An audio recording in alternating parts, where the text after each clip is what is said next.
Chapter 60. Brother Xiong, I'm going on a graduation trip to Dufeng Mountain Resort Villa this weekend. I won't be coming back to the apartment. Gu Nianji texted Yin Shixiang on Thursday. She had to report to Hu Xiaoheng's men if she wanted to leave Xi City alone. Yin Shixiang looked up the address and saw that Dufeng Mountain Resort Villa was only 25 kilometers away from Xi City. It was connected by a highway, so the traffic was smooth. The area was also surrounded by small, affluent towns. Many wealthy people had built villas for vacations in the area, and Dufeng Mountain Resort Villa had the best location in the area. The villa was built against the mountain and surrounded half of Little Mirror Lake. Little Mirror Lake was an inland lake and could lead to the ocean if one swam straight ahead. The water was clear and cool, and was indeed a good place to relax on a summer day. Yin Shixiang notified the Special Operations Forces member with Gu Nianji. Miss Gu is going on a graduation trip to Dufeng Mountain Resort Villa this weekend. You can go on vacation with her. The person chuckled. Roger that. I want Mr. Hua to reimburse me for the expenses. Of course he'll be reimbursed. There's even a subsidy. You've finally fallen into the trap, Yin Shixiang scolded jokingly and hung up the phone. On Friday evening, Gu Nianji's tour bus arrived at the entrance of Xi University. All 24 of the Xi University Faculty of Law 4th grade students, carrying backpacks and duffel bags, boarded the bus and happily made their way to Dufeng Mountain Resort Villa. This was the last time in their 4 years of university that they were going on a class trip together. In a little over a month, they would all be going their separate ways. Many of them would never see each other again, so everyone treasured this graduation trip very much. The station wagon sped along the highway at lightning speed, and it only took half an hour for it to exit the highway exit. However, they still had to take a mountain road to get to the entrance of Dufeng Mountain Resort Villa. Although it wasn't long, it was still much slower than the highway. After another 20 minutes, they finally got out of the bus at the entrance of Dufeng Mountain Resort Villa.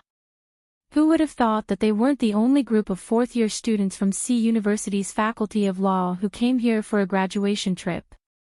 Class rep, look at the tour bus over there. Isn't that Class 2's team? Strongman poked Mei Xiaoan in the shoulder and motioned for him to look over there.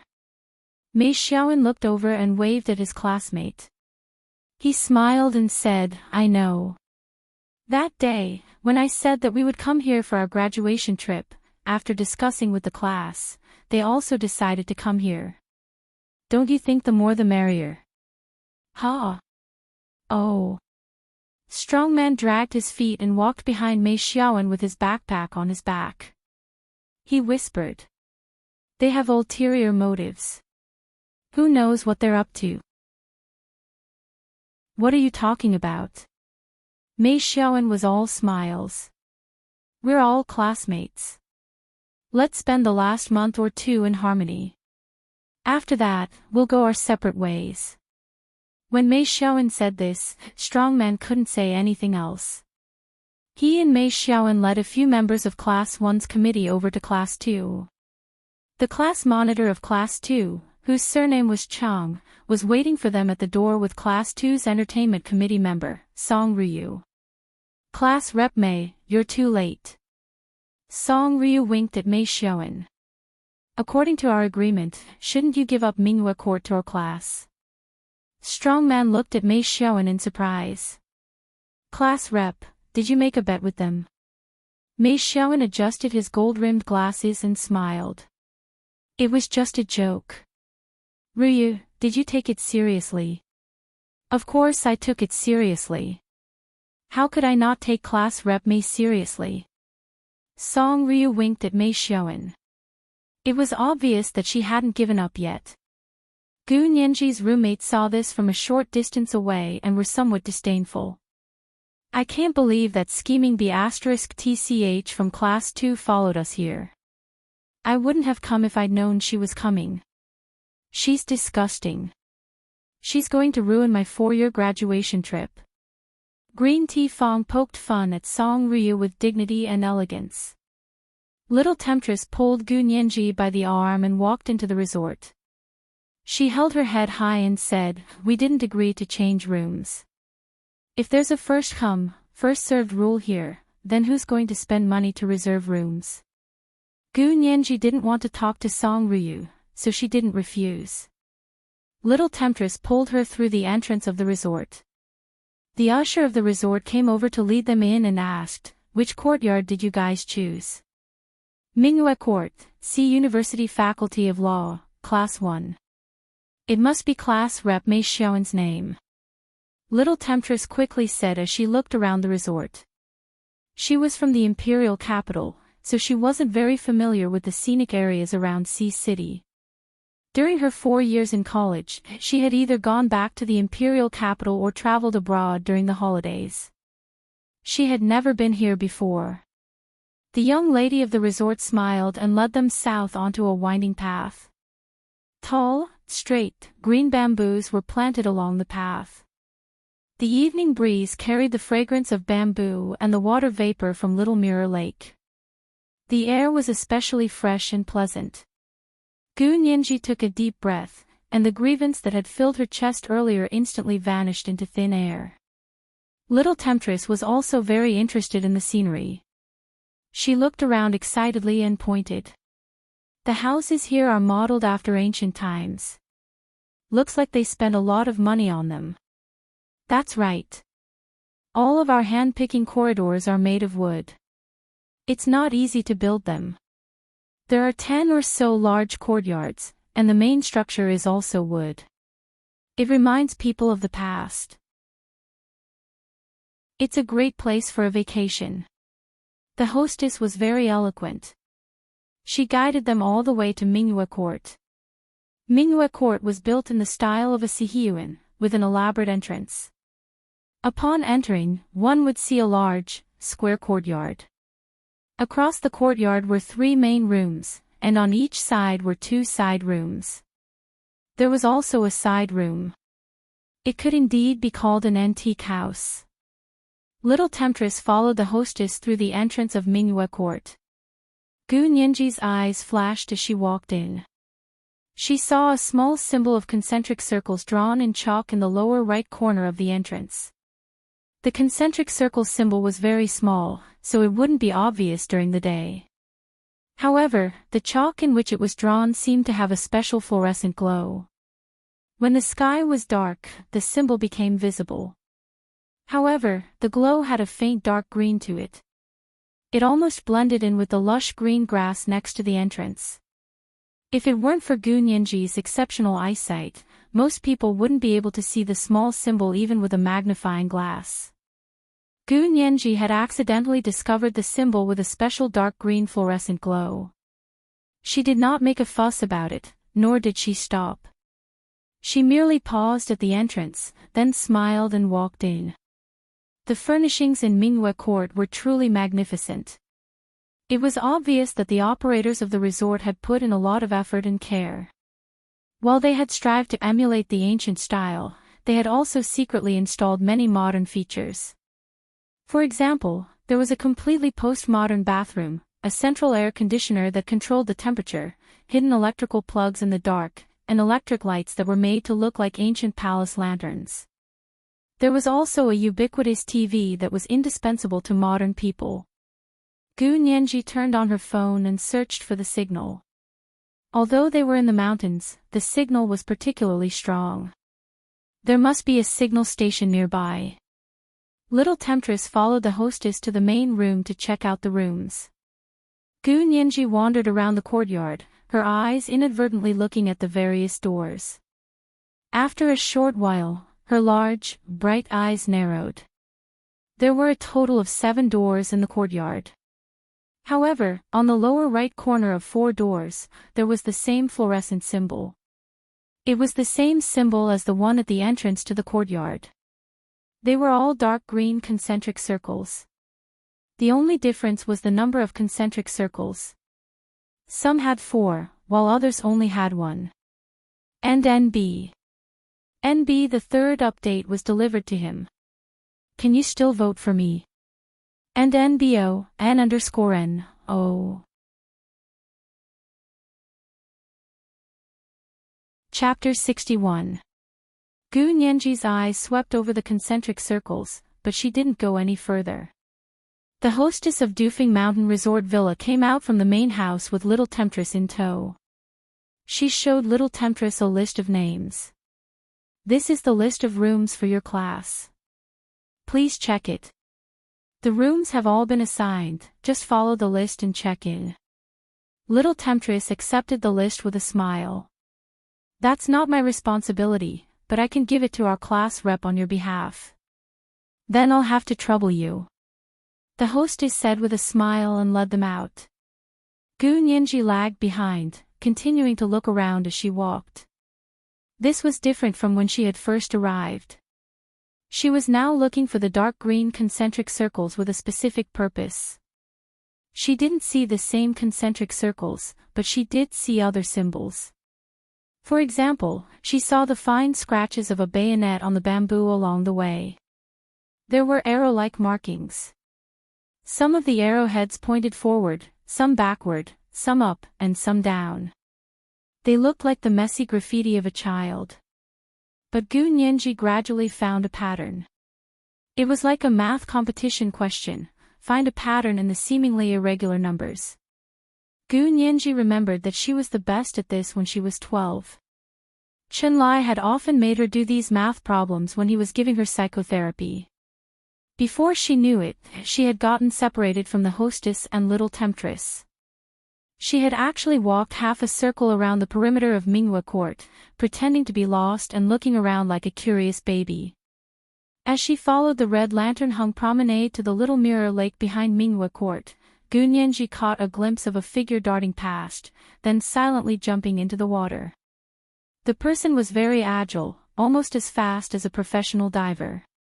Gu Nianji noticed that the splash he made when he jumped into the water was very small. The surface of the water quickly returned to normal, as if what she had just seen had been an illusion. Again, if it weren't for Gu Nianji's excellent eyesight, normal people wouldn't have been able to see that someone had just jumped into the water from the side of the promenade. Gu Nianji pretended not to see it. She picked up a small stone and threw it into the little mirror lake. It made a splash, then turned around and walked back with a smile on her face. The sky gradually darkened, and the moonlight was obscured by a cloud. The hazy moonlight seeped through the cloud and shone on Little Mirror Lake. The surface of Little Mirror Lake was calm and tranquil. Occasionally, there would be the sound of fish jumping up from the bottom of the lake to take a breather. Gu Nianji wiped her forehead and found that she had unknowingly sweated and her hands were sticky. The weather is getting hotter. The cool breeze from earlier had disappeared, and the bamboo forest was motionless. The bamboo stood erect not far away, like a pole in the quiet night. Not long after Gu Nianji left, a man in a black diving suit popped his head out of the Little Mirror Lake. He stuck up his middle finger at Gu Nianji's back and cursed her under his breath before diving back into the water and swimming away. Gu Nianji quickened her pace and walked back to the main road. She found little temptress and the hostess of the resort looking around anxiously. Seeing her coming out from the depths of the bamboo forest, Yaoji pounced on her and patted her back, whispering, "Where did you go? I was so anxious just now." "Little temptress sis, I saw the scenery here and couldn't help but look around. I forgot to follow you guys. I almost got lost in the bamboo forest, but luckily I have a good memory and walked back the way I came." Gu Nianji laughed softly and squeezed little temptress's hand. Little temptress held her hand tightly. "You can't run around anymore. This resort is too big, what if you really get lost?" Gu Nianji shook little temptress's arm with a smile. "Little temptress sis, I know I was wrong. Don't say it again. Fine, since you're being so good, I'll let you off this time." Little temptress poked Gu Nianji's delicate nose. "Hurry up and go find class representative. I don't want to give Minghua Court to that scheming B*TCH from class 2. I just went to Qingfeng Garden, the place they booked, to take a look. The rooms are small and narrow, and the door is directly facing the main road. It's so noisy, it's not even half as noisy as Minghua Court. Mingyue Court was large and secluded. It was very quiet and faced Little Mirror Lake on 3 sides. There was only a lawn in front of the main entrance that led to a winding bamboo forest path. Sitting in the room at night, one could see the high mountains and the small moon. The view was superb, and most importantly, it was a third more expensive than Qingfeng Garden. You get what you pay for, that's how it is. The hostess introduced the differences between the two places, and was very respectful to little temptress and Gu Nianji. Gu Nianji looked back at Mingyue Court, hidden in the depths of the bamboo forest. Her eyes flashed, she had already connected the symbols she had just seen into a picture in her mind. She had to admit, she really didn't like the way the symbols looked. It was as if Mingyue Court was surrounded by countless cobwebs, and Mingyue Court was the prey in the middle of the web. Gu Nianji shook her head, she didn't understand why she was thinking like that. But the symbols gave her a very bad feeling. She remembered living with Hu Xiaoheng at the Special Operations Forces base when she was 12 years old, and often watching them practice. At that time, she followed Hu Xiaoheng blindly, like an accessory to his leg. Wherever he went, she followed, and never left his side. She had once seen them practice to catch everyone in one fell swoop. They would first explore the route, and then mark the door with secret symbols. Of course, the symbols of the Imperial Army Special Operations Forces were much more secretive than the ones on Mingyue Court's door. They weren't even on the same level. In terms of academic qualifications, the symbols of the Imperial Army Special Operations Forces were at the postdoctoral level, while the ones here were at the kindergarten level. Therefore, Gu Nianji couldn't be sure what these symbols meant. Was she overthinking things? She was worried that she was making a big deal out of nothing and would ruin everyone's graduation trip. Following little temptress out of the resort, Gu Nianji saw that everyone had put their luggage on the ground and were chatting in groups of 3 or 4. The class committee of the 2 classes were actually discussing the allocation of accommodation. Song Ryu insisted that she and Mei Xiaowen had made a bet with them that whoever arrived first would get to pick the courtyard. A few people in class 2 knew that Mingyue Court was much more expensive than Qingfeng Garden, and wanted to take advantage of the situation. Everyone had to have dreams, right? What if Mei Xiaowen couldn't take it anymore and agreed? The entrance to the resort was even livelier than usual because of the group of students making a ruckus. Although it was dark, there were still people coming and going. It was obvious that business was still booming. A black SUV turned in from outside, made a U-turn, and drove directly to the main road leading to the administrative building. Gu Nianji walked over and tugged at Mei Xiaowen's sleeve. She whispered, "Xiaowen, why don't we stay at Qingfeng Garden? It's getting dark, and I'm a little hungry. Ask for recommendation tickets on Monday. First update, 1 p.m. monthly ticket 400 plus updates. Update as usual at 6 p.m. Monthly ticket 500 plus updates at 8 p.m. Next time there's 4 updates, God, it'll probably be when the monthly ticket reaches 700. It's still early, but I understand that it's a time when the monthly tickets are running out. Tears, it's too late." Chapter 62. But Mingyue Court is better. Little temptress stomped her foot in disagreement. "Don't listen to that scheming B***tch. I'll go fight her. Third sister." Gu Nianji's voice trembled like she was about to cry. "Just listen to me this once, don't stay in Mingyue Court." She turned to Song Ryu, who was watching the show with her arms crossed, and whispered, "I advise you not to stay in Mingyue Court either, it's too secluded." Ha! What a country bumpkin. They came to the resort for this seclusion. Why would they come to the mountains if they wanted to have fun? Wouldn't it kill you to have fun in the city? Song Ryu seized the opportunity to taunt Gu Nianji and refused to let it go, her eyes rolling so hard they were about to cramp. Song Ryu was telling the truth, so Mingyue Court, the most secluded place in the resort, was the most expensive. Mei Xiaoan had been here many times and always stayed in Minghua Court. Now that he heard Song Ryu taunt Gu Nianji, Mei Xiaoan was not happy. He took Gu Nianji's hand and said gently, "Don't be afraid, you can stay wherever you want, we'll listen to you." Gu Nianji was speechless. Listen to her. But she wasn't the class rep. Gu Nianji looked at Little Temptress for help. Little Temptress glared at her, but reluctantly came to the rescue. Fine, since the class rep made a bet with her, we'll accept our loss. We'll stay in Qingfeng Garden. I hope you guys have a good time in Minghua Court. This kind of advantage doesn't come often, you have to take advantage of it so you don't regret it for the rest of your life.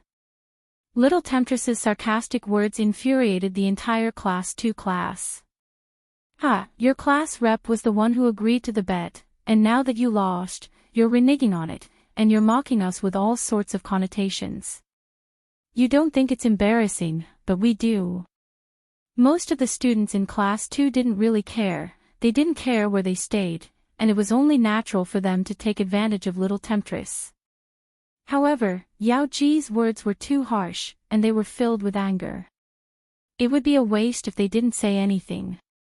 She patted Mei Xiaoan's shoulder. Treat the top student of our grade well.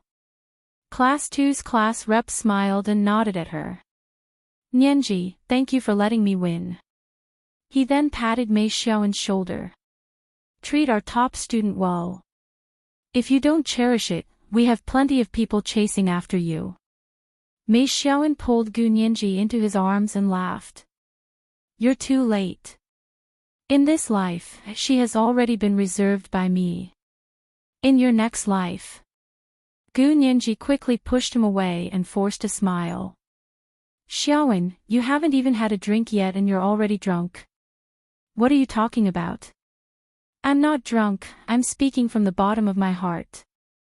Mei Xiaoan smiled as he took her hand and turned to walk towards Qingfeng Garden. Many people in Class 1 were dissatisfied when they heard that they had to change rooms. Class rep, why should we pay for them to stay here? Mei Xiaoan apologetically explained to everyone, it's my fault, I'll make it up to everyone when I get back.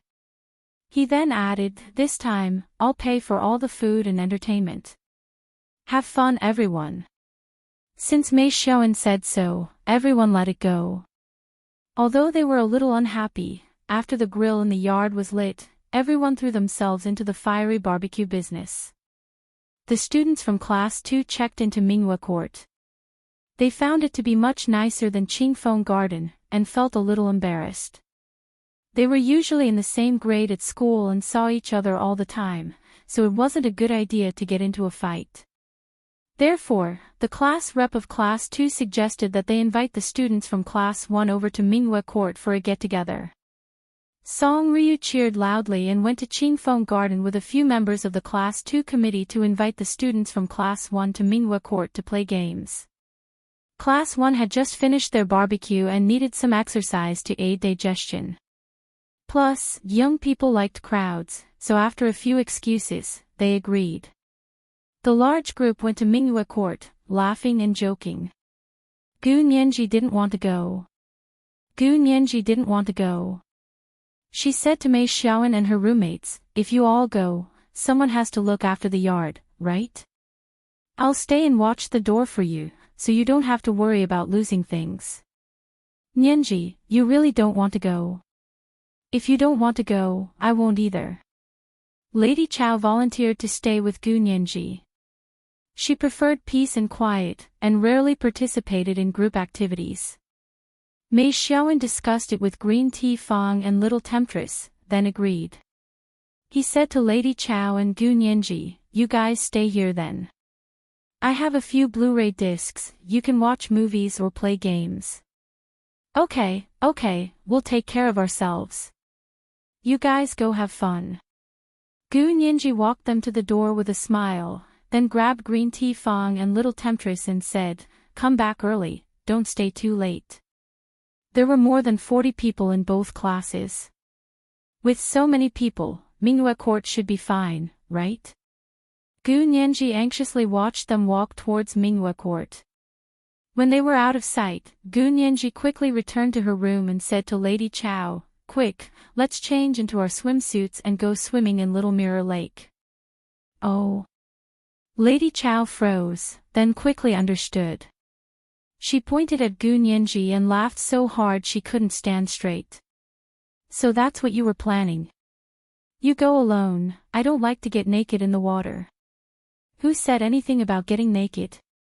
Gu Nianji took out her swimsuit from her suitcase and shook it proudly. It was more like a diving suit than a swimsuit. It was wrapped tightly from neck to feet, and came with a large diving goggles. The only thing missing was an oxygen tank. Lady Chow smiled as she watched Gu Nianji put it on. "I used to go deep-sea diving, and I wasn't even dressed as professionally as you. I'm just going for a swim. Look, I didn't even bring an oxygen tank." Gu Nianji winked at her, then opened the back door of Qingfeng Garden and went into the water from the balcony in the backyard. You could swim there anyway, and there were 2 steps leading into the water. It was early summer, and the water of Little Mirror Lake was cold and clear, reflecting the moonlight and starlight of the summer night. The surface of the lake seemed to be covered by a thin veil. Gu Nianji cocked her head to listen, and could vaguely hear the sounds of frolicking coming from Minghua Court. Everyone was having a lot of fun over there. She quietly slipped into the water and swam silently like a fish towards the waters of Minghua Court. At the same time, in the general manager's office on the 5th floor of the management office of Dufeng Mountain Resort Villa, the smart and capable general manager was tied up like a dumpling and stuffed under his desk. 7 or 8 burly men sat scattered around the room with sniper rifles strapped to their backs. One of them sat on the windowsill, looking in the direction of Minghua Court with a pair of binoculars. "Brother Doe, the university students over there are all here at Minghua Court. Everyone on the list is here. This time there are 2 of them." The man counted patiently and made a mark on each one. "All right, let's make them happy one last night. Remember to send them more drinks." Yang Dawei fiddled with a dagger in his hand as he spoke nonchalantly. These were the Big Circle boys who were going to make a quick buck in Sea City. Second monthly pass of 400 plus updates delivered. Monthly pass of 500 plus updates delivered at 1 noon. Updates as usual at 6 p.m.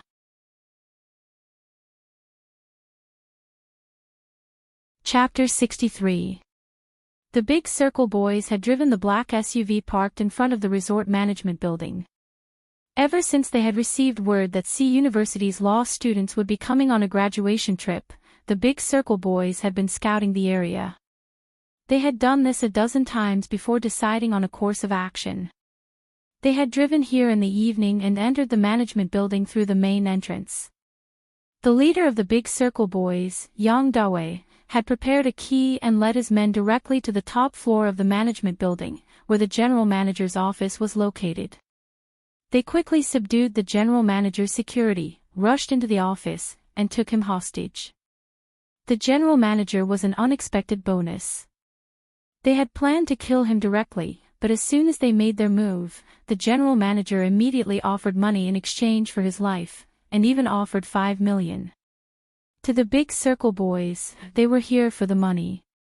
Kidnapping an extra general manager meant they could get an extra 5 million, so of course they wouldn't refuse.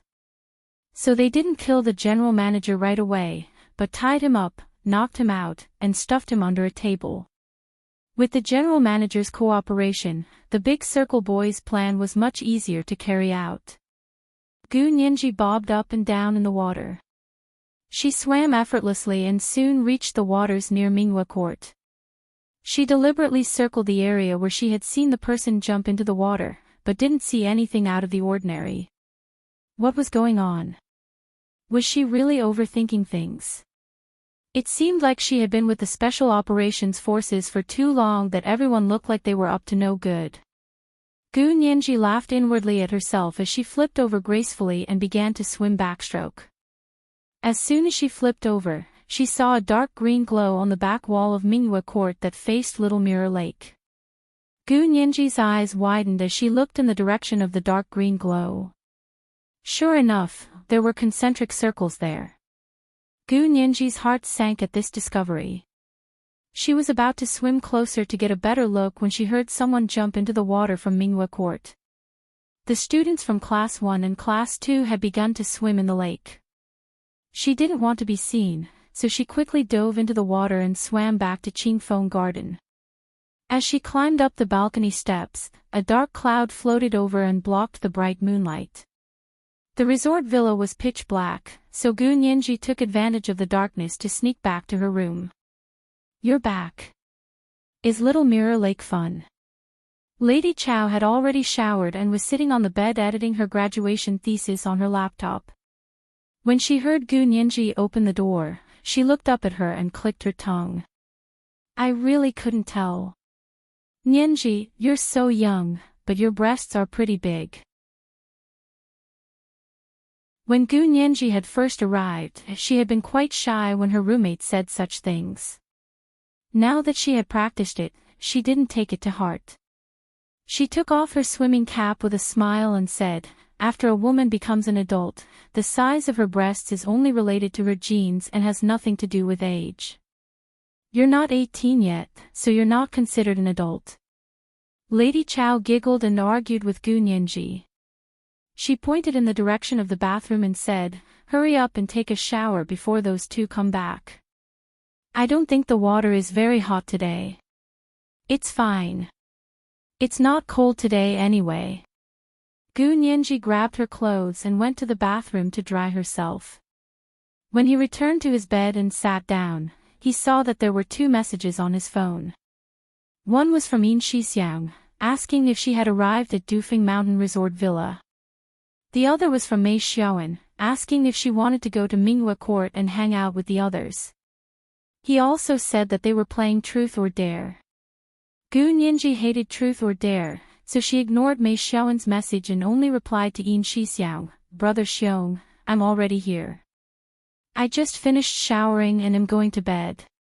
Yin Shixiang received Gu Nianji's reply and immediately replied, "Good night." This was actually just a routine matter. In addition to having someone specifically accompany Gu Nianji to Dufeng Mountain Resort Villa, they also had other measures in place to ensure her safety. As long as she was within range of their communication, they didn't have to worry about anything happening to her. Gu Nianji smiled sweetly as she read Yin Shixiang's message. Her fingers were itching to keep rubbing her phone. She wanted nothing more than to call Hua Xiaoheng. But when she thought of Hua Xiaoheng's status, she restrained herself. He had always been the one to call her. She rarely had the opportunity to directly call Hua Xiaoheng. Most of the time, it was Zhao Liangze who answered the call and transferred it to Hua Xiaoheng. Gu Nianji's eyelids drooped as she put down her phone. She lay down and muttered to Lady Chow, "Wake me up when they come back." Then she fell asleep. It was a sweet and dreamless night, and when she woke up, it was already noon. Lady Chow was still sitting on the bed with her laptop, but she had headphones on. She was probably watching a drama. Gu Nianji rubbed her eyes and sat up in bed. She saw that Green Tea Fong and Little Temptress's beds were a mess, but there was no sign of them. She covered her mouth and yawned. She asked lazily, "When did they come back yesterday?" "This morning." Lady Chow didn't even look up. "Most of them didn't come back last night. It's a big place, anyway. Everyone pretty much stayed up all night and only came back this morning to catch up on sleep." "Where are they?" Gu Nianji pointed to Green Tea Fong and Little Temptress's beds. "Catching up on sleep this morning, it's only noon." "Who's a piggy like you who only knows how to sleep?" Lady Chow glanced at her with a smile. "They woke up an hour earlier than you. Right now, they're climbing the mountain with Class 2. That's crazy." Gu Nianji shook her head. She put on a long black t-shirt as pajamas, and got out of bed in slippers. She grabbed her toiletries and brushed her teeth in the bathroom. After washing up, she copied Lady Chow's studious attitude and turned on her laptop to continue editing her graduation thesis. Gu Nianji worked until it was almost evening, and her neck was sore. She told Lady Chow that she wanted to go for a walk. Lady Chow had been in the room all day, and was getting bored. She closed her laptop. "Let's go together." Gu Nianji and Lady Chow changed into dresses, and left Qingfeng Garden for a walk. There were only a few male students who were still sleeping in Qingfeng Garden guarding the door. The two of them walked out of Qingfeng Garden's main gate, facing the main road, and walked along the winding path that led to Mingyue Court. Mingyue Court was very quiet. Only 2 boys stayed to watch the yard. The others had gone to climb Dufeng Mountain. Gu Nianji and Lady Chow stood by Little Mirror Lake and watched the sky gradually darken. They sighed in unison. They looked at each other and smiled. In the distance, they saw that their classmates had already come down from Dufeng Mountain. "Judging by the weather, it looks like it's going to rain tonight." Gu Nianji looked up at the clouds that were getting thicker and thicker. She frowned. This kind of cloud will affect cell phone signals. The 3rd monthly pass arrived at 500 extra minutes. There was still a 4th night at 6 p.m. N_N_O.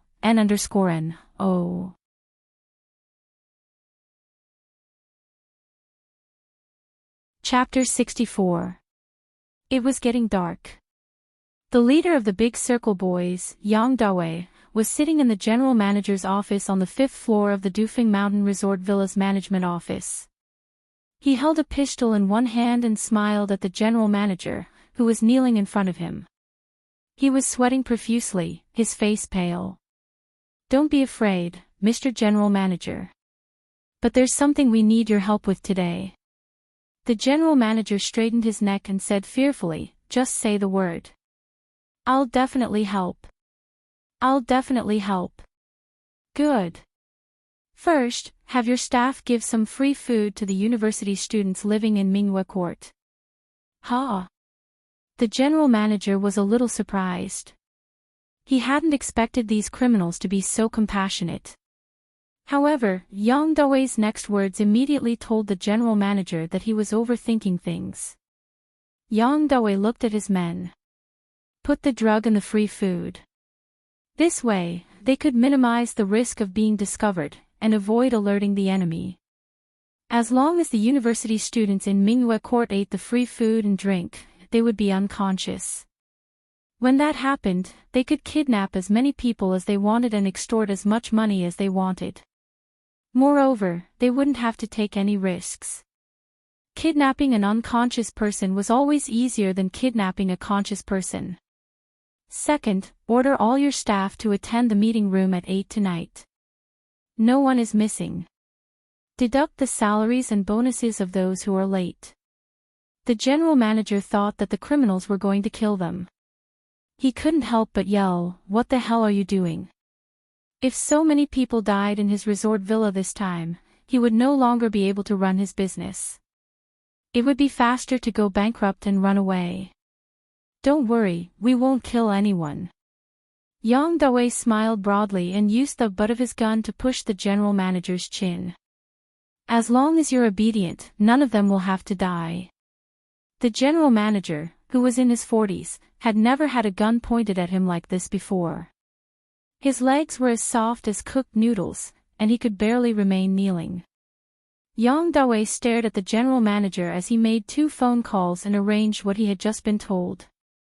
Then, he blew on the muzzle of his gun, stood up, turned the butt of the gun upside down, and smashed it into the back of the general manager's neck, knocking him out.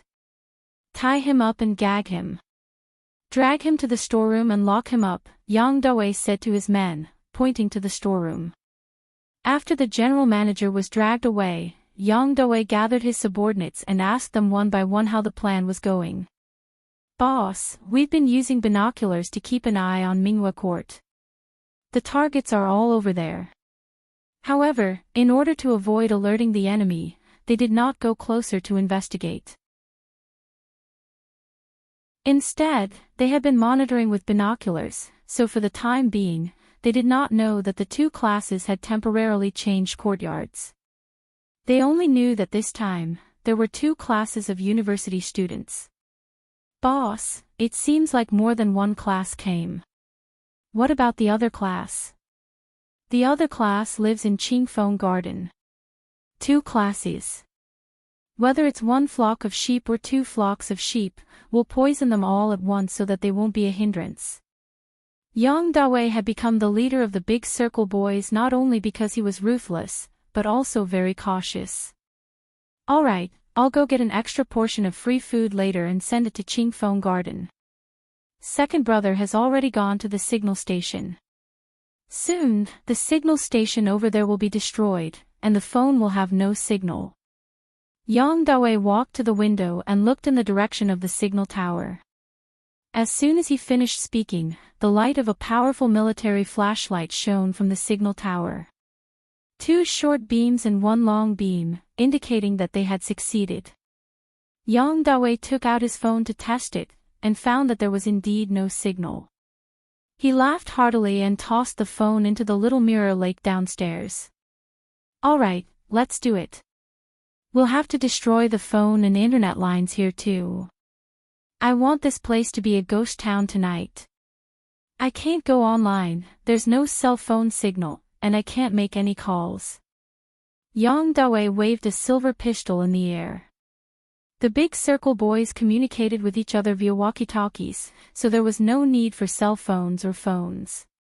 In Qingfeng Garden, Green Tea Fong and Little Temptress returned to their rooms and tossed their hats. They said to Gu Nianji and Lady Chow, "It's such a shame you guys didn't go, the scenery on the mountain is amazing." Lady Chow and Gu Nianji sat on the sofa with their chins in their hands, listening curiously to Little Temptress and Green Tea Fong's recount of the day's hike. The sky outside was getting darker and darker. It was not even 7 o'clock yet, but it was already so dark that they couldn't even see their own fingers. Why is it so dark? Gu Nianji got up and turned on the lights. She took out her phone and glanced at it. It's almost 7. Are you guys hungry? I'm so hungry I could eat a cow. Little Temptress stretched lazily. But I'm going to take a shower first, I'm so sweaty, it's going to stink. A dining car pulled up outside Minghua Court. A man dressed in a resort villa chef's uniform called out from the entrance, "Minghua Court. The villa has brought you dinner." Class 2's class rep ran out in surprise. But we didn't order dinner. They had brought their own food and were about to continue the barbecue. It's free, it's a gift from the villa. Minghua Court is a VIP room, it's the rule to get a free meal. The chef waved his hand. Hurry up and move it. Right, don't move all of it, leave some for Qingfeng Garden. Aren't you guys classmates? Class 2's class rep was overjoyed. Minghua Court really was Minghua Court. Thank goodness they had snatched this place from Class 1. A few of the boys from Class 2 hurriedly picked out the good food and wine, leaving only a small amount for Qingfeng Garden. The chef smiled as he watched them enter Minghua Court, as if they were lambs to the slaughter. After delivering the free food to Minghua Court, the chef drove the dining car to the entrance of Qingfeng Garden. Qingfeng Garden. You guys are in luck, there's extra food and wine for free today, do you guys want it? The chef changed his tone at the entrance of Qingfeng Garden. His tone was infuriating. There's free food, why don't we take it? Strongman rushed out and directed the boys to carry the food in. Unfortunately, there wasn't much free food. Most of it had been taken away by the students from Class 2 in Minghua Court, and what was left wasn't enough for more than 20 people. Mei Xiaoan came over to take a look, and thought the food looked bad. He didn't want to eat it, so he asked Strongman and the others to share it, saying that he had already ordered food for everyone. That won't do. You guys are eating good food, and you're giving us this free crap. I don't agree. As soon as Strongman heard that he had ordered good food and wine, he was immediately annoyed by the free food. He threw his chopsticks and spoon aside and crossed his legs. Mei Xiaoan had paid for all the food and wine for this trip anyway, so the students from class 1 didn't mind eating something good. You're so good. You shouldn't have moved in just now. You might as well feed this to the dogs. Mei Xiaoan curled his finger and gave Strongman a hard knock on the head. Strongman covered his red forehead and screamed, "Where's the dog? Where's the dog? Go find one, quick." It was almost 8 p.m. when the dinner Mei Xiaoan had ordered arrived. The delivery boy said hurriedly, "Hurry up and sign for it, I have to go to a meeting." The general manager said that everyone has to be there at 8 p.m. for roll call. "If I'm late, I won't get my salary and bonus this month. Good night, everyone."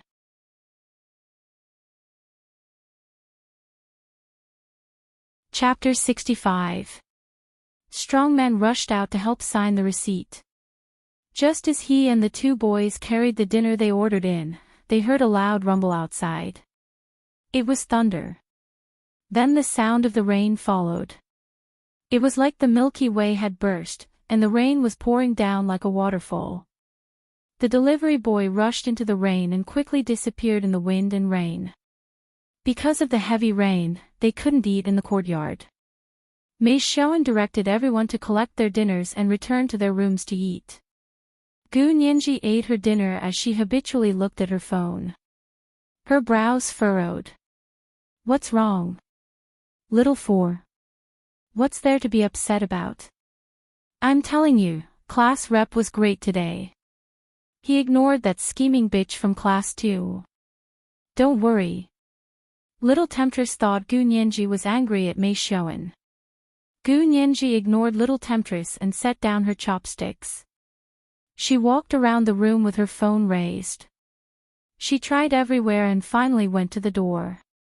It was still raining cats and dogs, and there was the occasional rumble of thunder. Was that the reason? Was that why there was no signal? What's she doing? Green Tea Fong was shocked and asked Lady Chow, "Is Little Four okay?" Lady Chow also frowned as she looked at her phone. She said in bewilderment, "Little Four is looking for a signal. What's going on?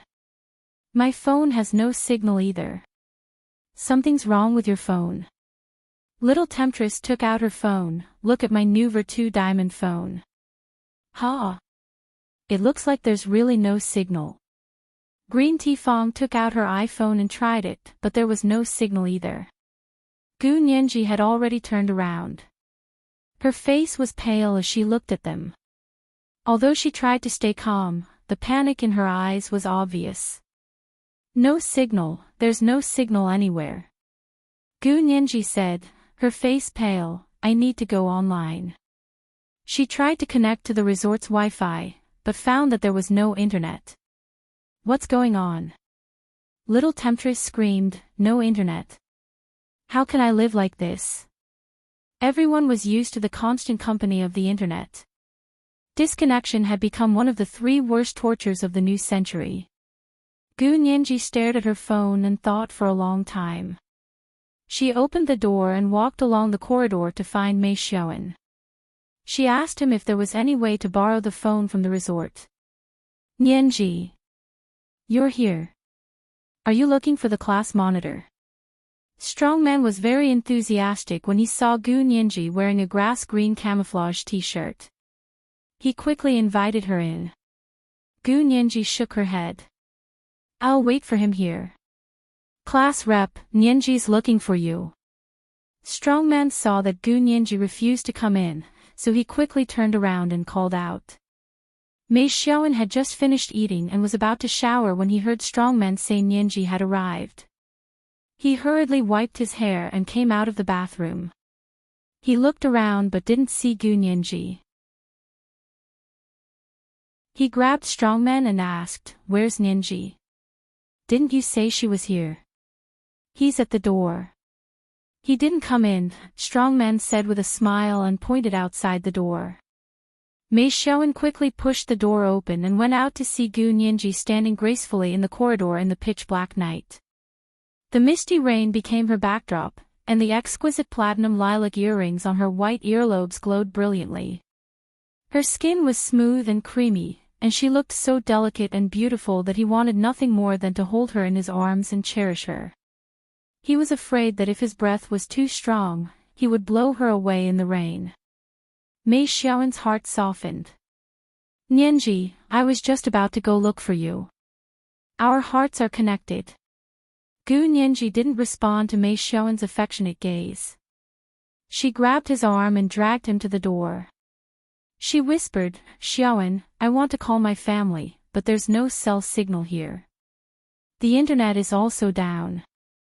Can you do me a favor and ask someone here to borrow their phone? A telephone line was much more reliable than a cell signal station in a critical moment. Mei Xiaowen froze. No cell signal. No internet. That's impossible. I've been here more than a dozen times and this has never happened. He quickly returned to his room and tried his phone. There was no signal, then he tried the Wi-Fi. It was the same. Currently unavailable. How could this be? Mei Xiaowen's brows furrowed. People in the modern world without cell phones and internet were like losing half their lives. I didn't lie to you, did I? Let's go borrow a phone, okay? Gu Nianji was anxious. Mei Xiaowen looked at her and stuffed his phone back into his trouser pocket. It's raining heavily outside. Let's go borrow a phone when the rain stops. Gu Nianji looked back at the heavy rain and nodded helplessly. Okay, I'll go back first. She was about to leave listlessly when she heard a voice in the rain, Miss Gu, did you drop this plastic bag? Gu Nianji looked up in surprise. In the dark of the night, in the pouring rain, an ordinary-looking man, who would have been lost in a crowd, walked out in the rain. He was wearing a jumper and carrying a black plastic bag. Gu Nianji was about to say she didn't bring the bag when she looked closely. It was someone she knew. She used to see him often at the Special Forces base. She hadn't seen him since she went to see university and moved out of the base. Gu Nianji's heart skipped a beat. Where did you find it? Mei Xiaowen squinted at the plastic bag. His brows furrowed even more. Nianji, why are you using this? It's not environmentally friendly at all. Gu Nianji was anxious to speak to the man. She pushed Mei Xiaowen inside and said, Xiaowen, you go in first. I have something to say to him. It's someone I know. Don't worry. Mei Xiaowen looked at the average-looking man, then at Gu Nianji, who was as delicate as a spring onion. He pursed his lips and went back to his room resentfully. As soon as Mei Xiaowen left, the man immediately pulled Gu Nianji to an unoccupied corridor in the corner of Qingfeng Garden.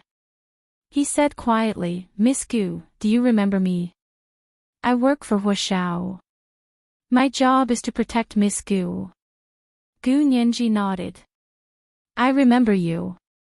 Hello, Brother Li. Why are you here? Are Huashao and the others here too? She was instantly happy. If Huashao was here, she wouldn't have anything to fear. Now is not the time for pleasantries. Brother Li's expression was grim. Huashao didn't come. I was sent by Huashao to protect you. I followed you here yesterday. I didn't expect something like this to happen. There's no cell signal and internet today. I thought something was wrong, so I came to tell you. Half an hour ago, he discovered that the cell signal and internet had been cut off at the same time. He quickly went to the cell signal station on the nearby mountain to check. He discovered that it was obviously sabotaged by someone. It wouldn't be fixed in a short time. He had lost contact with the special forces. He didn't know if they'd noticed something was wrong. It was Saturday, so there were fewer people at the base than usual. If the people on duty were to slack off, they would probably only realize something was wrong the next day.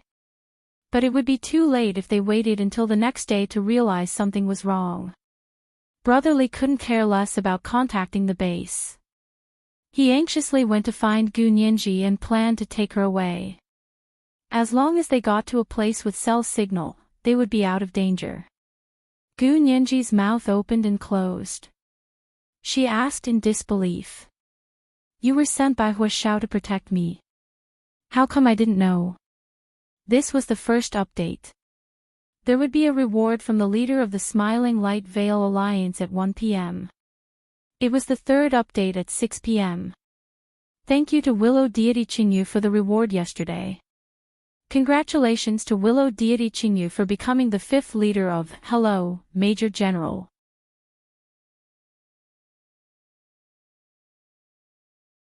Chapter 66. Why don't you see what we're doing? If even you could tell, then we wouldn't be able to do anything. Brotherly smiled good-naturedly and handed the black plastic bag to her. It's very dangerous here. Put on the bulletproof vest. I'm going out to scout, and then you come with me. We'll leave here early. What on earth happened? Gu Nianji took the bulletproof vest, and her heart sank. You're even using a bulletproof vest.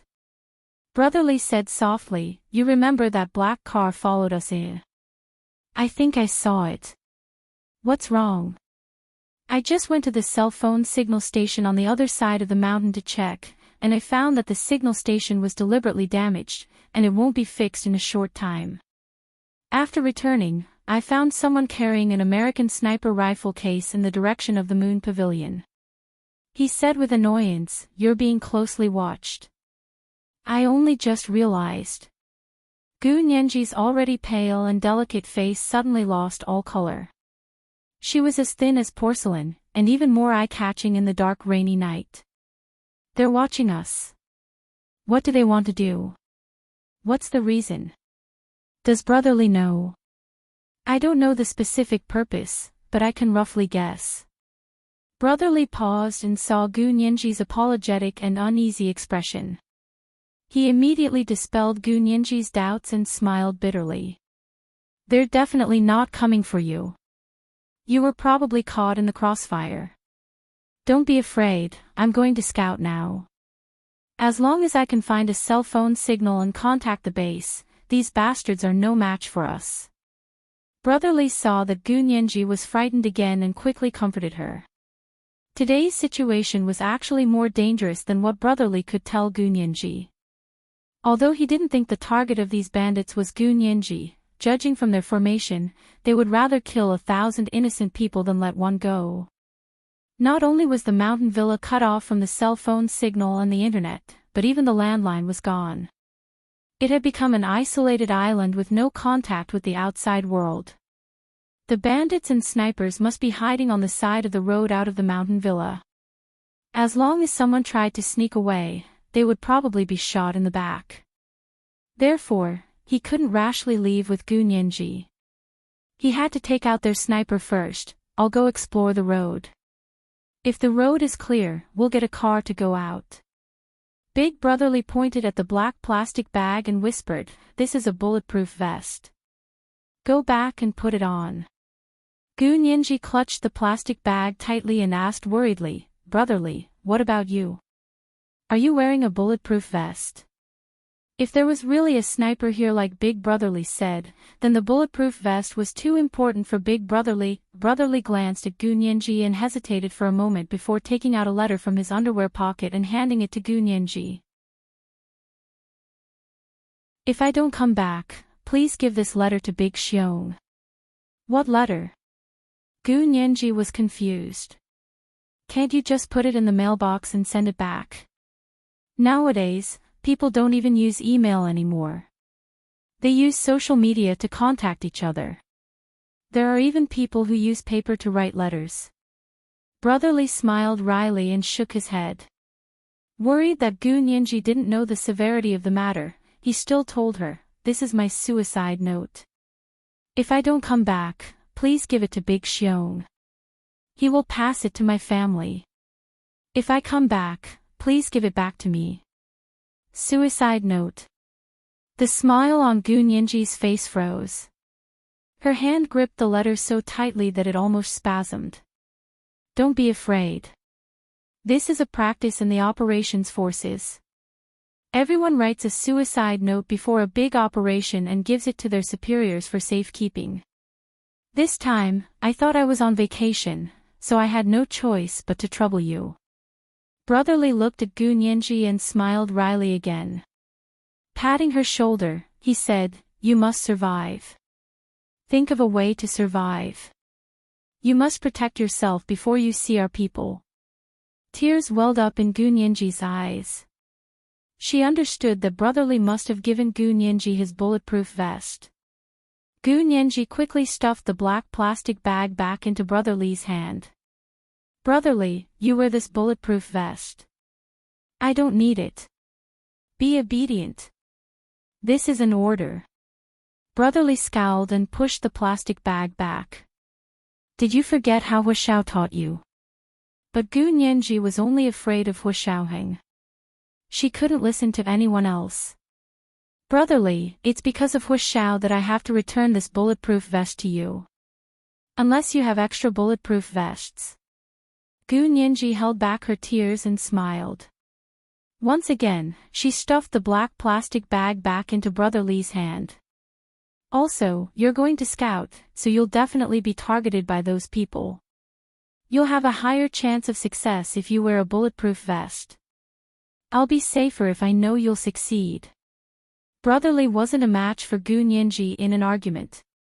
He pursed his lips anxiously and wanted to say more, but Gu Nianji already stopped him. "Don't say any more. Brotherly should hurry up if you want to scout. It's raining so hard, it won't be easy to go out." Brotherly also knew that the situation was urgent and that he couldn't afford to waste any more time here. He didn't insist and carried the black plastic bag to Gu Nianji, reminding her repeatedly, "Don't go anywhere. Stay in Qingfeng Garden and wait for me to come back. Just in case, jump into Little Mirror Lake. I know you're a good swimmer. Little Mirror Lake is so big, it's the safest place." "Got it. Brotherly, you have to be careful too. I'll wait to return this letter to you personally." Gu Nianji clutched the suicide note Brotherly had given her to her chest and watched him leave. Gu Nianji watched Brotherly's figure disappear into the night before she turned and walked back to her room. She had just turned the corner when she saw Mei Xiaoan standing ramrod straight in front of Gu Nianji's room with both hands in his trouser pockets. He was looking steadily in her direction and must have been waiting for her. Gu Nianji had something on her mind. She thought for a moment and asked, "Xiaoan, is everyone here?" "Of the 24, there are 20 now. The other 4 are probably still in Mingyue Court," Mei Xiaoan said dryly, not allowing Gu Nianji to change the subject. "Who was that guy? Do you know each other?" "He got the wrong person. That thing wasn't mine." Gu Nianji didn't explain further. "I'm tired. I'm going to rest for a while." Mei Xiaoan lowered his head and lit a cigarette. He took a drag and said sullenly, "Nianji, what's wrong with you? Isn't it fun here? I specifically chose this place for you." He had carefully planned his graduation trip, but it seemed that Gu Nianji hadn't given him the warm response and gratitude he had expected. Mei Xiaoan looked tired. Gu Nianji turned to look at Mei Xiaoan and couldn't bear to see him like this. She leaned against the pillar in front of the door and thought for a moment. She whispered, "Xiaoan, this is a nice place, but something's not right this time." "What's not right?" "No phone signal. No internet. No phone line." Mei Xiaoan took off his gold-rimmed glasses and rubbed his forehead. "Nianji, I thought you were better at enduring hardships than other girls." Gu Nianji didn't know whether to laugh or cry. She was an orphan, so she should be better at enduring hardships than rich second-generation heirs with both parents alive. But Hu Shao had never let her suffer when it came to basic necessities. However, Gu Nianji wasn't angry at Mei Xiaoan. Hu Shao was her source of confidence. She wasn't as sensitive as a glass. "Xiaoan, you're not complimenting me." Gu Nianji glared at Mei Xiaoan and looked up at the sky. "The rain is getting heavier. Xiaowen, tell everyone not to go out at all costs. Make sure the doors are closed. And NB. This is the first time the spiritual pet's fate rewarded by the guild master Smiling Muslin has been sent over. Third update at 6 p.m.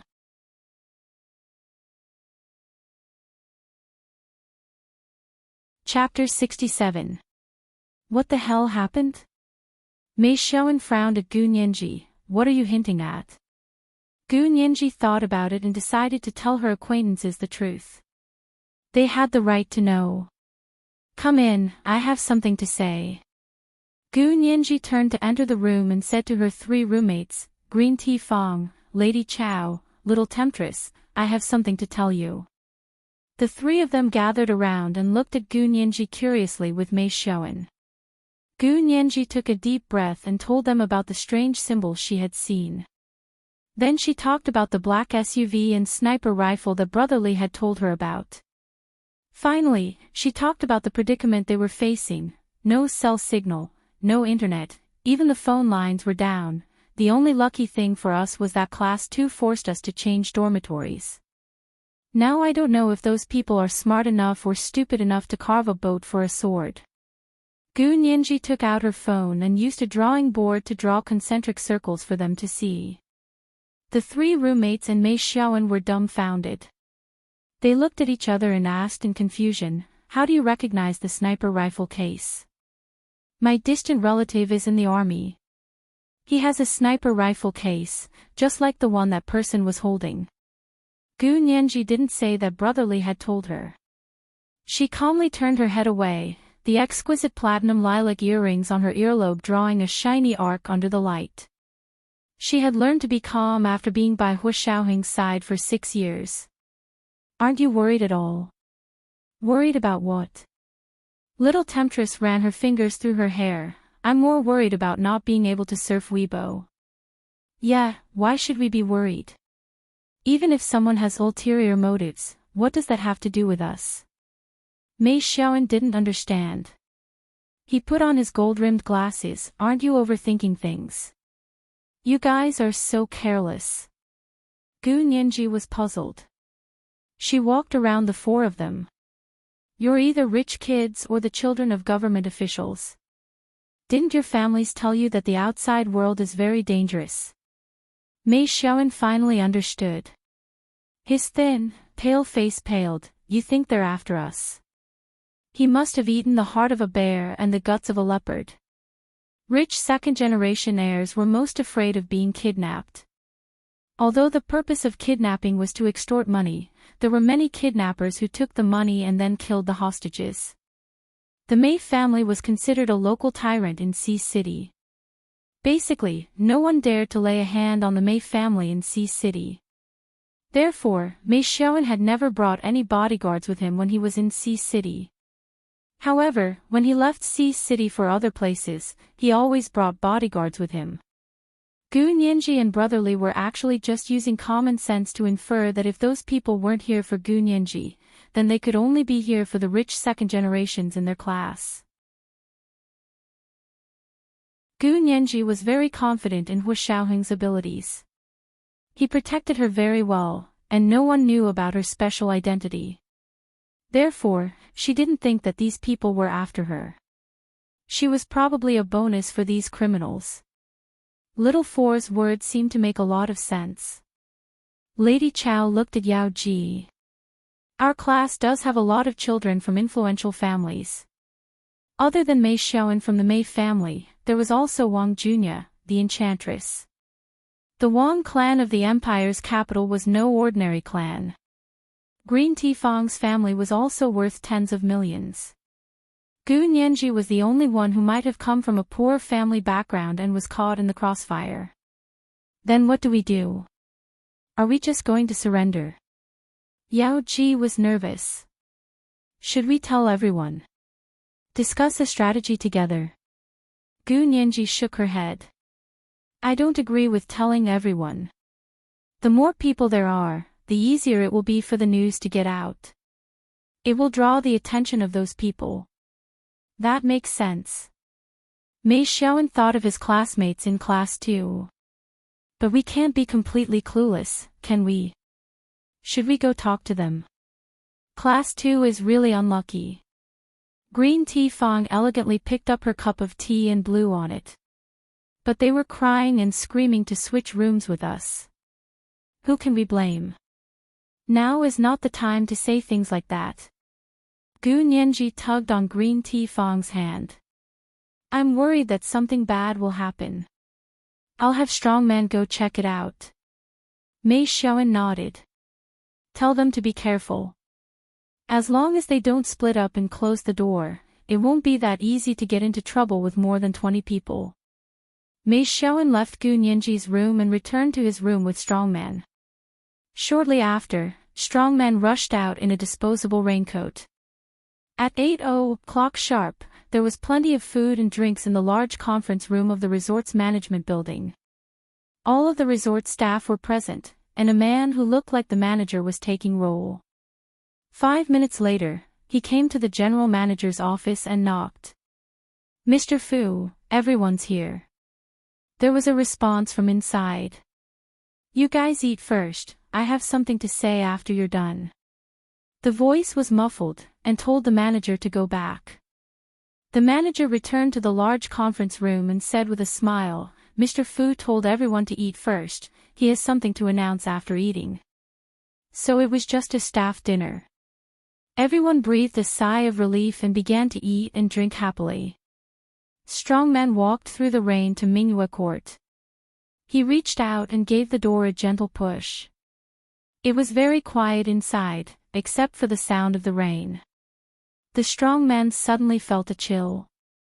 He walked up the corridor to the room where the class rep of Class 2 lived. The lights were on in the room, but there was no sound of people talking. It was a completely different world from the hustle and bustle in Qingfeng Garden. Class Rep Chang. Strongman knocked on the door, but no one answered. He pushed the door open, and was greeted by a scene that almost made him scream. There were 6 or 7 people in the room, all sprawled on the ground, unconscious. Strongman almost stuffed his hands into his mouth. He was so terrified that he tiptoed over to the class rep of Class 2, who was the closest to him. When he got closer, he could see that their chests were rising and falling, and that they were still breathing. He breathed a sigh of relief. If all these people were dead, Strongman thought he would go crazy. He mustered up his courage and looked from room to room, and found that everyone in Class 2 was unconscious. There was unfinished food in every room, and it was obvious that it was the free food and drinks that had been given to him earlier. There was free food at his place, too. It was a good thing he hadn't eaten it. Strongman rushed out of Mingyue Court with a look of lingering fear on his face. On his way back to Qingfeng Garden, he ran into a kitten sheltering from the rain in the bamboo forest. Strongman's heart softened, and he brought the kitten back to Qingfeng Garden. Class rep, something's wrong. Strongman put the kitten down, and told Mei Xiaoan about what he had seen in Mingyue Court. I'm guessing it's the free food. There's no such thing as a free lunch. Mei Xiaoan's face darkened, and he slammed his fist on the table. When he turned around, he heard a meow, and looked at Strongman. Where did this cat come from? I picked it up on the way back. It's hiding in the bamboo forest because it's raining so hard. Give it these food. Mei Xiaoan pointed at the free food that the chef had given them. Third update, please send monthly and recommendation votes. Good night, dearest. Oh, ___, oh.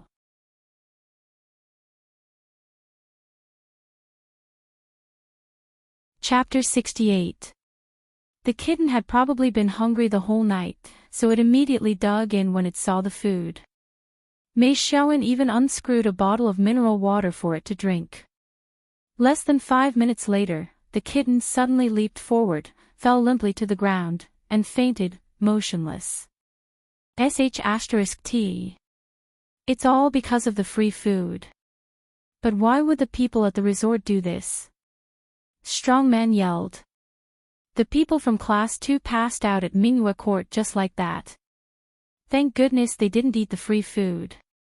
Mei Xiaowen's back broke out in a cold sweat. The wind and rain outside were getting stronger, and the entire Dufeng Mountain was swaying in the wind and rain. 50 miles away, in a small, secret computer room at the Special Operations Forces base in Sea City, a huge computer received an electronic signal from somewhere every 5 minutes. This signal was transmitted by cell phone signal stations all over the country. As long as the phone was working, the signal could be continuously transmitted back to the secret computer room at the Special Operations Forces base.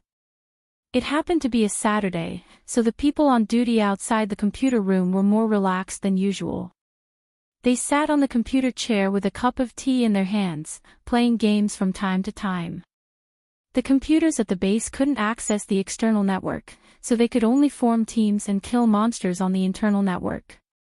About an hour ago, the computer that specialized in receiving electronic signals was unable to receive the signal that was transmitted back at a fixed time. The computer program ran automatically, faithfully executing a human-written program. It received a signal every 5 minutes. After half an hour of no signal, the computer faithfully executed its program and sounded an alarm. Beep! Beep! Beep! A sharp, drawn-out beep sounded in the computer room. At the same time, a red light flashed like a police siren. Zhao Liangze was in the bathroom showering when he heard the alarm. He didn't even have time to wipe the soap off his body. He wrapped a large towel around his lower body and rushed out of the bathroom. He quickly turned on the computer and checked the program he had written for Gu Nianji. The look in his eyes changed. He hadn't received a signal for half an hour. What on earth had happened? Gu Nianji had a transmission device they had specially prepared for her. It used the ubiquitous cell phone signal stations throughout the empire to transmit an electronic signal. If there was no signal for more than half an hour, the program would automatically determine that something had happened. Zhao Liangze immediately called Yin Shixiang. Big Xiong. Big Xiong. What's going on? What happened to Nianji? Where's Little Li? Hadn't he gone to Dufeng Mountain with Nianji? Why did Nianji and Little Li's signals disappear? Little Li was a member of their base. Usually, when they went out on missions, they also carried such a signal transmitter with them. This made it easy for the Special Operations Forces to determine their location and for them to communicate with the base at all times. Once they lost contact, most of the time, it meant that something had happened. Yin Shixiang had just finished dinner and was lying on the sofa to digest his food. He shivered when he picked up Zhao Liangze's call. What's going on? Did something happen to Nianji and Little Li? Nianji even sent me a goodnight message yesterday. Last night? I mean just now. Their signal has been gone for half an hour, Zhao Liangze said anxiously. I'll go check the cell phone signal station. Yin Shixiang also got up with a grunt. I'm going to the office to call the Dufeng Mountain Resort Center. Zhao Liangze opened his high-clearance account and entered the Sea City government's infrastructure network. From this network, he could check the status of the cell phone signal stations within 500 miles of Sea City. Zhao Liangze immediately checked the cell phone signal stations near Dufeng Mountain. He immediately saw that the only cell phone signal station near Dufeng Mountain had a big red X symbol on it. This meant that the cell phone signal station there had malfunctioned and was no longer operational. Zhao Liangze breathed a small sigh of relief. He put on his headset and called Yin Shixiang again. The cell phone signal station near Dufeng Mountain is malfunctioning. I saw the weather forecast, it's raging there. That's probably the reason.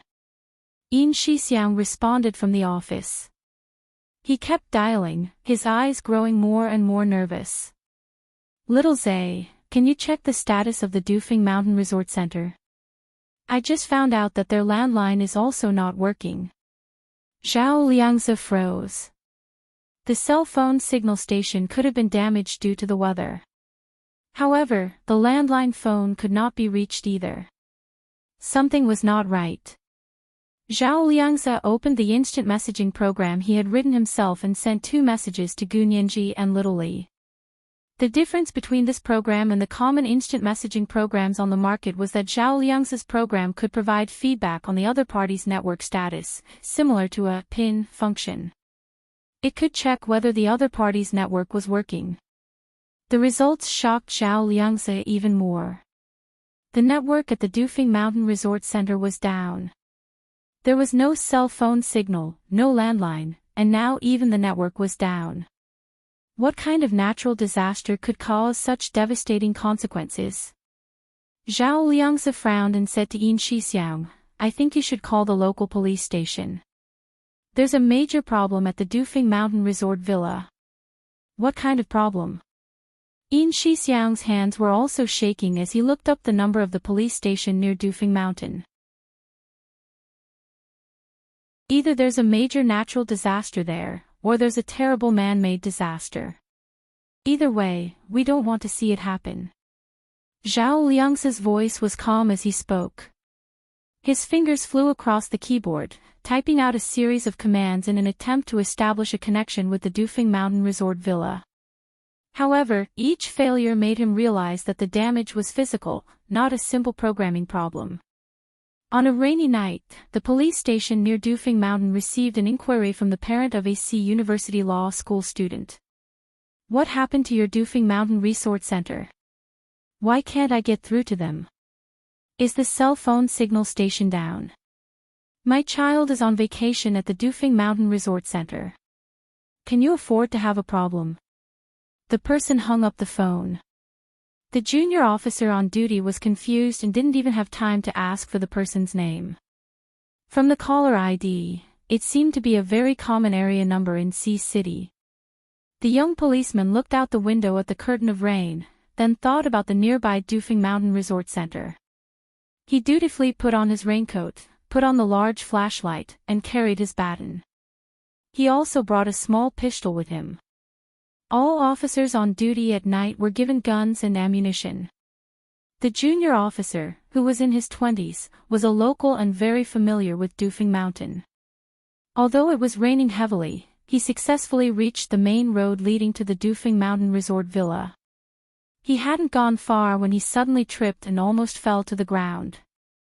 He quickly steadied himself and shone the powerful flashlight on his face. "Oh!" He was so shocked that he almost dropped the flashlight. The thing that had tripped him just now was a person. However, the person's head was wrapped in a black plastic bag, and he was sprawled on the ground with a rifle in his hand. The first update would be at 1 p.m., and the monthly pass would be 600 plus updates. The regular update would be at 6 p.m. The fourth update would be at 8 p.m., and the monthly pass would be 700 plus updates. Thanks to the Marionette's Ball and the God of Wealth's coin bank yesterday. The next time there would be a fourth update would be when the monthly pass would be 900 plus updates. P.S. You can divide the territory of another country with a piece of arbitration. If you're so capable, why don't you go to heaven? I bought a watch last year.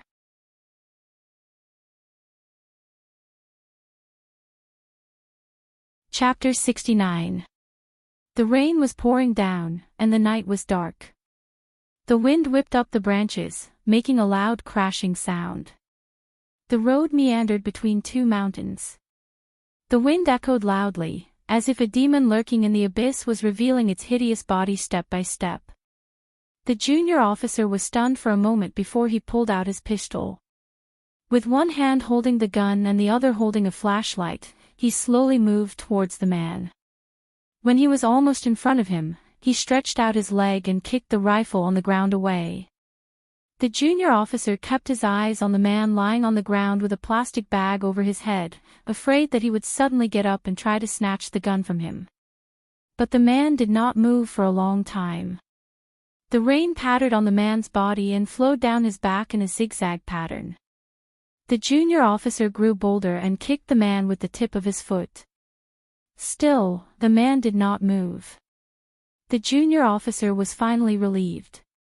He crouched down and tried to pull the plastic bag off the man's head. But no matter how hard he tried, he could not untie the ordinary-looking plastic bag. What the hell? How can a broken plastic bag be so tight? The junior officer muttered. He took out his pocket knife and cut open the plastic bag. Just then, a bolt of lightning struck, followed by a clap of thunder. A man's head, bleeding from all 7 orifices, popped out of the black plastic bag. It was a frightening sight to behold against the dark lightning. "Ah!" The junior officer screamed again and hurriedly stepped back, almost falling on his butt in the mud. "Boss! Boss! Something bad has happened." The junior officer, who had only been on the job for a few years, hurriedly took out his cell phone to report to his boss. But he could not make any calls on his cell phone. He looked at the notification on his cell phone. Damn, there was no cell signal here. The junior officer looked at the main road leading to the resort. It was swaying in the wind and rain, and he could not see the entrance. He looked in the direction he had come from. It was also foggy. He hurriedly got up, stamped his feet, grabbed the rifle that he had kicked away, and ran back to the police station. Not long after, an urgent phone ringing woke the chief of the police station near Doofing Mountain. "What's going on?" The chief rushed over and saw the rifle that the junior officer had dragged back from the mud. His eyes narrowed. An American race sniper rifle. "Where did you find it?"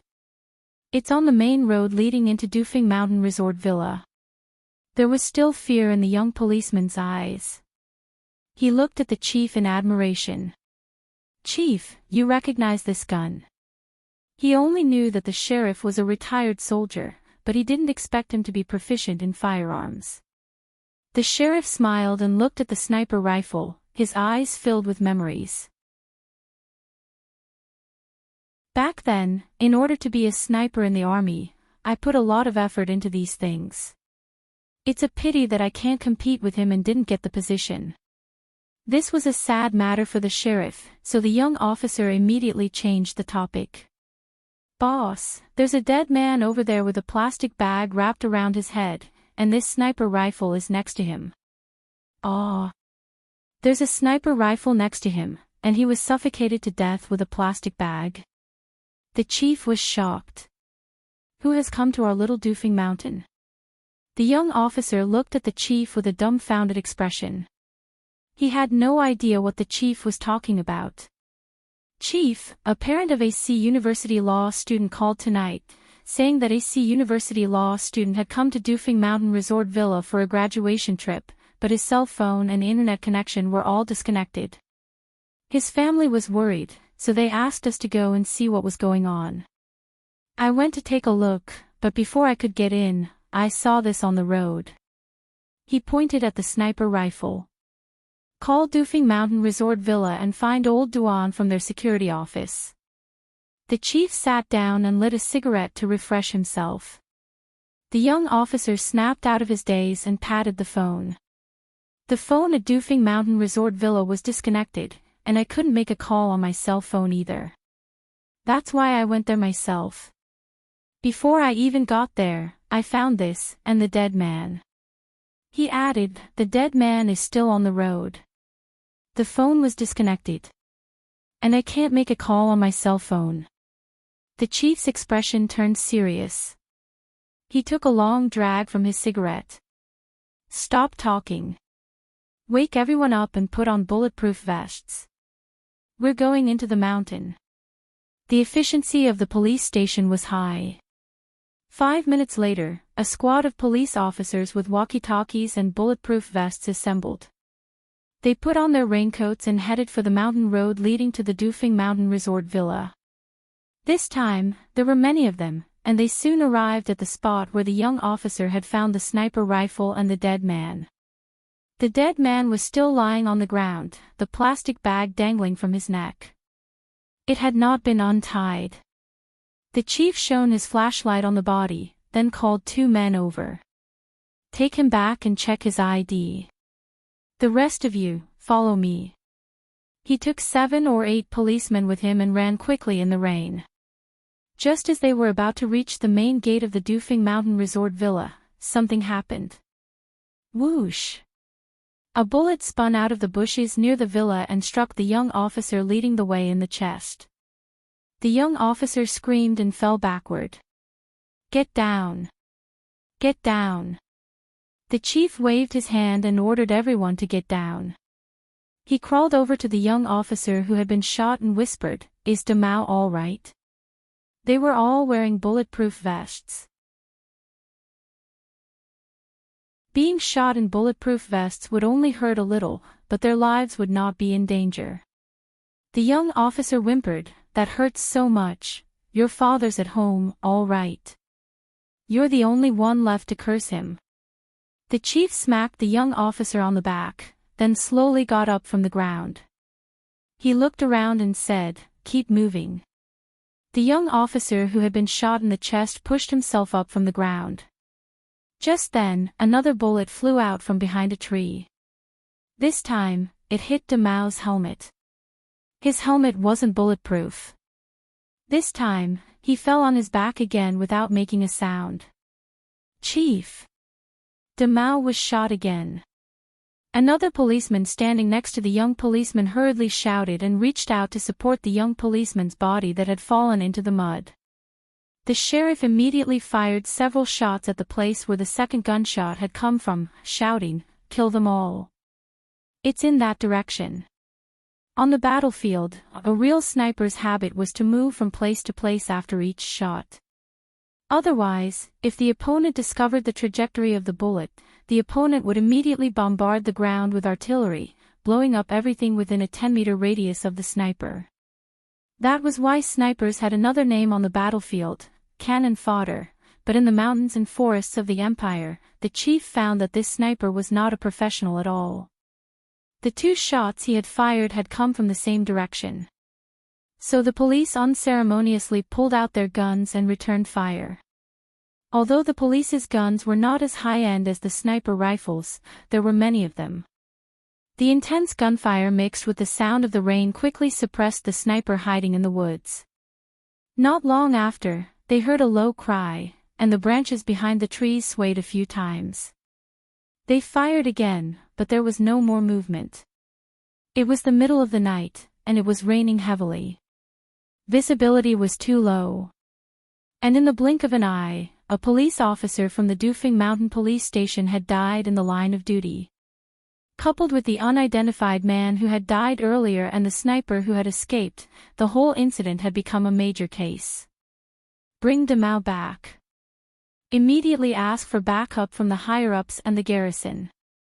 Tell them we've got a big case here," the chief said through gritted teeth, wiping the rain off his face. It was hard to tell if it was rain, his sweat, or tears. The second night, the monthly ticket of 600 plus updates. The third night at 6:00, the fourth night at 8:00. The monthly ticket was 700 plus updates. Oh, N_N, oh.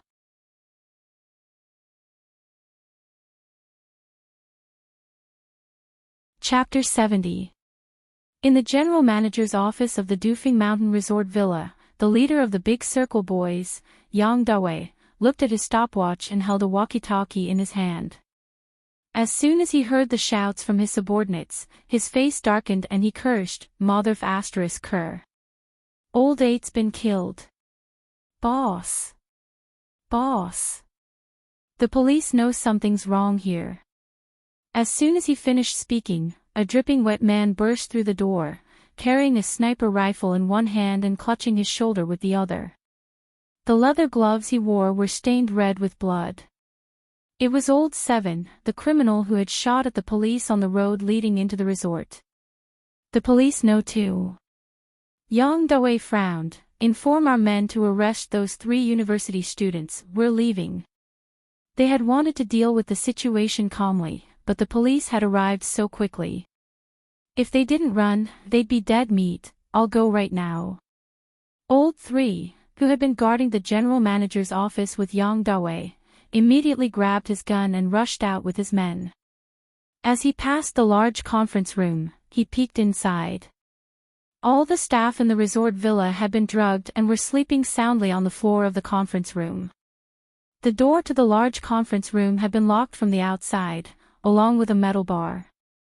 Even if someone woke up, they wouldn't have to worry about them. In Qingfeng Garden, Gu Nianji waited for almost half an hour, but Brother Li still hadn't returned. She was growing more and more anxious by the minute. Mei Xiaoan stood at the window with his arms crossed, looking out at the heavy rain. His eyes behind his gold-rimmed glasses were dull and lifeless. Strongman was wearing a raincoat and hiding behind the door of Qingfeng Garden to see what was going on outside. Through the crack in the door, he saw two men with guns hurrying past the main road. His legs went weak with fear. He waited until the two men were far away before running back, panting. He whispered to Mei Xiaoan, "Class rep, two men are heading to Minghua Court, I saw them with guns." "Oh no, are they going to make a move? What should we do? Are we just going to sit here and wait for death?" Little Temptress clutched her head and shook her head frantically. No. I haven't lived long enough.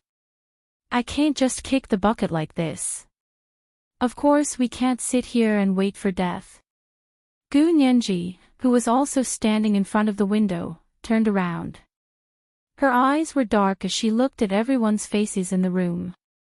Her eyes were large to begin with, and her pupils were especially dark. At this moment, they were like dots of paint, and under the light, they were shockingly bright, as if there were two flames burning in her eyes. Gu Nianji's expression encouraged everyone. "What do you want to do?" Mei Xiaoan looked over, his gaze firmly attracted to her. It was this kind of expression, this kind of appearance, that would always inadvertently enter his heart. Gu Nianji put on the makeshift raincoat that had been prepared in the villa room and looked at the shining palace lanterns overhead. She smiled and said, "I'm going to pull the switch." It was best to fish in troubled waters when it was pitch black. In this way, the opponent would not have much of an advantage, and it would also attract the attention of the other people living in the villa. Gu Nianji didn't believe that the criminals would have the guts to kill everyone in the resort. If they had the guts, they wouldn't have secretly drugged the students of Minghua Court. Everyone in the room was smart and immediately understood what she meant. Mei Xiaoan immediately said, "I'll go, I know where the switch is." "You come with me, I'm very familiar with pulling the switch." Gu Nianji winked at Mei Xiaoan. Her palms were sweaty, and she was actually a little excited. She knew where the switch was, but she didn't necessarily know how to pull it. Moreover, the circuit system was much more complicated than before, and the level of protection was also much higher. People without training might not be able to pull the switch in a place as large as Dufeng Mountain Resort Villa in one go. Gu Nianji had lived in the Special Operations Forces base for 2 years, and had watched the group of people train. She had also been itching to try it a few times. Pulling the switch and causing damage was something that the Special Operations Forces people had deliberately teased her and taught her to do, Mei Xiaoan said. Okay. He also put on a raincoat and rushed into the thick curtain of rain with Gu Nianji. Mei Xiaoan had been to the resort many times, once with the head of the Mei family, and was a VIP of the villa's general manager, President Fu. President Fu had personally taken them on a tour of the resort, and Mei Xiaoan remembered that they had walked past a place that President Fu had introduced to them as the electrical room. The electrical room was the main switch for the entire resort, so they hadn't gone in. Although it had been a year or two, Mei Xiaoan still remembered it like it was yesterday. He followed the direction of his memory and brought Gu Nianji to the electrical room. It was difficult to walk on a rainy night. The two of them held hands as they walked up the steps of the electrical room. The door was tightly shut, and light seeped through the crack. Mei Xiaoan peered through the crack and was shocked. There's no one inside. Normally, there would be people on duty in the electrical room 24 hours a day. Gu Nianji's eyes flashed, and she pushed Mei Xiaoan away. Let me do it. She held a small, inconspicuous pendant on the key chain in her hand. She covered the keyhole as she inserted the pendant into the lock. This pendant of hers was actually a lock picker. Yin Shixiang had given it to her as a birthday present one year. She felt the keyhole in her hand, and gently turned it a few times. The lock clicked open. Mei Xiaoan was stunned. "How did you open it?" "That's my secret." Gu Nianji winked at Mei Xiaoan. Her pretty face was like a rare epiphyllum blooming in the rainy night. She was so alluring that he didn't even dare to blink. He was afraid that such beauty would disappear in a flash and he would never see it again. Mei Xiaoan's head was dizzy and he couldn't think. He could only stare at Gu Nianji's face and listen to her melodious voice. He stood outside the door in a daze to keep watch for her. At that moment, he did whatever Gu Nianji said. He couldn't control himself. Gu Nianji also thought it was strange that Mei Xiaoan was so obedient, but she didn't have time to think about it. She quickly walked inside. There were many switches and switchboards in the electrical room, as well as all kinds of switches. Indeed, if Mei Xiaoan had come alone, he wouldn't have been able to find the main switch. If he pulled it randomly, it would only alert the criminals. Gu Nianji's eyes wandered around the electrical room, and soon locked onto a medium-sized glass frame on the north wall. Judging from the wiring, it should be the main switch. Gu Nianji quickly walked over to take a closer look. The glass frame was locked with a large lock. She observed it carefully and didn't dare to use the lockpick again. The lock seemed to be connected to a wire. This kind of lock couldn't be opened with a lockpick. But the glass frame covering the main switch dashboard didn't have any circuit connections. Gu Nianji looked at it for a while and walked around the electrical room. Finally, she made up her mind and picked up a hammer from the toolbox in the electrical room.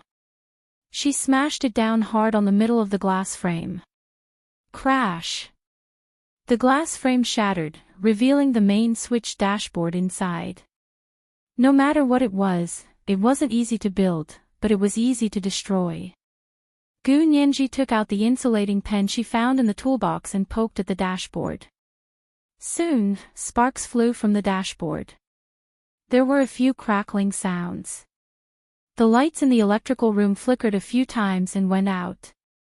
The extinguishing of the lights in the entire resort was like a ripple effect, spreading out with the electrical room as the center. Third update delivered. Asking for monthly and recommendation votes. Fourth update at 8:00. Monthly 700 plus updates. Oh, __. Oh.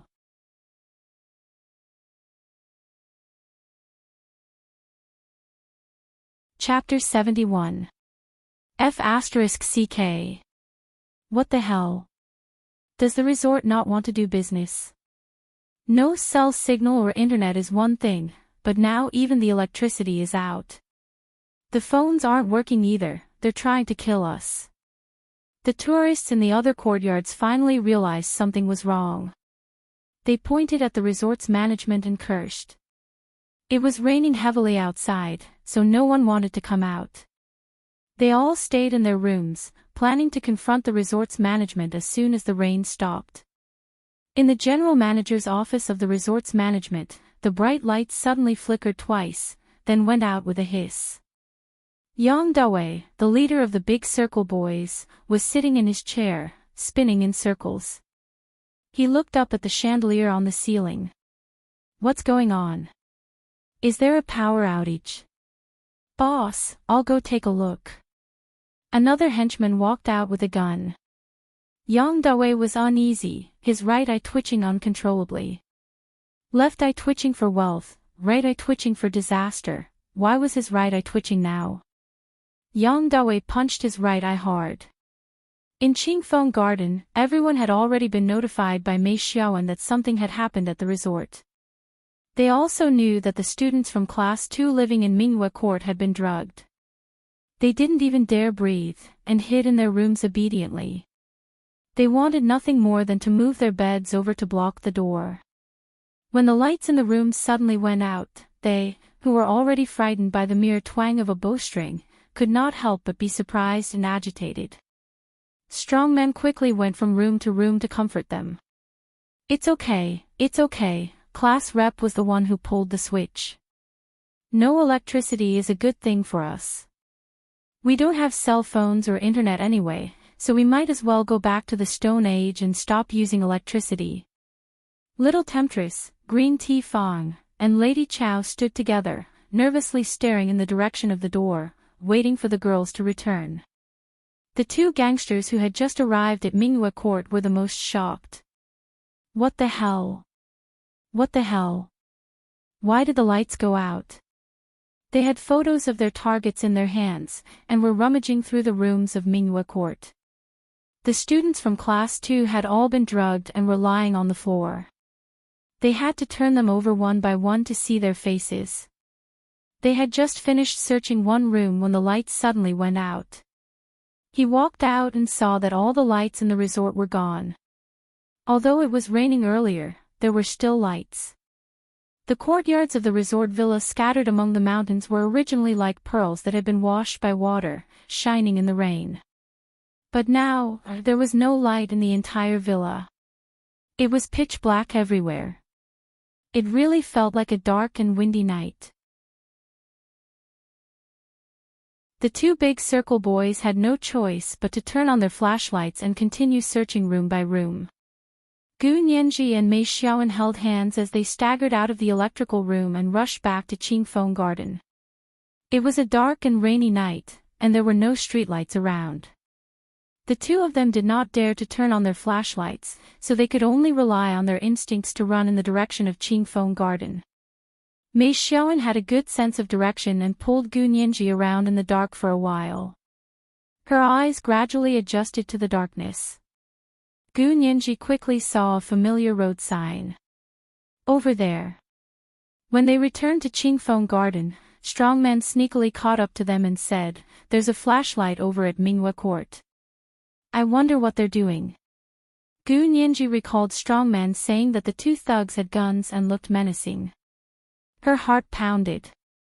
She bit her lip and looked at Mei Xiaoan. "How about I go see what they're doing?" "No." Mei Xiaoan flatly refused. "Those two have guns. If you go, you'll be a lamb walking into a tiger's den." Gu Nianji thought to herself, who's the lamb and who's the tiger? Of course, she did not refute Mei Xiaoan in front of everyone. She only asked worriedly, "What if they find out we changed rooms and come looking for us?" Everyone panicked. "No way. What do you think?" Gu Nianji walked to her bed and took out her swimsuit that looked like a diving suit. "I'll go over to Little Mirror Lake." "Is that okay?" "Little Mirror Lake?" Mei Xiaoan frowned. "You want to swim there?" "Yes, I swam there once yesterday. I'm more familiar with the water." Gu Nianji had already gone to the bathroom to change. Mei Xiaoan did not say anything else. He quietly went back to his room to change into swimming trunks and went into the water with Gu Nianji. Late at night in Sea City, several prominent families were woken up by a phone call almost at the same time. "The Mei family. Your son is in danger at Dufeng Mountain Resort Villa. Hurry up and think of a way to save him." "The Chow family. Your daughter is in trouble at Dufeng Mountain Resort Villa. Hurry up and think of a way to save her, or it'll be too late." Several other calls were made to other cities, including the imperial capital, B City. The parents of these families would rather believe it was true and immediately called their own children. However, neither their cell phones nor the landline at Dufeng Mountain Resort Villa went through. Their messages to their instant messaging apps went unanswered. Their requests for FaceTime also went unanswered. Had something really gone wrong? These families all thought of the Sea City Police headquarters at the same time.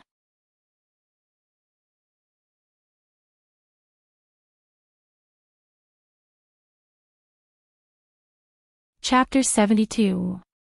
Hua Xiaohing's gaze was chilling. Zhao Liangzi used all his strength to keep his legs from turning to jelly, but he was afraid that if he opened his mouth, he would be tongue-tied. He could only look at Yin Shixiang and say slowly, "Big Xiong, go ahead."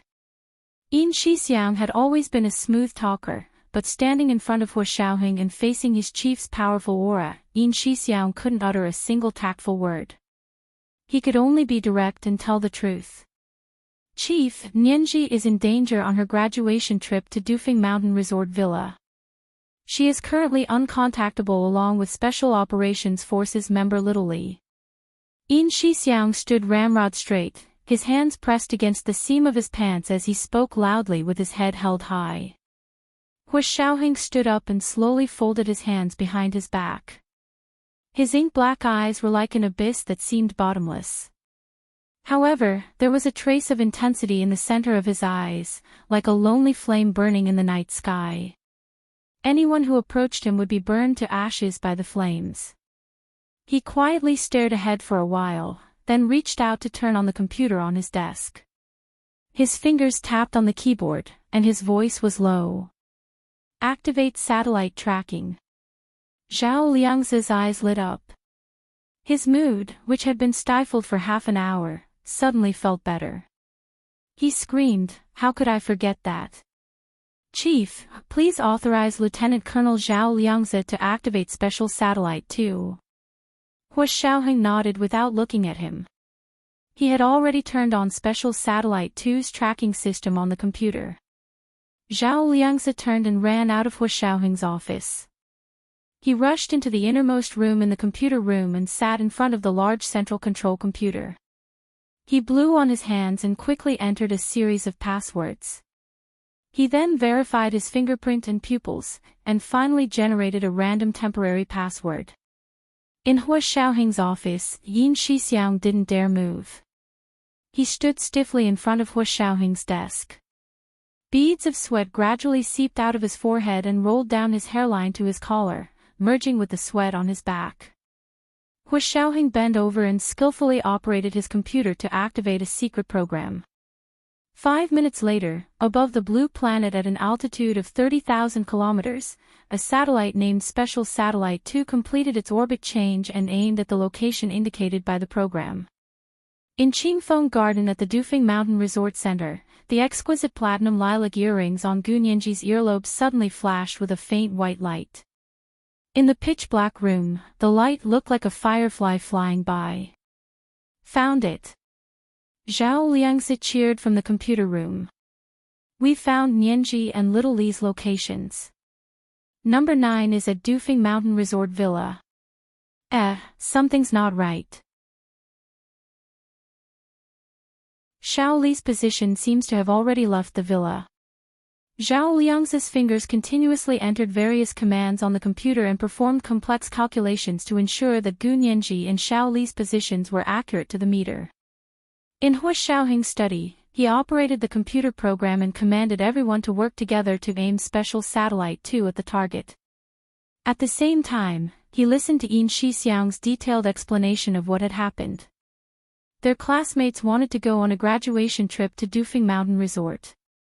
"I'd investigated the place beforehand, and I was convinced that it was a good place, so I agreed. Little Li also went.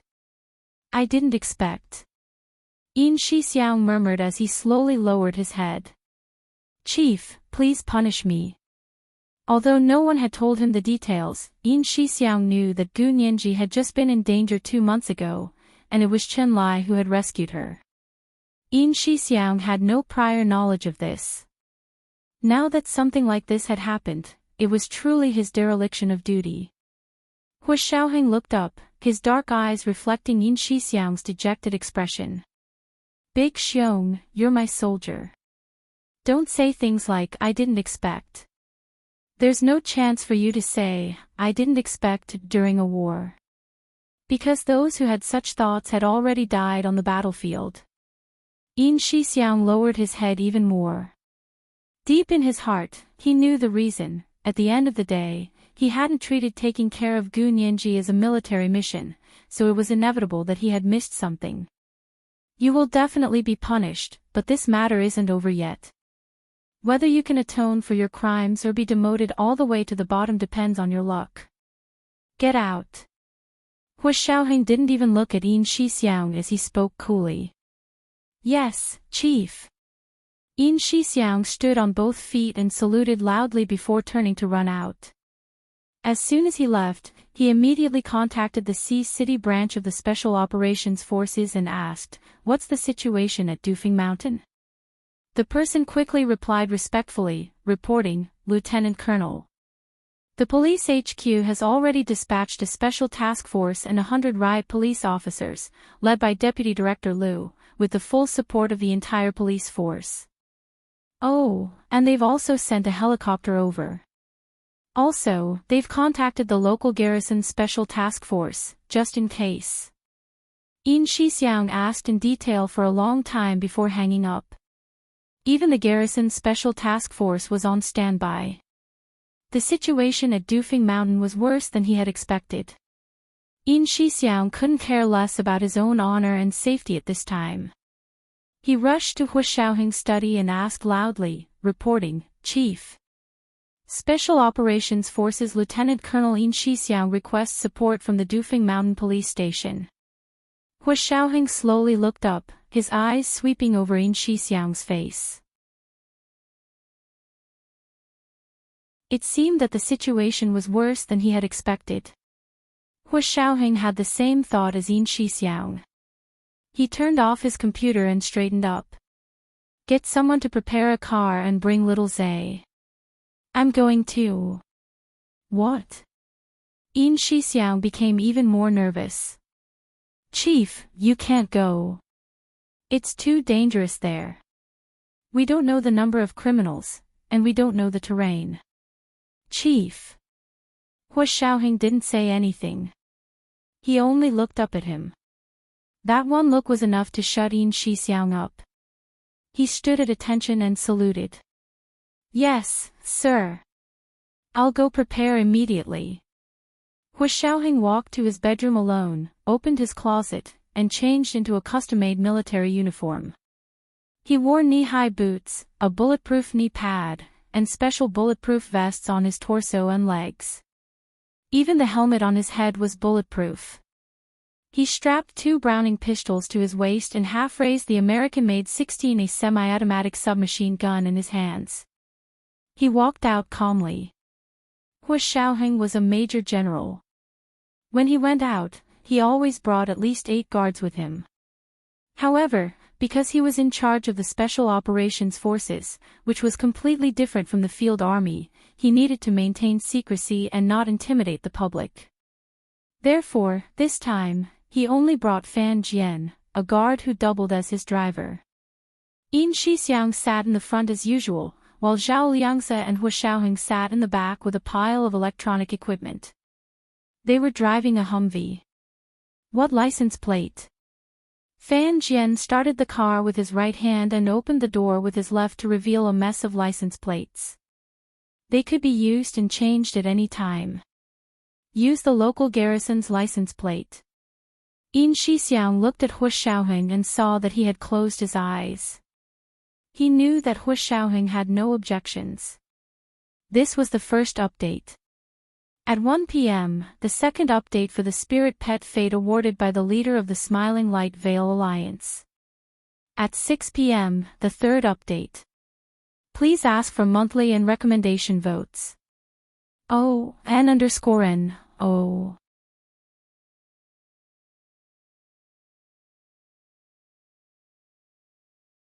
Chapter 73. Gu Nianji and Mei Xiaoan had just arrived at Little Mirror Lake and were swimming quickly towards Minghua Court from Qingfeng Garden as they climbed the steps to the back door of Minghua Court. Climbing the steps to the back door of Minghua Court, Gu Nianji and Mei Xiaoan poked their heads into the courtyard to see where there was light. The 2 big circle boys searched the 6 rooms with flashlights, sweating profusely, but still couldn't find the 3 students they were looking for. What the hell? Aren't they here?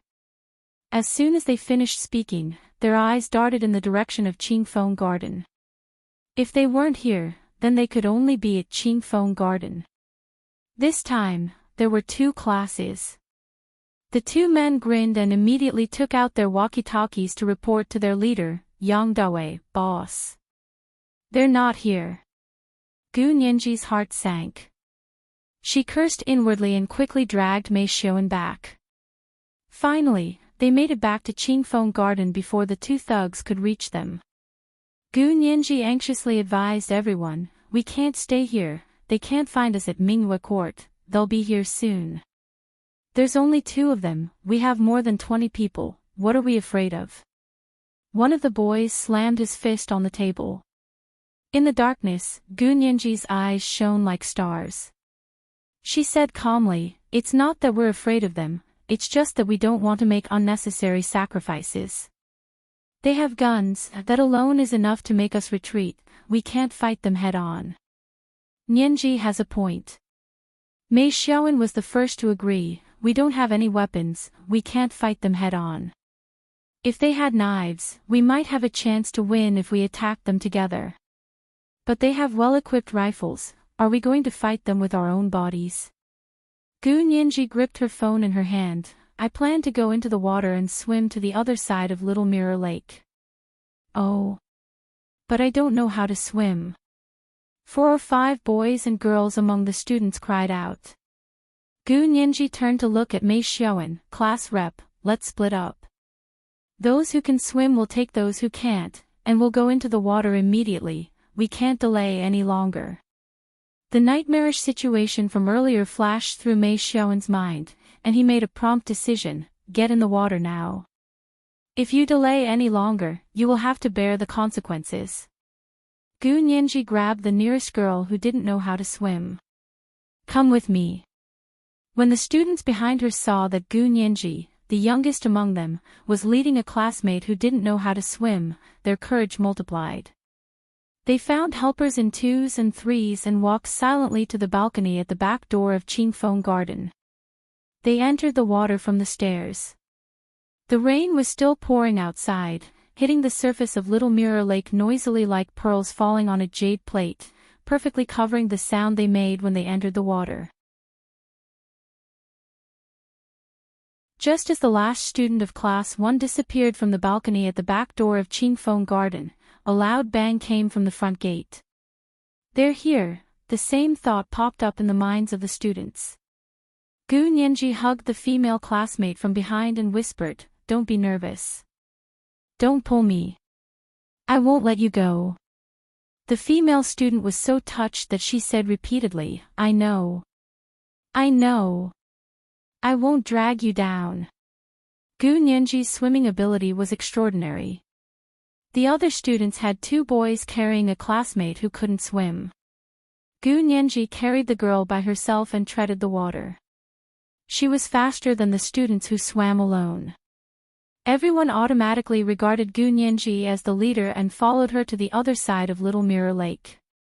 Little Mirror Lake was very large, almost 2 kilometers in diameter. It was not easy to cross the entire lake. But if they didn't swim forward, they would die. Therefore, everyone performed at a level they normally couldn't reach, and swam steadily and quickly. Fortunately, Gu Nianji had destroyed the main power switch of the entire villa. Now the entire villa was so dark that they couldn't even see their fingers in front of them. With the wind and rain, no one noticed the slightest movement in Little Mirror Lake. Inside Qingfeng Garden, 2 big circle boys kicked open the main door and rushed in with rifles and flashlights. They thought they would see the same scene in Minghua Court as they had seen in Minghua Court, with university students fainting everywhere. In the end, they searched all 6 rooms and couldn't find a single student. Motherf asterisk cur. Where the hell did they go? Don't tell me they can fly. One of the big circle boys slammed the butt of his rifle on the door angrily. The other big circle boy was calmer. He looked around and said, "Looks like there's a master among them. He's already escaped with them." Escaped? It's raining heavily outside, where can they go? And it's not just 1 or 2, it's more than 20 people. Tell me, how did they escape? How would I know? Look, their luggage is still here, maybe they're hiding somewhere. The calmer big circle boy shone his flashlight around Qingfeng Garden. Should we ask the people here if there are any hidden doors or secret rooms in these rooms? You call the boss. I don't dare. The hot-tempered big circle boy sniffed and said angrily, he just scolded me like a dog. The calmer big circle boy thought for a moment and picked up the walkie-talkie. His voice immediately sounded very sincere. Boss, we have a bit of a problem. Speak. Yang Dawei's exasperated voice came through the walkie-talkie. Tell me what problem you have. There's no one in Qingfeng Garden. Boss, do you want to ask the general manager of the villa if there are any secret rooms or hidden doors in the courtyard? We suspect they're hiding. Yang Dawei sat in the pitch-black general manager's office, looking out the window at the storm. He was furious. Bring me the general manager. One of the big circle boys rushed to the storeroom and dragged out the exhausted Mr. Fu. Tell me, are there any hidden doors or secret rooms in Qingfeng Garden? Yang Dawei pointed the barrel of his gun at Mr. Fu's throat. Mr. Fu's heart constricted in fear. He couldn't breathe and fainted. Soon, a faint stench and a pungent stench filled the room. One of the big circle boys kicked the unconscious Mr. Fu. He pissed his pants. Yang Dawei slapped Mr. Fu hard in the face. He stood up with his gun in hand and said with a dark look in his eyes, let's go. Bring the guns and go to Qingfeng Garden. There were only 5 of them left, and they rushed out together with their guns. When they arrived at Qingfeng Garden, they searched inside and out but couldn't find any hidden doors or secret rooms. Yang Dawei walked to the back door of Qingfeng Garden with his gun in hand. He squinted at the drizzling little mirror lake and spat out the words through gritted teeth. You're ruthless enough. I'll hit you. As he said that, he raised his gun and fired at the little mirror lake indiscriminately. Spirit Pet Fate reward for the Smiling Light Veil Alliance's second update has arrived. Reminder for monthly votes and recommendation votes. At 6:00 in the evening.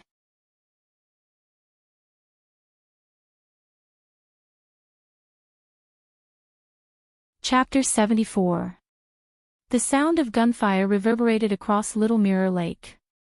The bullets whizzed through the wind and rain, whistling fiercely and echoing in the mountains for a long time. The other tourists at the Dufeng Mountain Resort Villa heard the sound and thought at first that someone was setting off fireworks. Then they remembered it was raining heavily outside. How could it be fireworks? Then someone thought it might be gunfire. Everyone was even more afraid, but no one dared to run out. Almost everyone silently reinforced the gates of their own courtyards. Strangers abandoned their wariness of each other and worked together to save their own lives. The wind and rain on Little Mirror Lake grew stronger, and visibility was almost zero. Those with a poorer sense of direction could only swim in circles in the lake until they were exhausted and unable to reach the shore. This was one of the reasons the big circle boys had not given chase. If it hadn't been for Gu Nianji, all of them would have died. Gu Nianji had always had a strong sense of direction. Although she couldn't remember the way home, she could still tell north from south on the stormy surface of Little Mirror Lake. She had swum the Little Mirror Lake twice since yesterday. This was her 3rd time. She looked up from the water, one arm wrapped around her classmate's waist. She lifted the hand holding the phone and wiped the rainwater off her face with the back of her hand. It wasn't difficult for her to figure out the direction of Little Mirror Lake because it was surrounded by mountains on 3 sides and had a good point of reference. All she had to do was stare at the general shape of the mountains on the opposite side of Little Mirror Lake to know which way she was swimming. Fortunately, Gu Nianji and the others had already swum out of range of the sniper rifle when Yang Dawei and the others fired into Little Mirror Lake. But hearing the gunshots behind them still scared them so much they almost sank to the bottom. A few of them almost cramped up. They know we're in the water, everyone had the same thought in their minds. They couldn't help but lower their heads and swim even faster. Gu Nianji deliberately fell back from the front, and urged everyone to go faster, faster, faster. We're not looking anymore. Just grab President Fu and the university students from Minghua Court and take them with us. Yang Dawei, who was standing on the balcony at the back door of Qingfeng Garden, ordered decisively, "The police should be here soon. If we can get out of this unscathed, I must find out what went wrong. Go." Everyone quickly rushed out of Qingfeng Garden and split into two groups. One group went to catch Chief Fu, while the other returned to Minghua Court. The weather was bad, and they might not be able to see the direction in the water. Furthermore, their advantage was the guns in their hands, so they didn't want to go into the water to chase after the C University law students who had already escaped. Once they entered the water, their advantage would be gone. Left with no choice, they could only settle for the next best thing. They took a few fainted students from President Fu's class as hostages. They returned to Minghua Court and picked out a few of the unconscious university students. They picked out a few well-dressed men and carried them into their black SUV. The wind gradually died down, but the rain did not lessen. The black SUV roared and drove to the front of the management building of the villa. Two men dragged Mr. Fu, who was tied up, out of the room. They got in the car and drove to the main road out of the villa. There was almost no traffic on the road. They were burning with anxiety and couldn't wait to leave this place as soon as possible. Sang! Boom! The big circle boys who were driving suddenly saw a huge bump on the road ahead. They quickly turned the steering wheel to go around it. However, the black SUV's wheels hit something and suddenly skidded. The big circle boys, who had been holding the steering wheel, were slumped over the steering wheel. The black SUV was finally brought under control. It spun 90 degrees on the main road and crashed into a tree on the side of the road with a bang. White smoke billowed from the front of the car. The engine sputtered a few times, and the sturdy-looking SUV was destroyed. ****. We crashed. The grumpy big circle boy got out of the car, cursing. He lifted the hood of the SUV to take a look. The engine was a charred mess and there was no way to fix it. "Big brother, get out, the car's on fire." He yelled into the car. A few big circle boys got out of the car and walked over to his side to take a look. One look at the engine and they knew that it would be impossible to start the car again. ****. This is so uncanny. What the hell is going on? The grumpy big circle boy kicked the car door open and went in to take the hostages out. "The car's gone, do we have to walk?" He looked up at Yang Dawei. Yang Dawei's expression was very serious. He raised his hand to stop the others from talking. He leaned sideways and listened. "Oh no, someone's coming. There's a lot of them." As soon as Yang Dawei finished speaking, the sirens of the police cars in front of them grew louder. They were rapidly approaching them. "What are you listening for?" "****, I can see the police lights." One of the big circle boys muttered. He picked up a fainted college girl and slung her over his shoulder.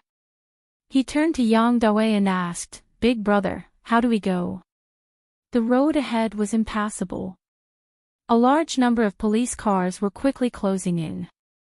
"Go up the mountain." Yang Dawei had just considered this possibility when there was a rustling in the woods, followed by the barking of a dog. Police dogs. They have police dogs. The timid big circle boy immediately hid behind Yang Dawei. "Big brother, we can't go up the mountain. We can't outrun the police dogs on the mountain. We can't go up the mountain." Yang Dawei waved his hand. "Let's go back to Minghua Court at the resort." The 7 big circle boys carried the 4 fainted college students and the resort's general manager. They immediately ran back the way they had come. After walking for a while, an unprepossessing young man walked out of the forest on the side of the road. His head and face were covered in blood, and half of his face was swollen. One of his arms was hanging at a strange angle. It was probably broken. He sat on the side of the road and spat on the ground. "I don't have a gun, but I can suffocate you with a plastic bag."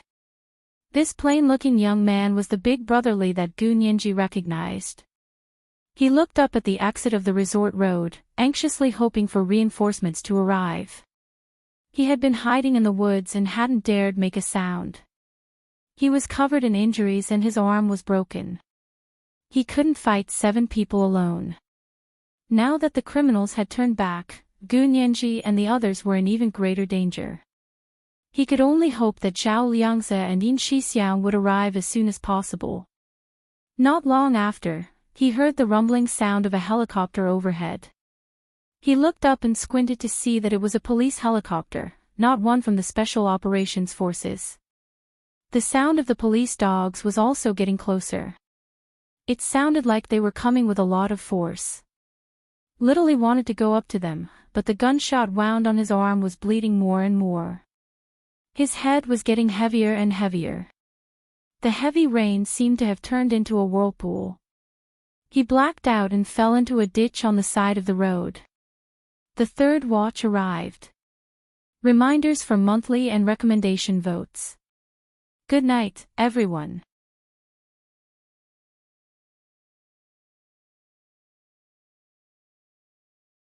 Chapter 75. Suddenly, in the middle of the rainy night, the road from the highway junction to the Dufeng Mountain Resort Villa was filled with many different sounds. Dozens of police cars opened the way, whistling their ear-piercing sirens and flashing their bright lights as they sped towards the entrance of the villa. 2 helicopters circled in the night sky, casting down powerful funnel-shaped searchlights that crisscrossed over the pitch-black resort villa. "Boss! Boss! Why are there helicopters here? Boss! So many cops. I think they're SWAT." 2 big circle boys, who were hiding in the bushes at the entrance of the villa, anxiously contacted Yang Dawei through their walkie-talkies. "What's the panic?" Yang Dawei was a tough bandit after all. He wasn't the least bit afraid. He roared, "We have so many hostages in our hands, they won't dare come for real. Besides, it's not like we've never killed cops before. Show them what we're made of." The 2 big circle boys immediately raised their guns and aimed at the 2 police officers who were running towards them with the police dogs. Bang! Bang! Bang! 3 shots rang out. 1 police officer was shot in the arm, and 1 police dog was crippled. "Over there." The police officers heard the gunshots. Someone immediately carried the injured officer and the police dog away, while the other officers raised their guns and fired at the bushes.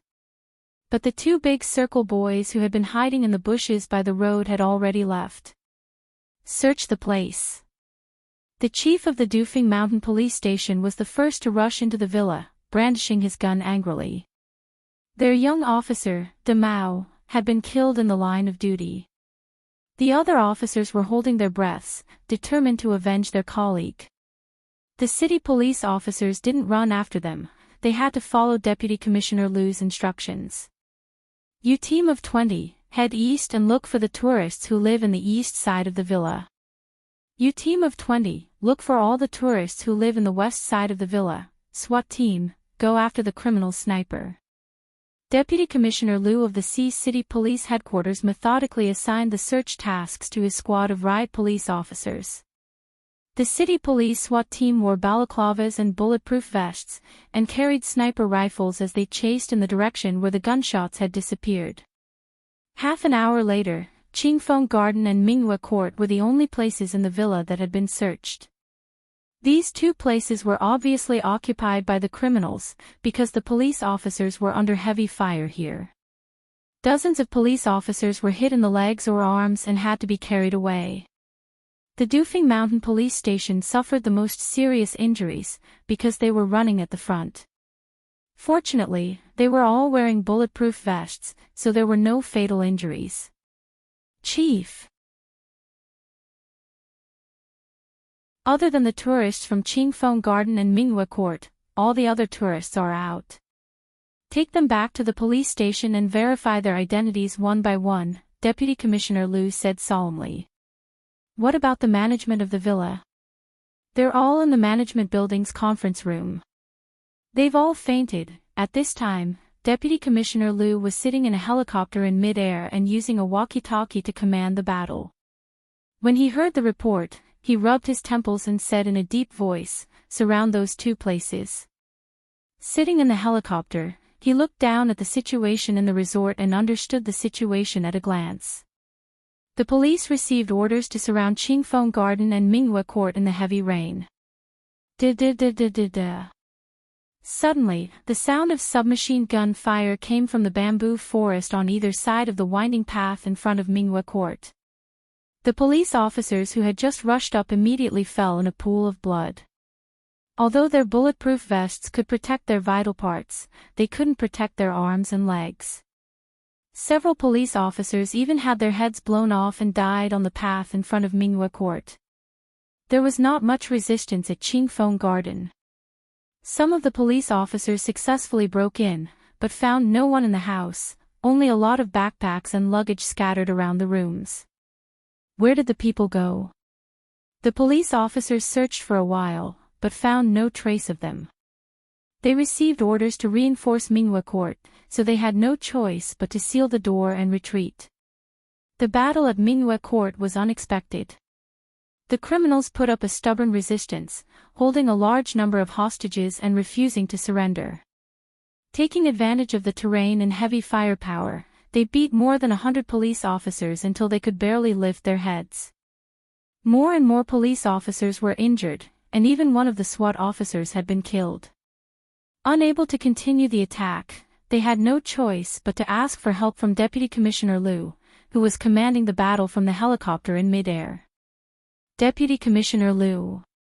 The criminals' firepower is too strong. We can't break in. Half of our men are already injured. Deputy Commissioner Liu, they have heavy weapons. Deputy Commissioner Liu was stunned. Heavy weapons? What kind of heavy weapons? How is that possible? It's probably a semi-automatic submachine gun, and they have plenty of bullets. The Dufeng Mountain Sub-Bureau Sergeant, who was a retired soldier, took the walkie-talkie and spoke to Deputy Commissioner Liu, who was in mid-air. Deputy Commissioner Liu, please make a decision as soon as possible to avoid more casualties. Deputy Commissioner Liu spoke to a few of his confidants on the ground, and his heart sank when he understood the full situation. He had never imagined that these criminals were no ordinary criminals, and that their weapons were no ordinary weapons. The criminals are concentrated in Qingfeng Garden and Minghua Court. They have heavy weapons. Requesting reinforcements. Requesting reinforcements. Requesting reinforcements. Deputy Commissioner Liu had no choice but to call the military officer's walkie-talkie. The military officer on standby was shocked. The criminals have heavy weapons? Where did they come from? Guns were banned in the Empire, and civilians could only play with air guns. Pistols and sniper rifles occasionally appeared on the black market, but heavy weapons, such as submachine guns and semi-automatic rifles, were rarely seen even on the black market. Moreover, these things consumed the most bullets. Given the Empire's strict control over bullets, even if they were lucky enough to get their hands on a semi-automatic rifle, it would only take a few rounds of bullets to finish it off. I know it sounds ridiculous, but it's the truth. I've already lost more than a dozen officers to them. Deputy Commissioner Liu said anxiously. There are also more than 20 university law graduates in Minghua Court. They're all elites. They're all hostages. Their lives are precious. I hope the military can send reinforcements as soon as possible. Just as the City Police temporarily halted their attack and Deputy Commissioner Liu requested reinforcements from the military, two big circle boys sneaked out of Minghua Court under the cover of the night. They took a few landmines and buried them in the grass and the winding path in front of Minghua Court. They had planned to take these things abroad to use in their territory, but the police had arrived too quickly, and they didn't have time to escape. Boss, stay in the house and guard these hostages. We'll go out and set up an ambush. Boss, you can ask the police to give us money and a plane to get us out of the country. Warrior number 2 of the Big Circle boys discussed with Yang Dawei and decided to use the hostages to threaten the police. Yang Dawei patted the man on the shoulder. Good brother. Let's get out of the country together. Follow me. Warrior number 2 led them out the door and found the best sniping position to set up an ambush. The 5 Big Circle boys hid around Minghua Court. It had been raining for half the night. The water level of Little Mirror Lake had risen by almost an inch and was about to overflow the shore. The 20C University Law students from Class 1, Year 4, finally swam ashore. Gu Nianji hugged her classmate's waist as they bobbed up and down in the lake. Her feet gradually touched the soft mud at the bottom of the lake, but her strength was at the end of her tether. She had just pushed her classmate ashore when she fell head first into the water. This was the first update. At 1 p.m., there was the first update of Spirit Pet Affinity rewarded by the leader of Little Circle Fish. At 6 p.m., the third update. A reminder of the monthly and recommendation tickets. The monthly ticket would reach 900 today, and the fourth update would be sent tomorrow. The monthly ticket would reach 1,100 tomorrow, and the fourth update would be sent the day after. And so on.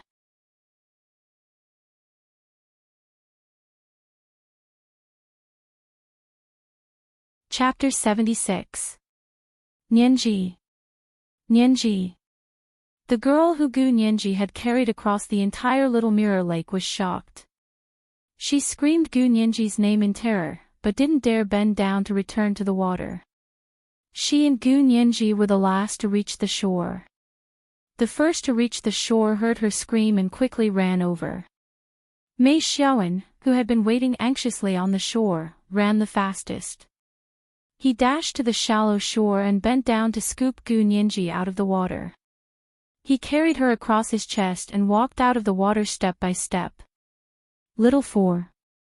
Little Four. Are you okay? Don't scare us. Little Temptress was on the verge of tears. She rushed over and took Gu Nianji from Mei Xiaowen's arms. Green Tea Fong and Lady Chow also rushed over to help. Together, they carried the unconscious Gu Nianji to the only long stone bench in the straw hut by the shore. Lady Chow sat on the end of the bench and placed Gu Nianji's head on her lap. She reached out to feel her breath and sighed in relief. She's still breathing, she's probably just tired. The girl Gu Nianji had rescued covered her mouth. She was both happy and scared as she cried.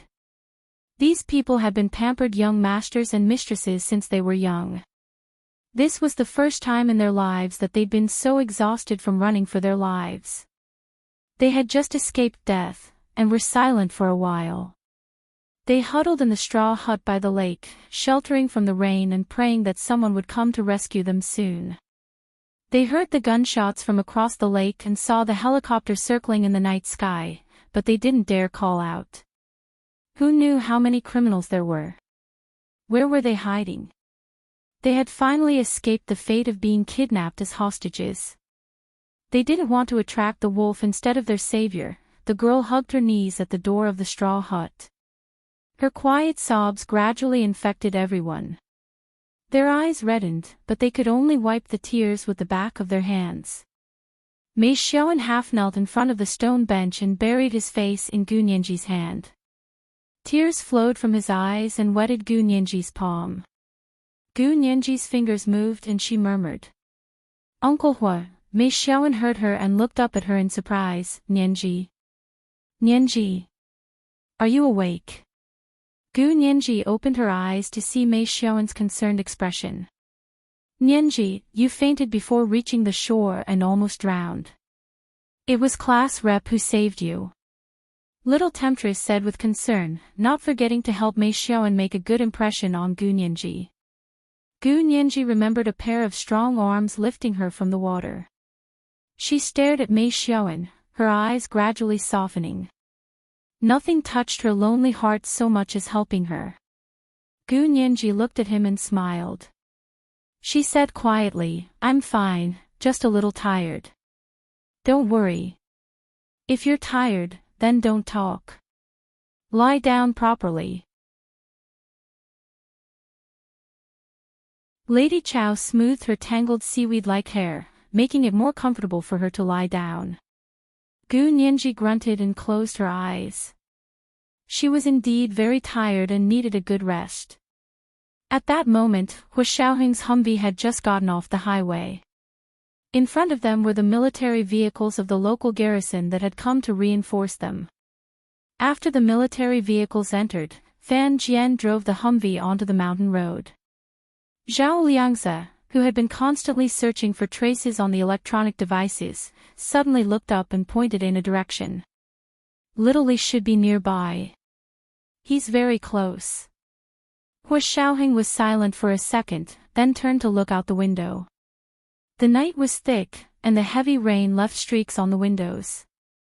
The world outside was blurry and unclear. The military vehicle was eerily quiet.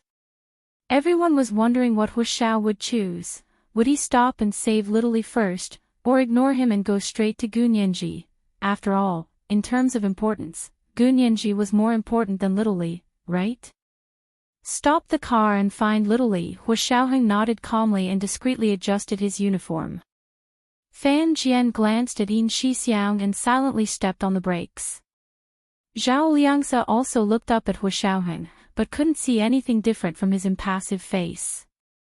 Yin Shixiang didn't dare look at Hu Xiaoheng's face. He knew how important Gu Nianji was to Hu Xiaoheng, but the chief still decided to save his own soldiers first. Yin Shixiang had mixed feelings and felt even more guilty. As soon as the car stopped, he was the first to open the door and rush out into the rain. Yin Shixiang's Bluetooth headset also had an instant messaging function.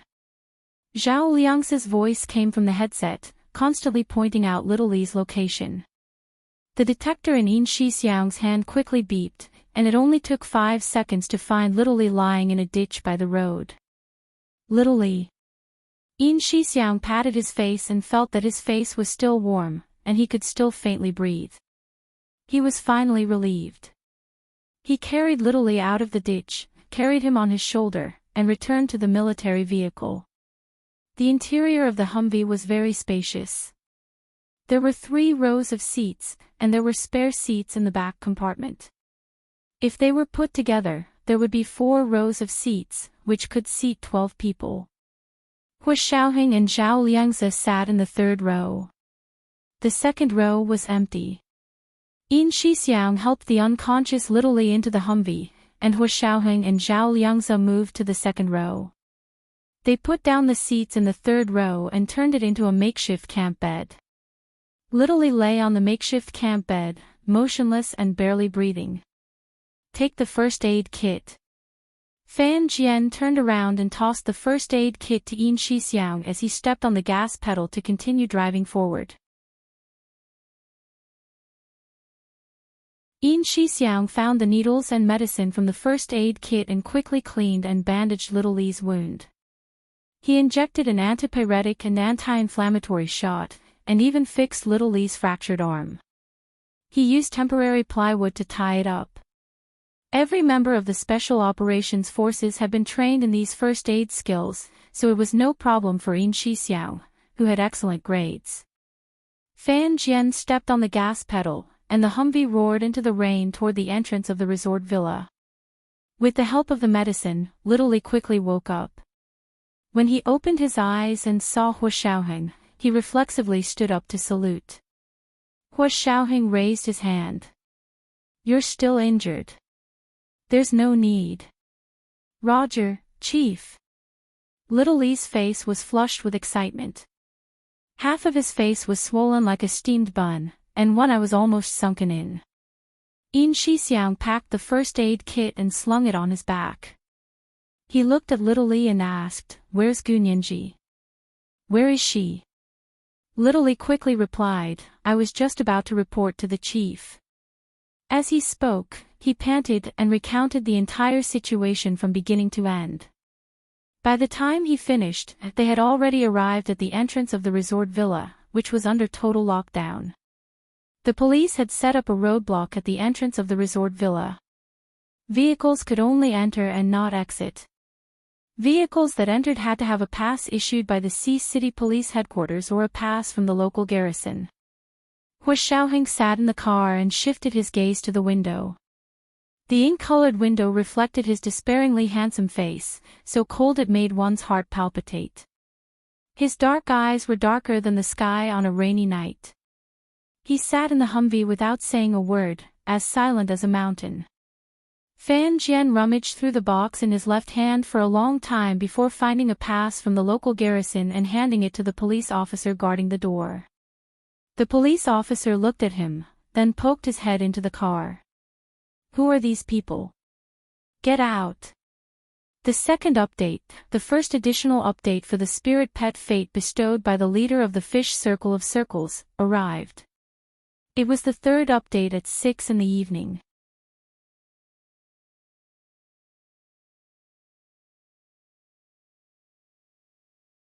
Chapter 77. The officer's voice was loud, but the people in the Humvee were used to situations like this, so they didn't take it to heart. Hua Xiaoheng crossed his arms and looked at Yin Shixiang. He lifted his chin calmly, you go. Yes, sir. Yin Shixiang opened the door and got out, showing his Special Operations Forces ID to the officer. Special Operations Forces, we're going on official business. The officer looked at Yin Shixiang's Lieutenant Colonel ID and his rank as a regimental commander, and immediately ordered his men to open the roadblock. He stood on the side of the road and raised his right hand in salute as he watched the Humvee drive away. Shaoli struggled to sit up in the car and pointed in the direction of Little Mirror Lake.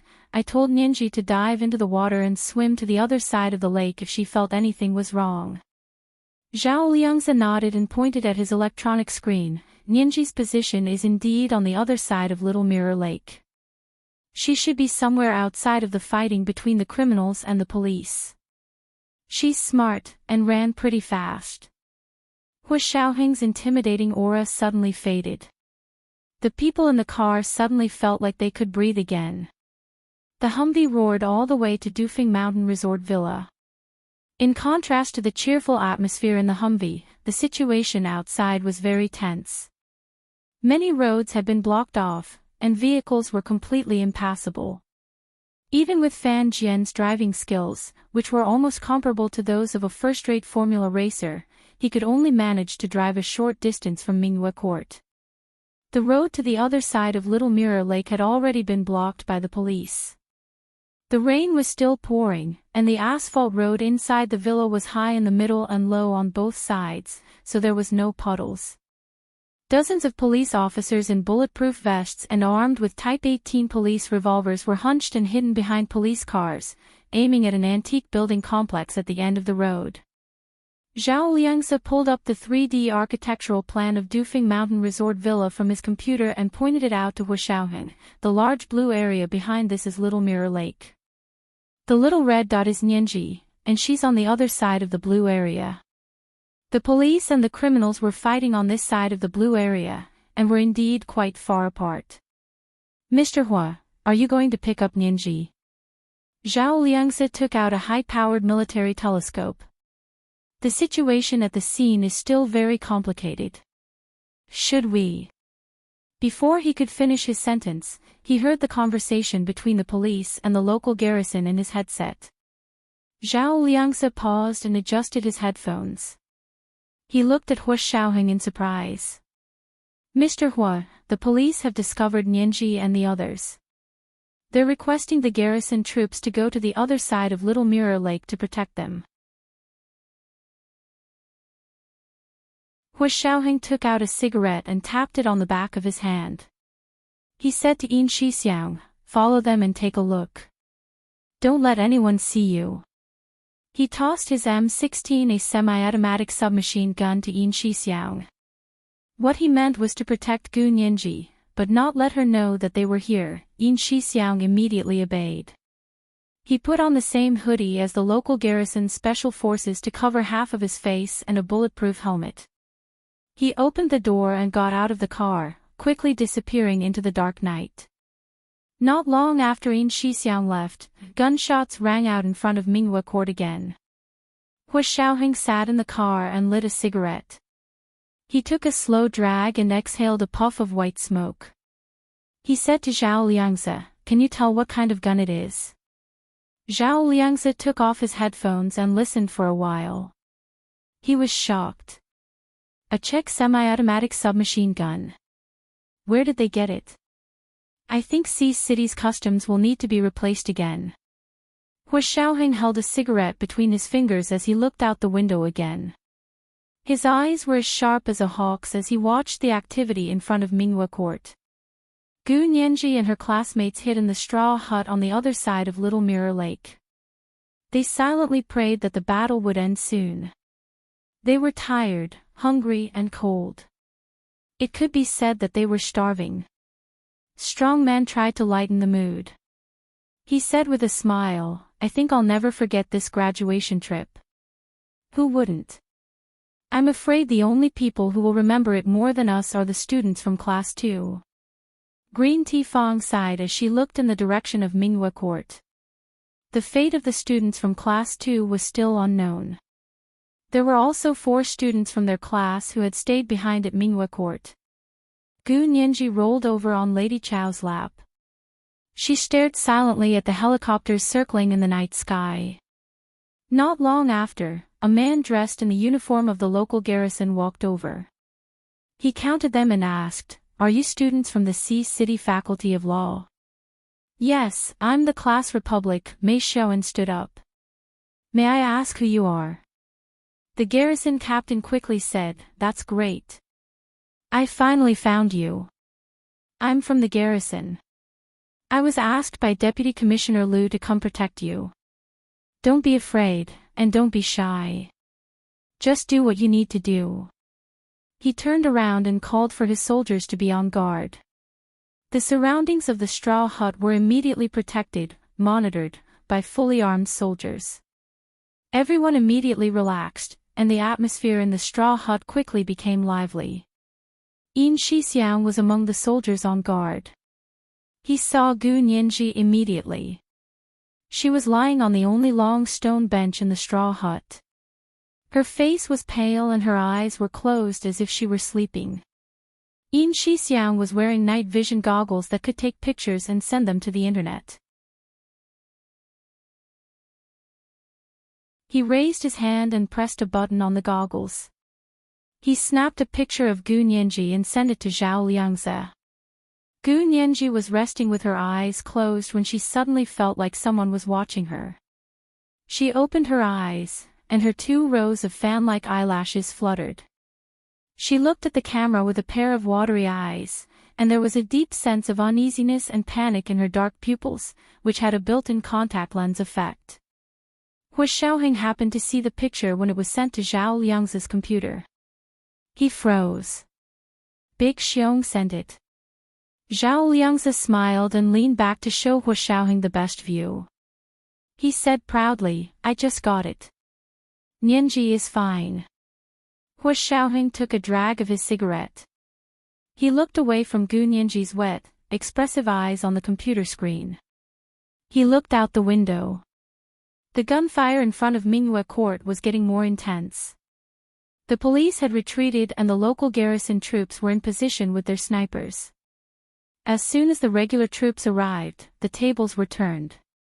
Bang, bang, bang, bang. The local garrison special forces snipers quickly took out 3 big circle boys armed with sniper rifles hidden in the bamboo forest in front of Minghua Court. Deputy Commissioner Liu of the City Police Headquarters heard the news from his helicopter. He waved his fists in joy. No matter how strong the criminals are, they can't beat our soldiers. However, there were 2 more powerful big circle boys who had not been killed. They were armed with submachine guns and were still entrenched in front of Minghua Court. "You're surrounded. Hurry up and surrender." Let the hostages go. If you turn yourself in, you can fight for leniency. Deputy Commissioner Liu shouted to the criminals in Mingyue Court from the helicopter. Hua Xiaoheng suddenly threw away his cigarette but in the Humvee. He frowned. Zhao Liangzi chuckled and made a pistol gesture with his right hand. You can get leniency for killing police and soldiers? My dead comrades, I'll light a candle for you. The third watch arrived. Good night, my friends.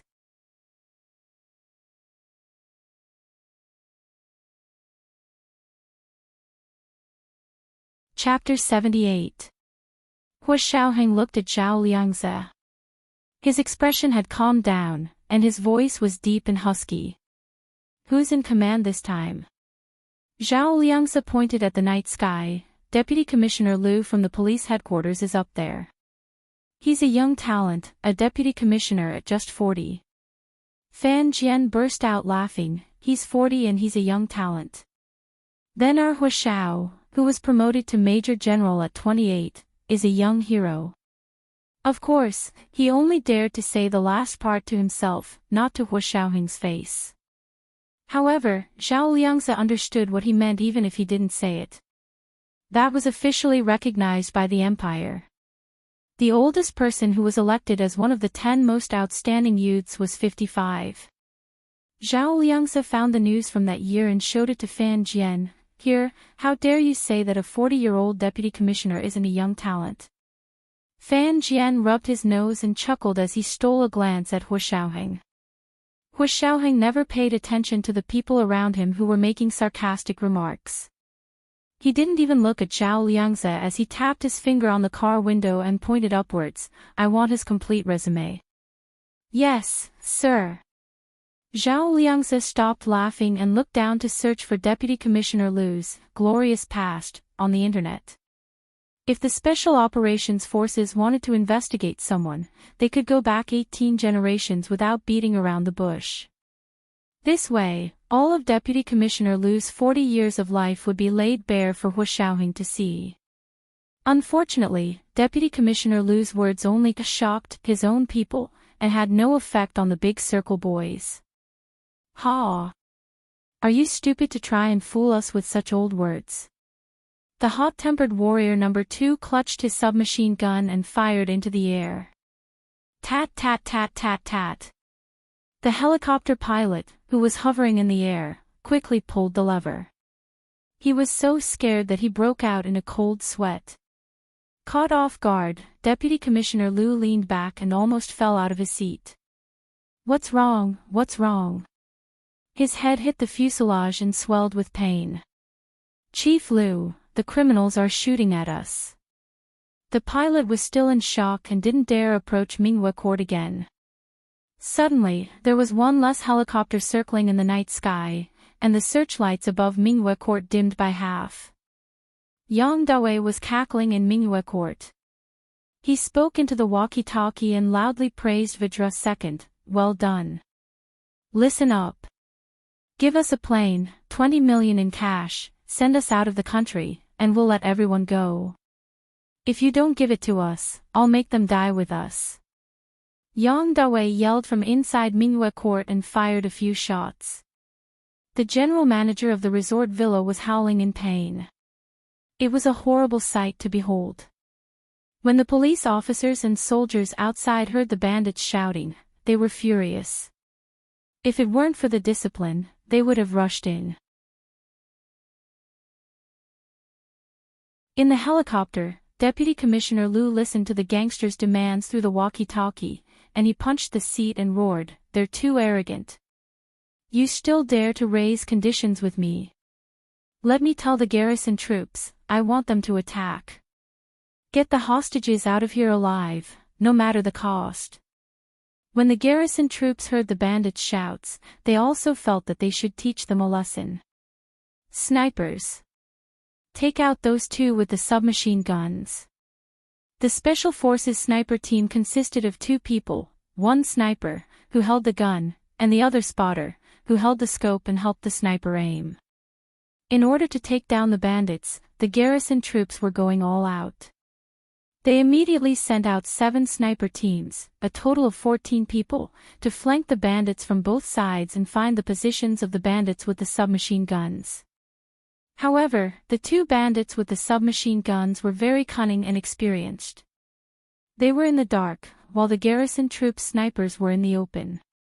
No matter which direction the garrison troops' snipers approached from, the 2 submachine guns fired a volley of bullets at them.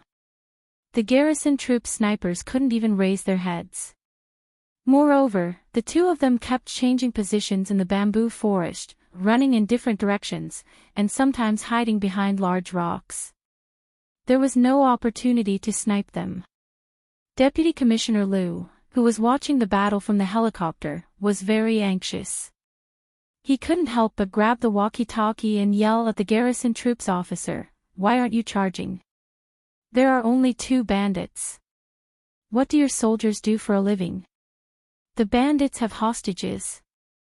They're all law students. They're future elites." The garrison troops officer turned off the walkie-talkie with a dark expression on his face. He looked up at the tall bamboo forest on either side of the winding path in front of Minghua Court.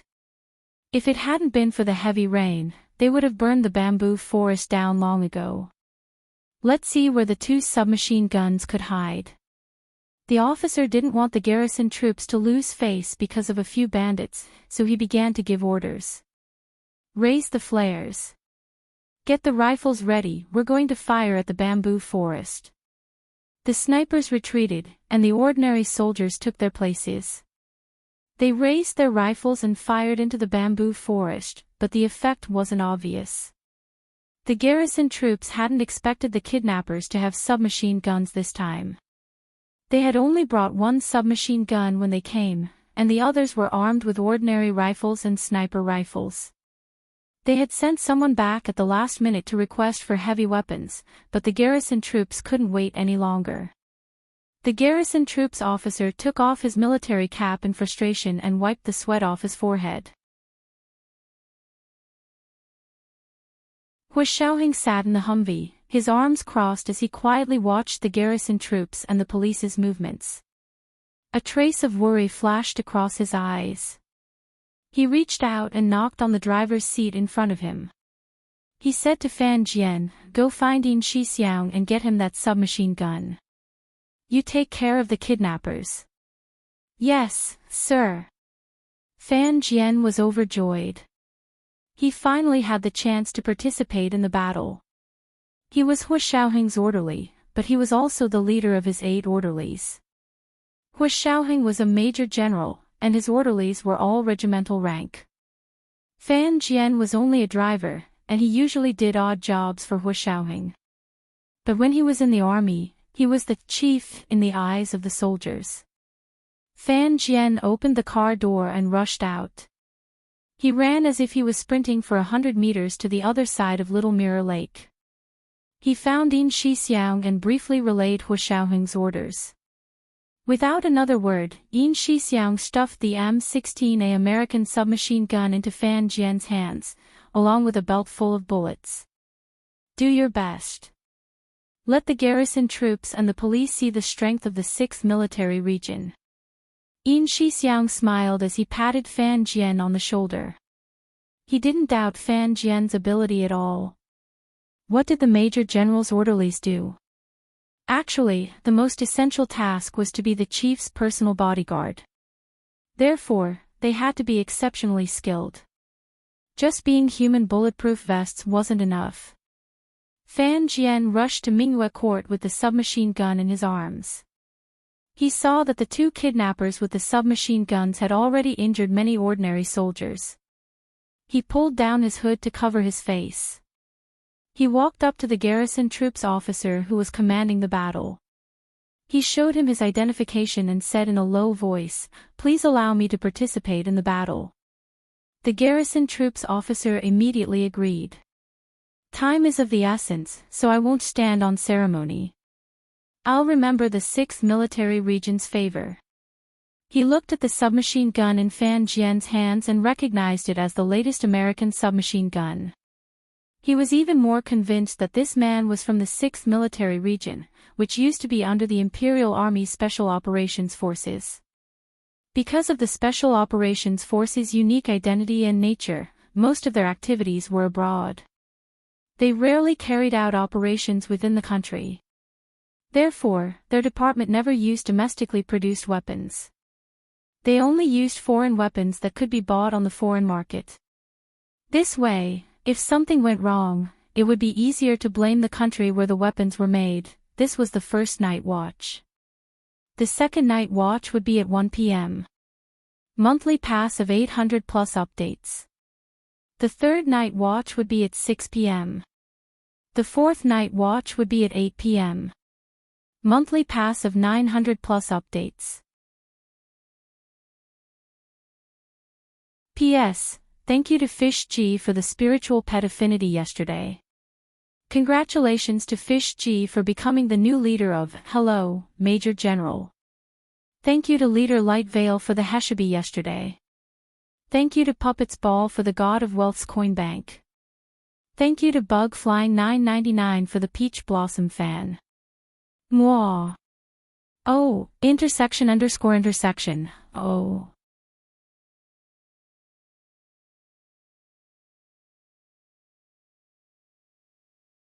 Chapter 79. I'll split up with your vanguard and flank them from both sides. When we're in position, you guys fire the flares, Fan Jian suggested. The garrison officer agreed, and put on the garrison special communication earpiece for Fan Jian. Let us know when we're in position. Fan Jian was dressed in a special forces uniform. He wore a hood that covered his entire face and a bulletproof helmet on top of the hood. He carried his submachine gun and crept towards Minghua Court in the dark and rainy night. Hua Xiaoheng sat in the Humvee, watching the battle unfold outside. Not long after, the garrison officer heard Fan Jian and the other vanguard's voices in the earpiece. In position. The garrison officer immediately gave the order to fire the flares. More than a dozen flares were fired into the night sky, illuminating the rain until it was transparent. The bamboo forest in front of them was instantly revealed to everyone. Everyone could clearly see two criminals dressed in black standing on either side of a large boulder deep in the bamboo forest. Tat tat tat tat tat. Fan Jian did not hesitate to rush towards the person on the left who was closest to him and fired a volley of bullets. His marksmanship was much better than that of the local garrison's submachine gun. With one burst of bullets, he sent the criminal's submachine gun flying. With another burst of bullets, the criminal was riddled with holes. He fell backwards onto the muddy ground of the bamboo forest. Soon, the rainwater on the ground had turned into blood, flowing out of the bamboo forest on the left. The garrison's submachine gun on the right quickly made his move, blasting the other submachine gun's head off with a burst of bullets. Just then, another figure appeared from behind the submachine gun on the right. He rolled from the bamboo forest to the wall of Minghua Court, then entered through a secret door on the other side of the wall.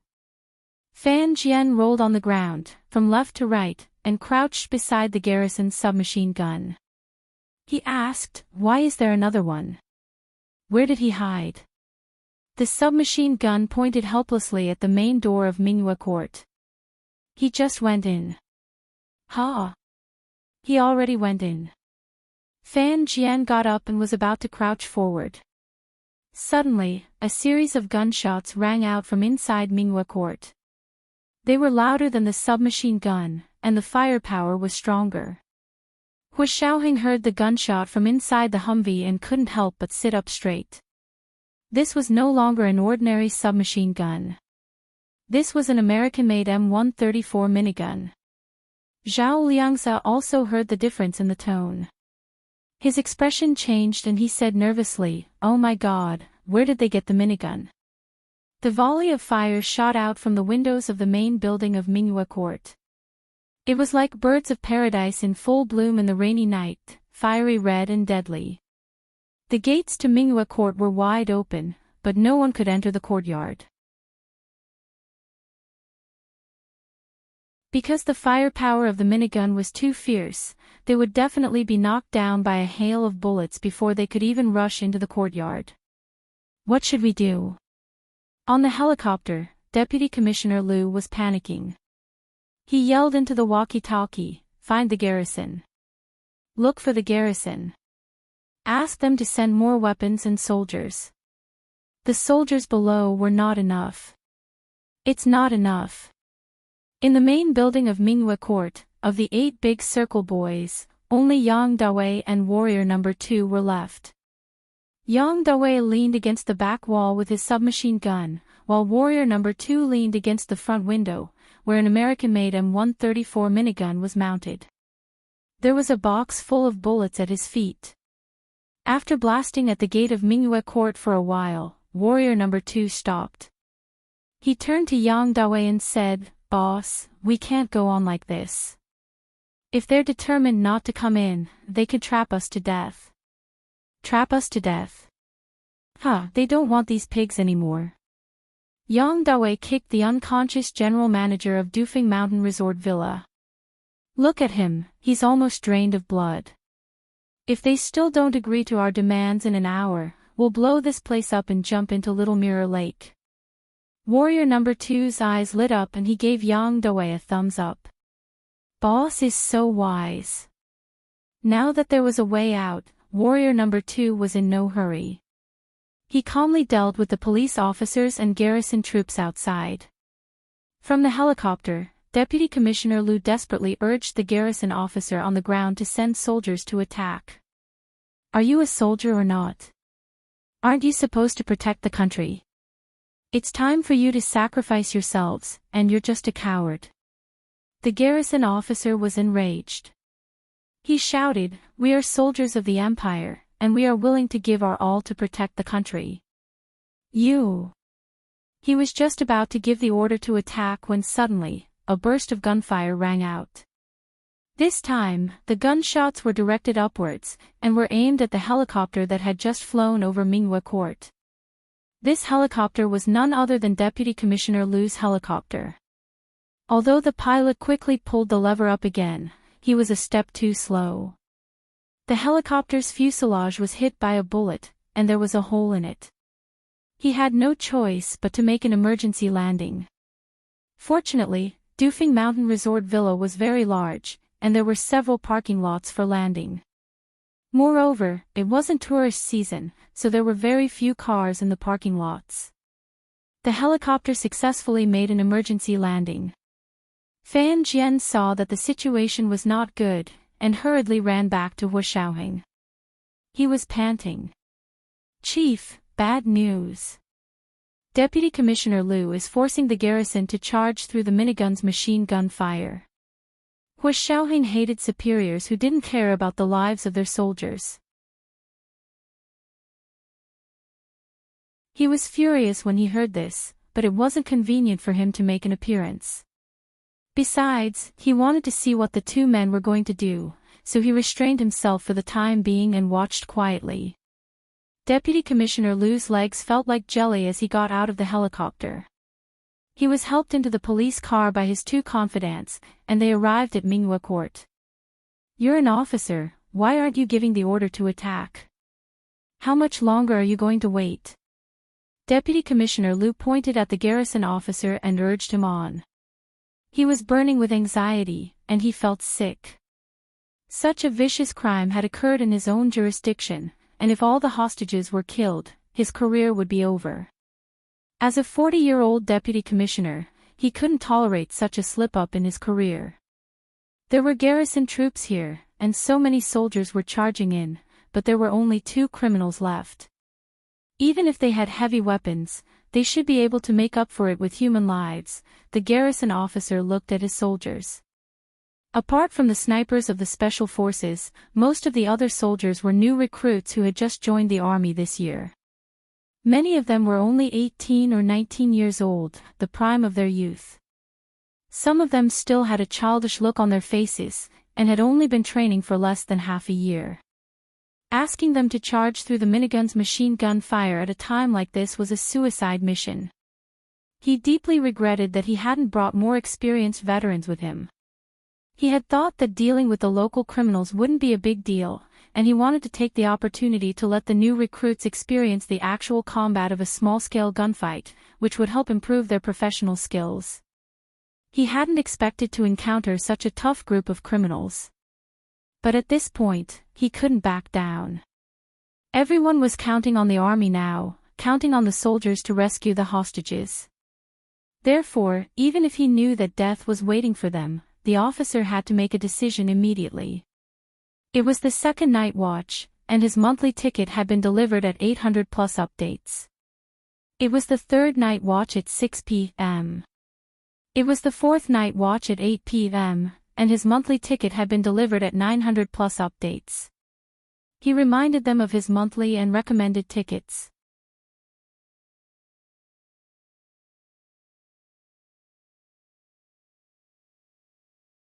Chapter 80. At that moment, Minghua Court's big circle boy warrior number 2 shouted again, "See our firepower. Don't even think about sending more troops. I told you, you only have 1 hour. You only have 45 minutes. If we don't see the plane or the money in 45 minutes, we'll blow this whole place up. The general manager and more than 20 university students will be buried with us, we're not losing anything." This was the straw that broke the camel's back. The garrison troops and the police had no time to mobilize the main force. All of them. Form up, guns up, and prepare to attack. The garrison officer turned around and gave the order to his men. A soldier's duty was to protect the country, and they were ready to sacrifice their lives for the people at any time.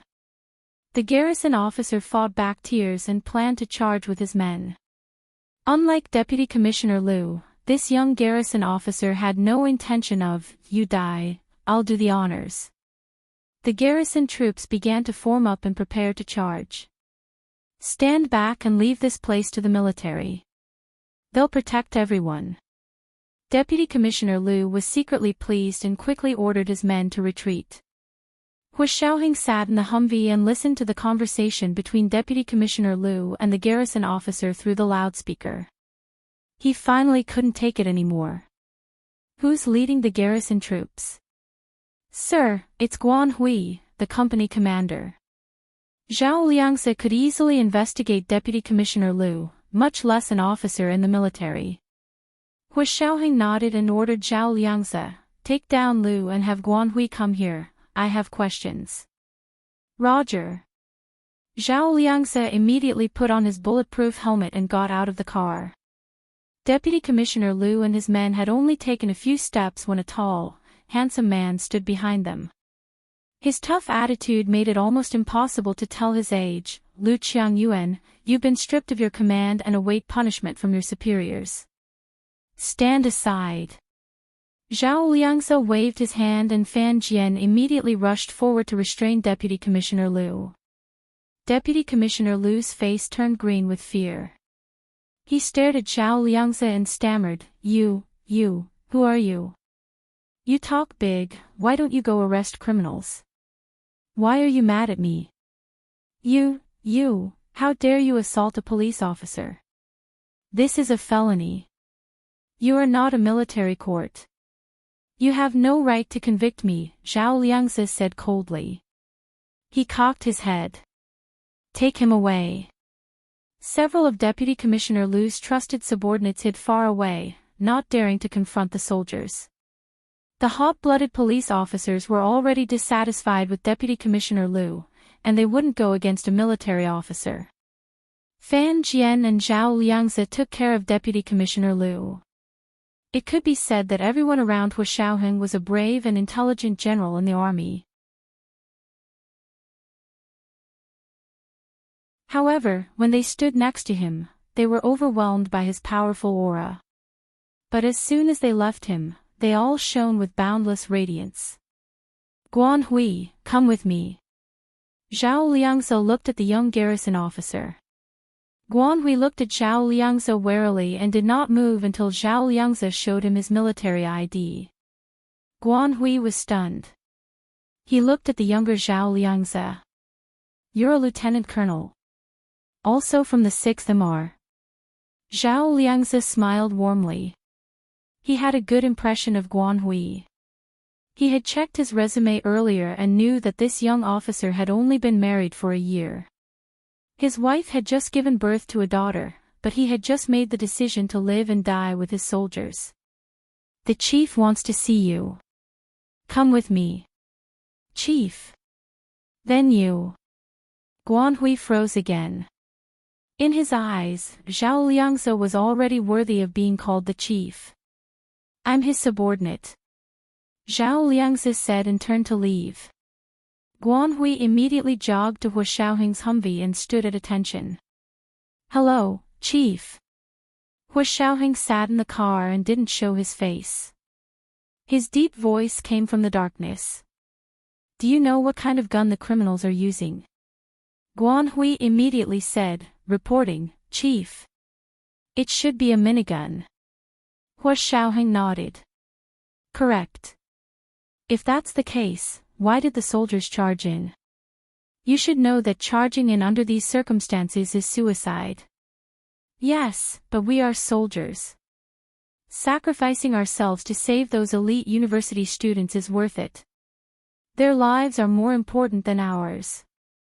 Hua Xiaoheng's eyes shone in the darkness.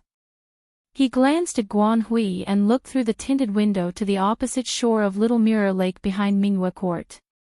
His voice seemed to carry the vastness of the lake. You can sacrifice yourself and the lives of the soldiers to save others, but don't think of yourself as inferior. In my eyes, your lives are just as precious as those people. Chief. Guan Hui choked. Don't worry. I'll lead the soldiers in charge right now. No need. Every soldier's life is precious, not to be used as ammunition for the criminals. Hua Xiaoheng shook his head and ordered Zhao Liangzi, who was standing in a military posture outside the car. Call Big Xiong over. Zhao Liangzi immediately called Yin Shixiang through his Bluetooth earpiece.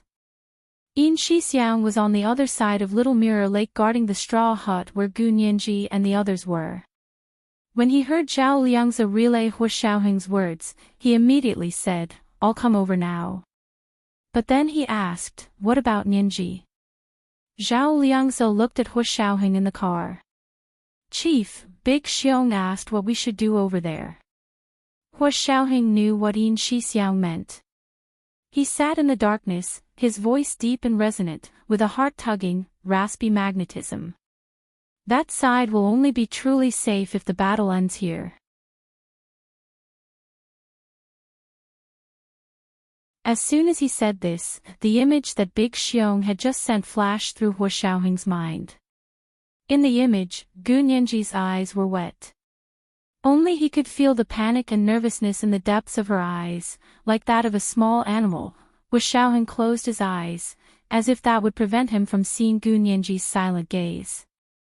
Zhao Liangzi waited for a while, and when Hua Xiaoheng didn't speak again, he passed Hua Xiaoheng's message to Yin Shixiang. 15 minutes later, Yin Shixiang ran back and said, Chief, Yin Shixiang reporting. Hua Xiaoheng still hadn't come out. He sat in the dark military car and ordered Yin Shixiang through his Bluetooth earpiece. Go with Guan Hui and take out the criminal's American-made minigun. Can you do that? No problem. Yin Shixiang's eyes lit up.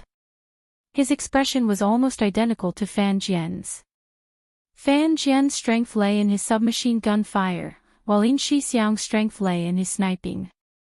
His sniping skills were almost perfect, and he had already won the title of the military's ace sniper 3 times in a row. As long as Hua Xiaoheng didn't participate, he would always be number 1. Guan Hui watched from the side, dumbfounded. He scratched the back of his head and asked suspiciously, how are we going to fight them? They're hiding in the house, and there are a lot of hostages. If we're not careful, we'll hurt the hostages.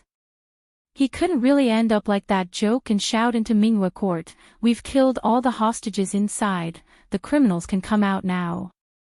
That would be a disgrace to the military, and he, Guan Hui, wouldn't be able to absolve himself of the guilt. He'd rather die in battle. How is that possible? You're in luck today, kid. We'll show you what the 6th military region can do. Yin Shixiang followed Guan Hui over and randomly picked a sniper rifle that the local garrison special forces had brought. It was the 3rd watch. There was a 4th watch at 8 p.m., and the monthly pass was 900 plus updates.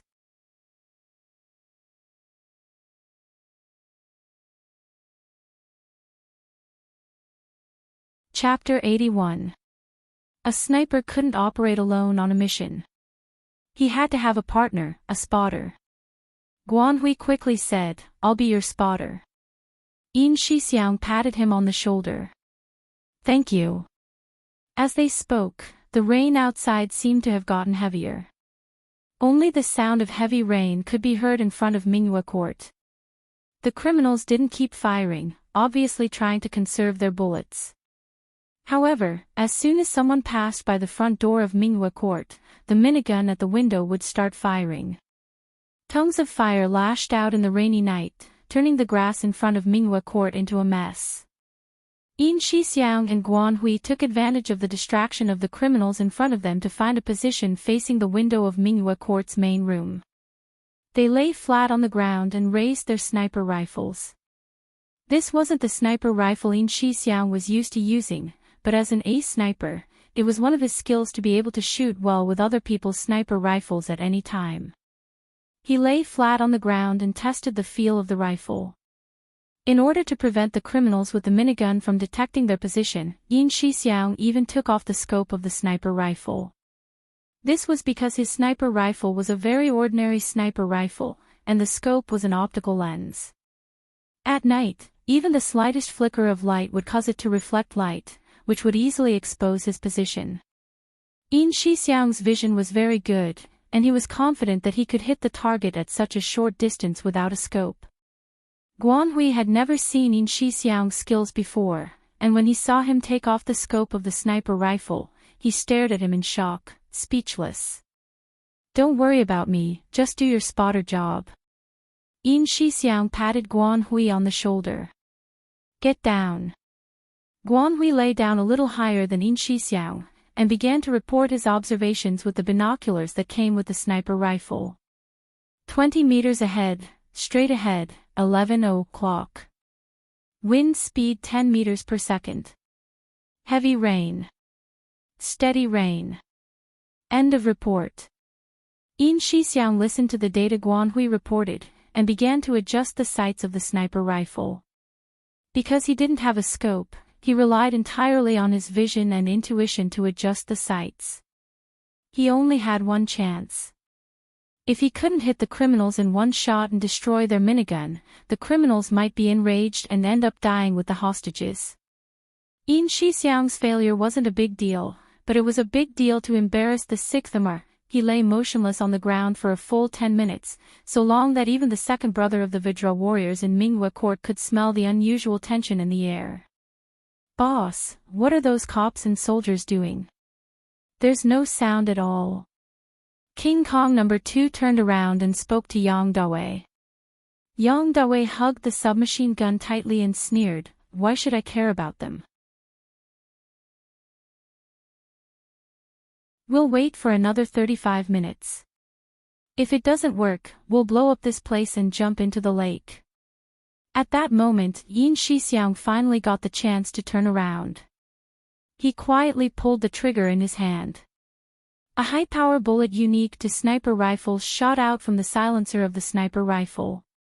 Like a high-speed artillery shell, the bullet split the heavy curtain of rain. As if it had eyes, it drilled right into the barrel of the mini cannon. The high-power bullets directly hit the ammunition inside the mini cannon's barrel.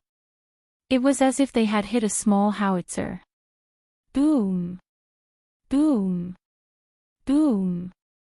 The barrel of the mini cannon couldn't withstand such a powerful explosion, and it instantly shattered into pieces. The bullet's explosive force blew a huge hole in the 2nd brother's chest. His head was still looking behind him when he fell onto the barrel of the minigun, which had been blown to pieces. Yang Dawe's eyes were bloodshot as he watched his subordinate being blown into pieces by the exploding barrel. Second brother. He roared and tried to run forward, but he suddenly heard cheers coming from outside. Motherf asterisk cur. I'm not dead yet. You guys haven't won yet. Yang Dawe's violent temper couldn't be contained. He killed the general manager of Dufeng Mountain Resort Villa with one shot, then used the man's body as a shield in front of him. Step by step, he pushed towards the window and shouted at the people outside who were trying to break in. If you dare come in, this will be the fate of all the hostages in this house. As he spoke, he tossed the general manager's body out of the window and pulled the trigger on the time bomb in his hand. He quickly returned to the back wall of the house and leaned against it, hiding behind a group of unconscious university students. Yin Shixiang had blown up the criminals' mini-cannon with one shot and killed the criminals in the process, clearing the biggest obstacle for the garrison troops and the police officers. Guan Hui felt relieved. He pulled Yin Shixiang to his feet and said sincerely, "Lieutenant Colonel, thank you for your help. I'll report this to you when we get back." No need, no need. Yin Shixiang hurriedly shook his head. There's really no need. It's good that you remember this favor. If we were to report this, we'd be crossing the line. Guan Hui understood. The 6th Military Region was not supposed to intervene in domestic affairs.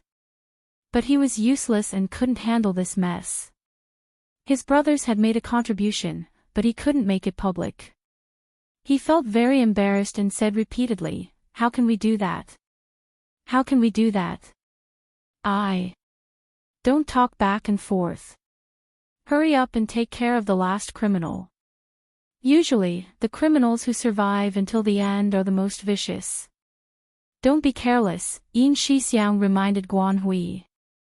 Guan Hui hurriedly said, "I know. I feel sorry for my soldiers. I won't let them die in vain." That's right. Yin Shixiang returned the sniper rifle to him. "Hurry up and see what's going on over there." But as they spoke, Deputy Commissioner Liu had already directed the police officers to rush into Minghua Court. Deputy Commissioner Liu. The criminals inside killed a hostage. Deputy Commissioner Liu. It looks like an ambush. As soon as he finished speaking, a deafening explosion sounded from the entrance of Minghua Court. Several police officers who had just run to the grass in front of the door were blown into the air and fell to the ground. Who the F***ck is messing around? Guan Hui was furious and turned to glare at Deputy Commissioner Liu. Why did you come out again? Fan Jian had only dragged Deputy Commissioner Liu to the back to prevent him from giving out orders. After all, he was the Deputy Commissioner of the Sea City Police Headquarters. They couldn't be too bossy. Unexpectedly, Deputy Commissioner Liu had disobeyed orders in order to make a contribution. He was afraid that the garrison troops would steal the credit, so he had frantically ordered the police officers to go in and save the hostages. The main entrance and walls of Minghua Court had been blown up. Broken tiles and debris were everywhere. The situation was even more complicated than before. Yang Dawe hid in the main room of Minghua Court and laughed heartily. They had already moved the bed and large furniture from Minghua Court over to block the main entrance. There had been only one window facing the main entrance to the courtyard, and they had set up a machine gun to guard it. They hadn't expected such a powerful heavy weapon to be blown up with just one shot. Yang Dawe was still a little frightened at the thought of the military's terrifying strength. But he had no other choice. If he didn't give it his all, he would die. Listen up. You only have 20 minutes left. If you don't give me the plane and money in 20 minutes, I'll kill all these hostages and burn them. Yang Dawe lit up his lighter in the room, lit it up, and then put it out. Yin Shixiang looked at the situation in front of Minghua Court in disbelief. He murmured. They've buried landmines. Why don't you just go to heaven? 900 monthly tickets for the 4th installment have been delivered. asking for monthly and recommendation tickets. Fine, it looked like he wouldn't be able to get them today. So if there were 1,100 monthly tickets tomorrow, the fourth installment the day after tomorrow.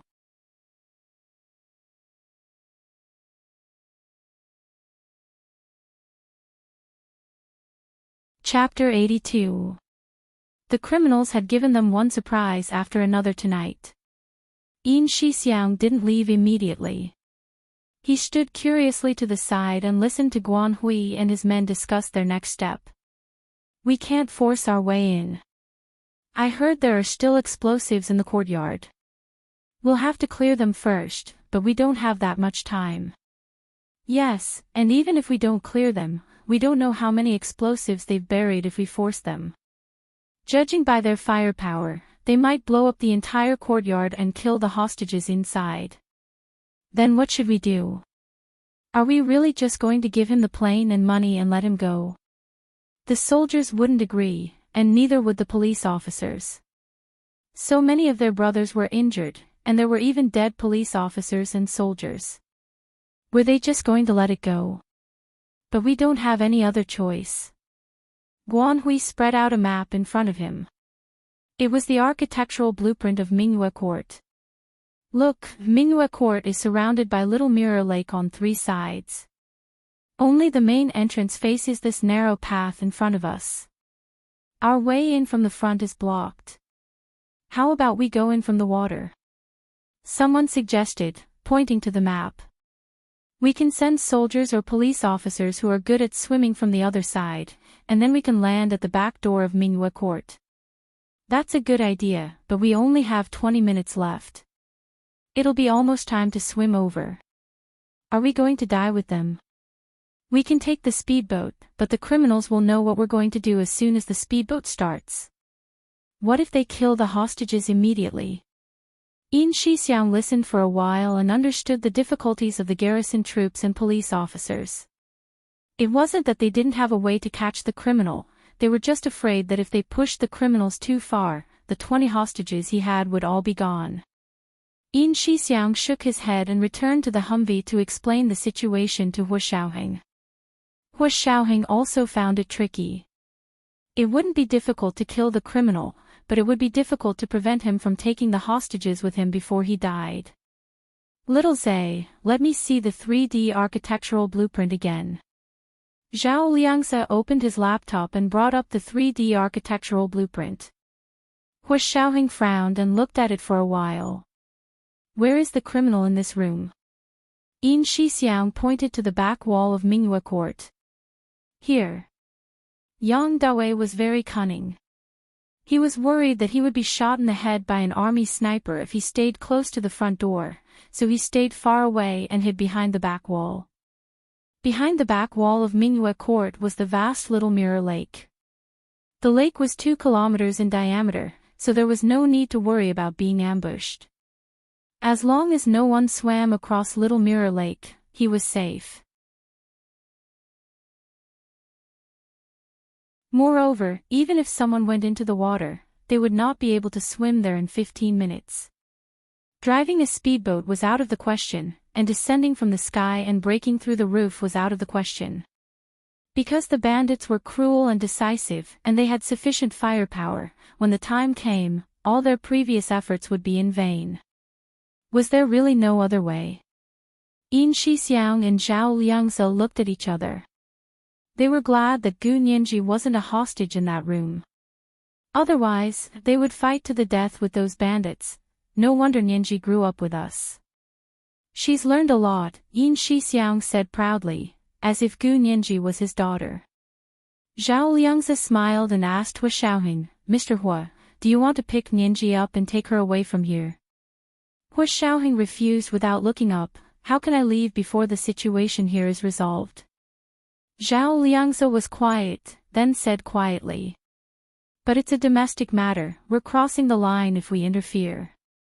Before, they could say that they had interfered because of Gu Nianji's safety, so the army would not hold them accountable. Now that Gu Nianji was safe, if they interfered again and the senators found out, it would be very troublesome for Hu Xiaoheng, no matter how powerful he was. Yin Shixiang also thought of this, but when he thought of the tragic state of the troops and police officers, he couldn't bear to stand by and watch. Hua Xiaoheng straightened up and said calmly, "This can't just be a domestic matter. We're going to interfere." "It can't just be a domestic matter." "You mean, those foreign heavy firearms and ammunition?" Zhao Liangzi suddenly understood, "That's right. These were all smuggled in by smugglers. They're related to foreign enemies. This way, the 6th military region would have a reason to interfere." Hua Xiaoheng usually didn't repeat himself. He pointed to where Gu Nianji was on the other side of Little Mirror Lake. "Find a shooting point here and use an AMR. We can take his life through the lake and the back wall." "An AMR?" Yin Shixiang was instantly enraged. "Hua Xiao. Let me go." An AMR was also called an anti-material sniper rifle, and could shoot through walls. The best AMR had a shooting range of 2 to 3 kilometers. The current world record for an AMR was held by an Australian sniper, who aimed from 2.8 kilometers away and blew up the head of an armed criminal with one shot. It's only 2 kilometers from the other side of Little Mirror Lake to the back wall of Mingyue Court. As long as he keeps leaning against the back wall, there won't be a problem. Hua Xiaoheng put on a mask that covered his face. "Go find the garrison and ask if they brought an AMR. I'll go to the other side of Little Mirror Lake. Little Zay will be my spotter. Big Xiong will be at the front door, and Guan Hui will be your spotter. That way, no matter which side the criminal leans, he'll have a headshot." This was a headshot through a wall. It was extraordinarily difficult. Yin Shixiang's side was easier. After all, the distance from the front door to the main room was shorter. Hua Xiaoheng's side was the real challenge. Not only was it a distance of 2 kilometers from the lake, but the weather was terrible, visibility was too low, and the wind and rain would also affect the trajectory of the bullet, directly determining the effectiveness of the shot. But seeing Hua Xiaoheng's calm expression, Yin Shixiang chose to believe him. "Roger, Chief." Yin Shixiang and Zhao Liangzi replied in unison. They split up to find Guan Hui for an AMR. Guan Hui was overjoyed to hear Yin Shixiang's words. He quickly said, "The AMR has just been transferred here. I'm just worried that it won't be accurate and will hurt the hostage in the room." The bullets of an AMR were very powerful. They could even blow up an armored vehicle, which was why it was also called an anti-material sniper rifle. If it hit a person, it could directly tear the person apart. It would definitely be a fatal shot. But if it wasn't accurate and hit the hostage, it would also be a fatal shot. "It's okay, leave it to us. You don't have to take responsibility if anything happens." Yin Shixiang picked out 2 extremely heavy AMR rifles, one for himself and one for Hua Xiaoheng.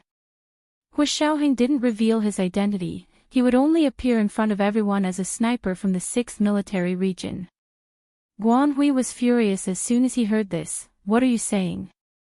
Am I someone who's afraid of taking responsibility? No matter what, if anything happens, I'll take responsibility."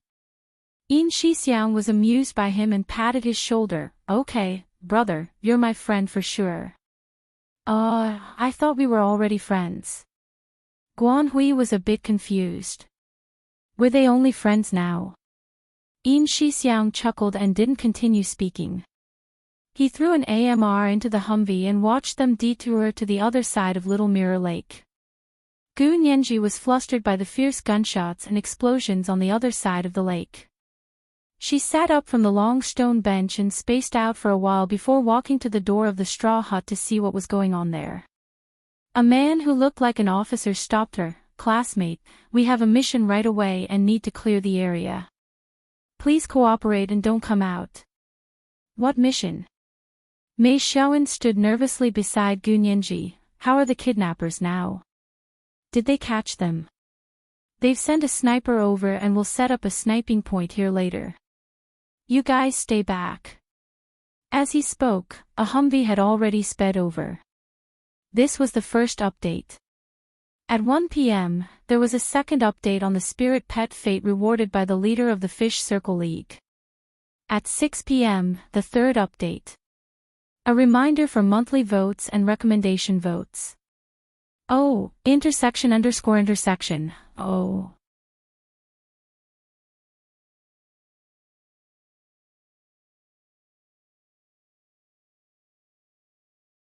Chapter 83. Set up a sniper point here. Gu Nianji's heart skipped a beat. Her large, animated eyes turned towards the direction of Little Mirror Lake and looked at Mingyue Court across the lake. She closed her eyes and whispered, "Holy Lord. Do we have to use an AMR? Only an AMR would be able to reach Mingyue Court across the lake from such a long distance."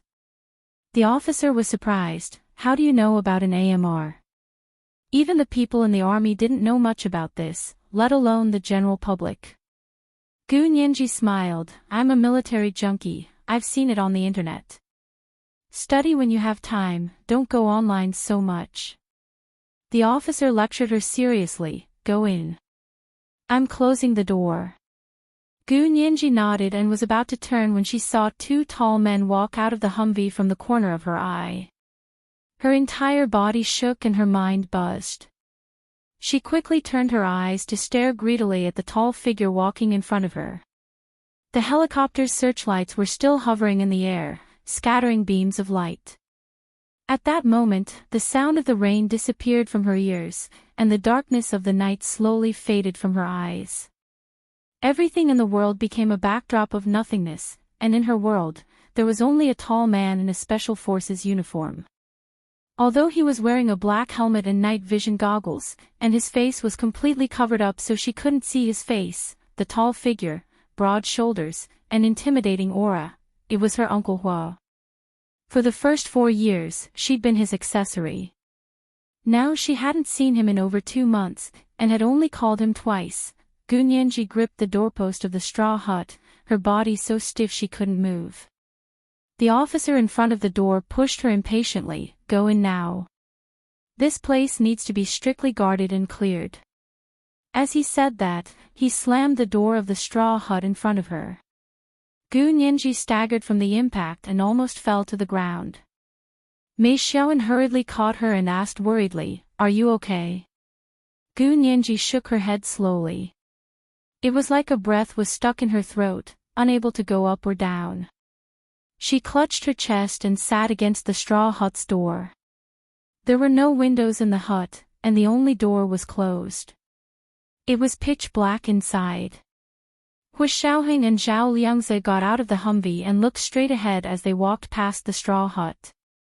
They arrived at the shore of Little Mirror Lake to look for a spot to set up the anti-material sniper rifle. From the back wall of Mingyue Court to this side of the lake, this is the shortest straight line distance. Zhao Liangze was walking in the rain with a measuring device in his hand. He pointed at a patch of muddy grass on the shore of Little Mirror Lake. The patch of grass happened to be directly in front of the straw hut that Gu Nianji and the others were hiding in. Hu Xiaoheng turned on his night vision goggles and stood at the spot Zhao Liangze had indicated. He looked towards Mingyue Court. His night vision goggles were not ordinary night vision goggles. They were equipped with an infrared detection system, which allowed him to see the movements of people through the wall. Through the night vision goggles, he could see the situation in Mingyue Court, step by step. The kidnapper was holding a sniper rifle and hiding in the middle of the back wall. Although he could only see a blurry figure, the position of the head was still clear. There were many motionless figures lying on the floor in the room. They should be the kidnappers' hostages. They had learned from the resort villa staff that the kidnappers had drugged the hostages beforehand, so they were still unconscious. This was better than if they were conscious. At least they wouldn't cause a ruckus and cause uncontrollable problems. Here. Hu Xiaoheng half knelt on the grass and opened the case of the AMR and began to assemble it. The AMR in his hand was a heavy weapon owned by the local garrison. The barrel was 500 mm long, 1,200 mm long, and weighed 20 kilograms. It was equipped with a 10-round magazine with a caliber of 25 mm, capable of piercing through light armored vehicles. The house opposite Minghua Court was said to be made entirely of wood, so the walls wouldn't be stronger than an armored vehicle. Hu Xiaoheng set the spike-shaped bipod on the ground and lay down on the grass to adjust the scope. The scope of the anti-material sniper rifle was more advanced and accurate. In order to ensure its long-range precision shooting ability, the anti-material sniper rifle scope used a very advanced real-time data processing scope system that could be connected to the internet. It was many times more brilliant than the optical scope of a normal sniper rifle. The scope system could collect, process, and calculate data such as air pressure, temperature, wind speed, rain speed, and the target's angle at the same time to achieve the effect of a fatal strike. Snipers were very rare, and snipers who could use such a complex AMR were even rarer. Hu Xiaoheng had rarely participated in actual combat over the years, but he had never let go of his marksmanship. No one in the entire Imperial Army could compete with him in sniping, be it light or AMR, no one was a match for him. Hu Xiaoheng finally adjusted the scope and lay down on the ground. He placed both hands on the butt of the AMR and aimed. For a sniper, aiming was a process that required a lot of patience and calmness. Some snipers could lie in one position all day and not move at all in order to hit their target.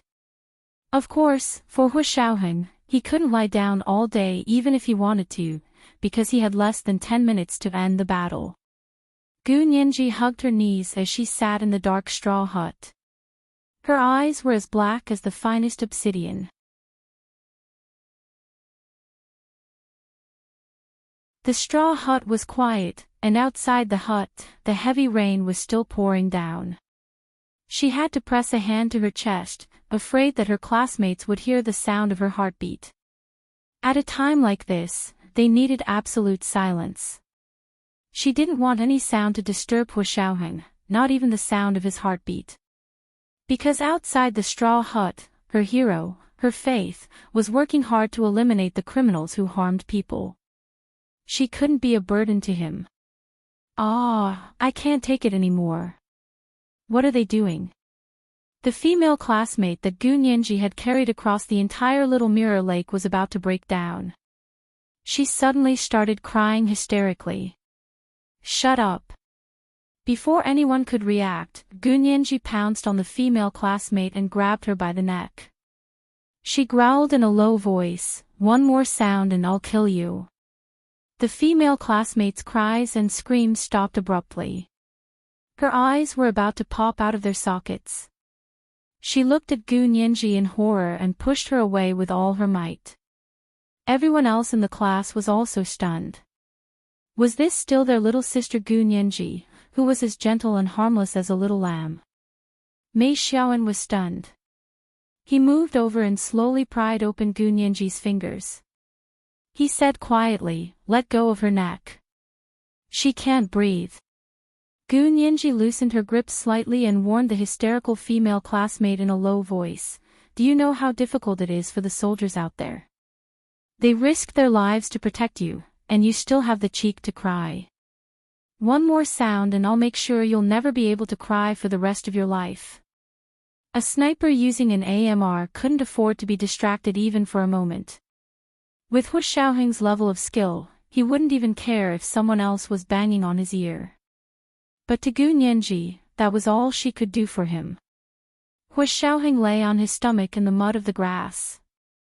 The cool rain fluttered through his scope. He was already immersed in his own world. All his attention was focused on the scope. The infrared night vision goggles only showed shadows, but the AMR's crosshair was already aimed at Yang Doui's head, which was leaning against the back wall of Minghua Court. An AMR bullet that could pierce through an armored vehicle was waiting to be fired 2 kilometers across the surface of the Little Mirror Lake. The second update had arrived for the second update of the spirit pet fate bestowed by the leader of the League of Fish Circles. It was 6:00 in the evening.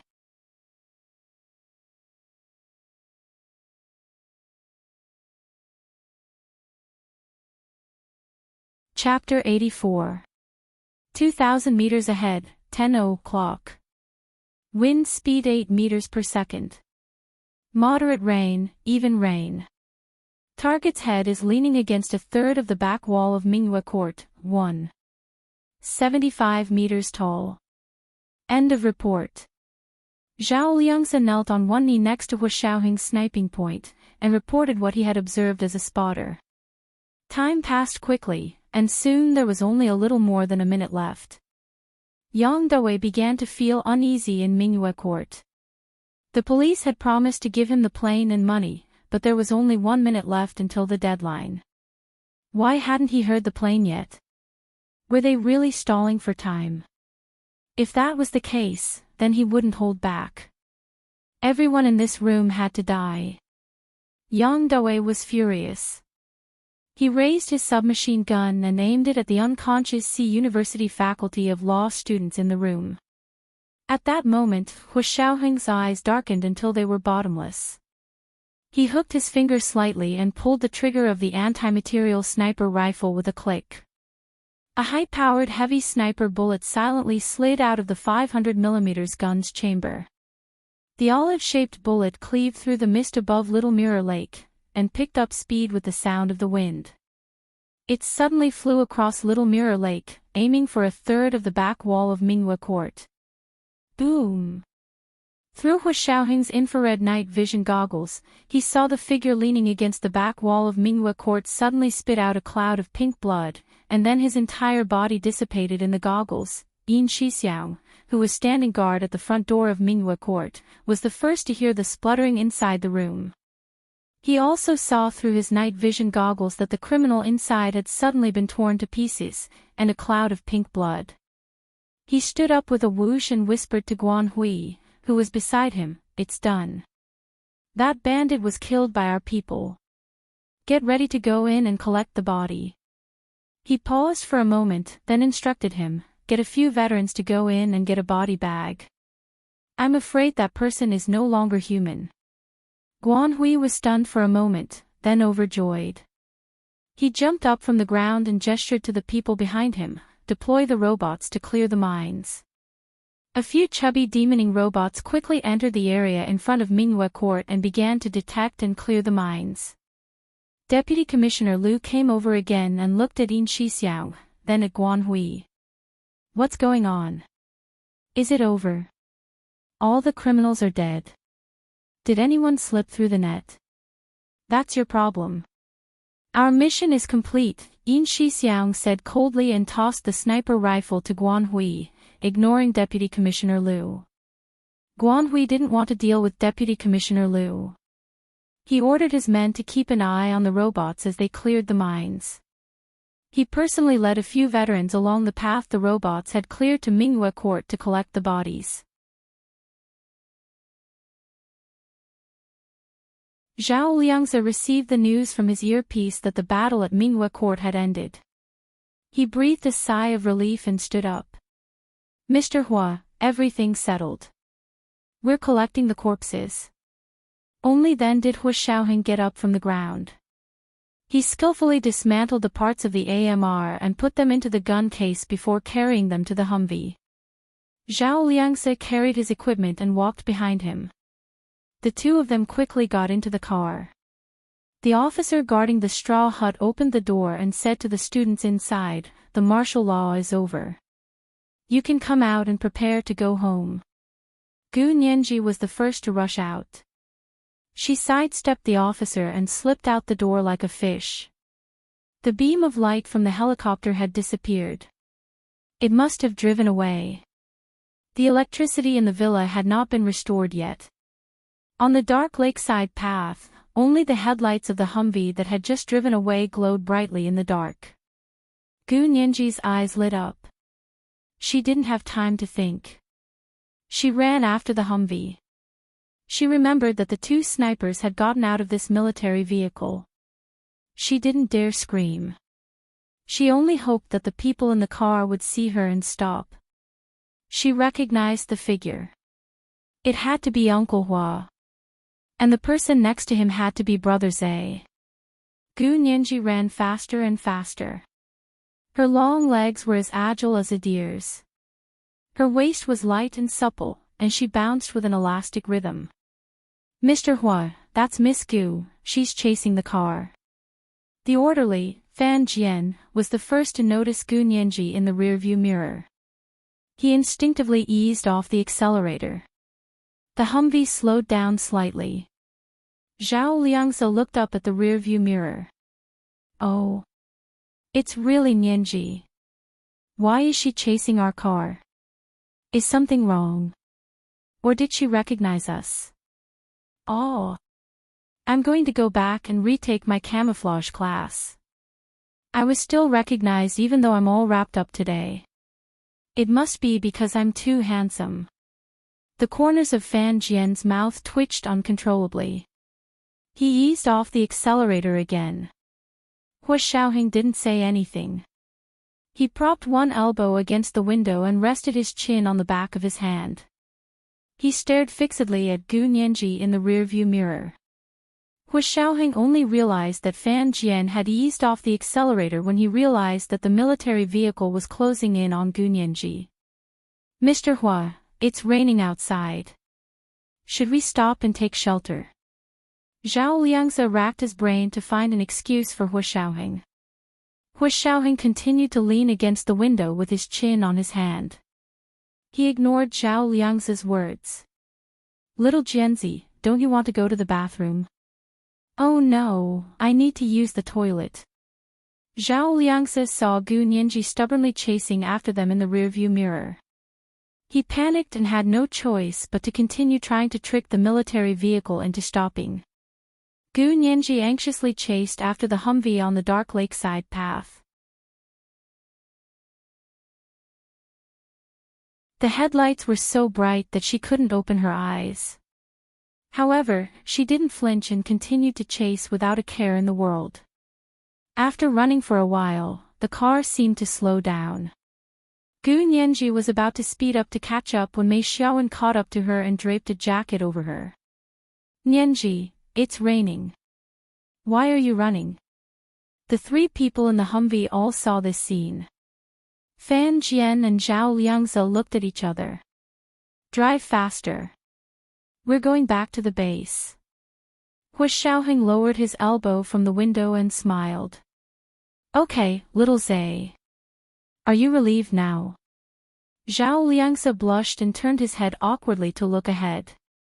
What do you mean, Mr. Hua? What's there to be worried about? Hua Xiaoheng didn't say anything else. He crossed his arms and leaned against the back seat. He closed his eyes to rest. Fan Jian didn't understand and asked Zhao Liangzi quietly, why didn't Mr. Hua stop to see Miss Gu? She's so pitiful. She's out of breath from running. Zhao Liangzi also felt that Hua Xiaoheng had gone too far. He couldn't help but turn around to persuade him. Mr. Hua, you should go see her. You haven't seen Nianji in over 2 months. She always asks about me and Big Xiong when she calls. Hua Xiaoheng didn't open his eyes. He sat in the dark seat and said slowly, if I go out now, I won't be able to hide her identity anymore. Oh. Is that possible? Zhao Liangzi and Fan Jian exclaimed in unison. You think this kidnapping incident is that simple? Hua Xiaoheng opened his eyes. His hawk-like eyes sparkled in the dark. If I'm not wrong, Nianji is their real target this time. Here's the 3rd update. Reminder for monthly and recommendation votes. Good night, dear friends.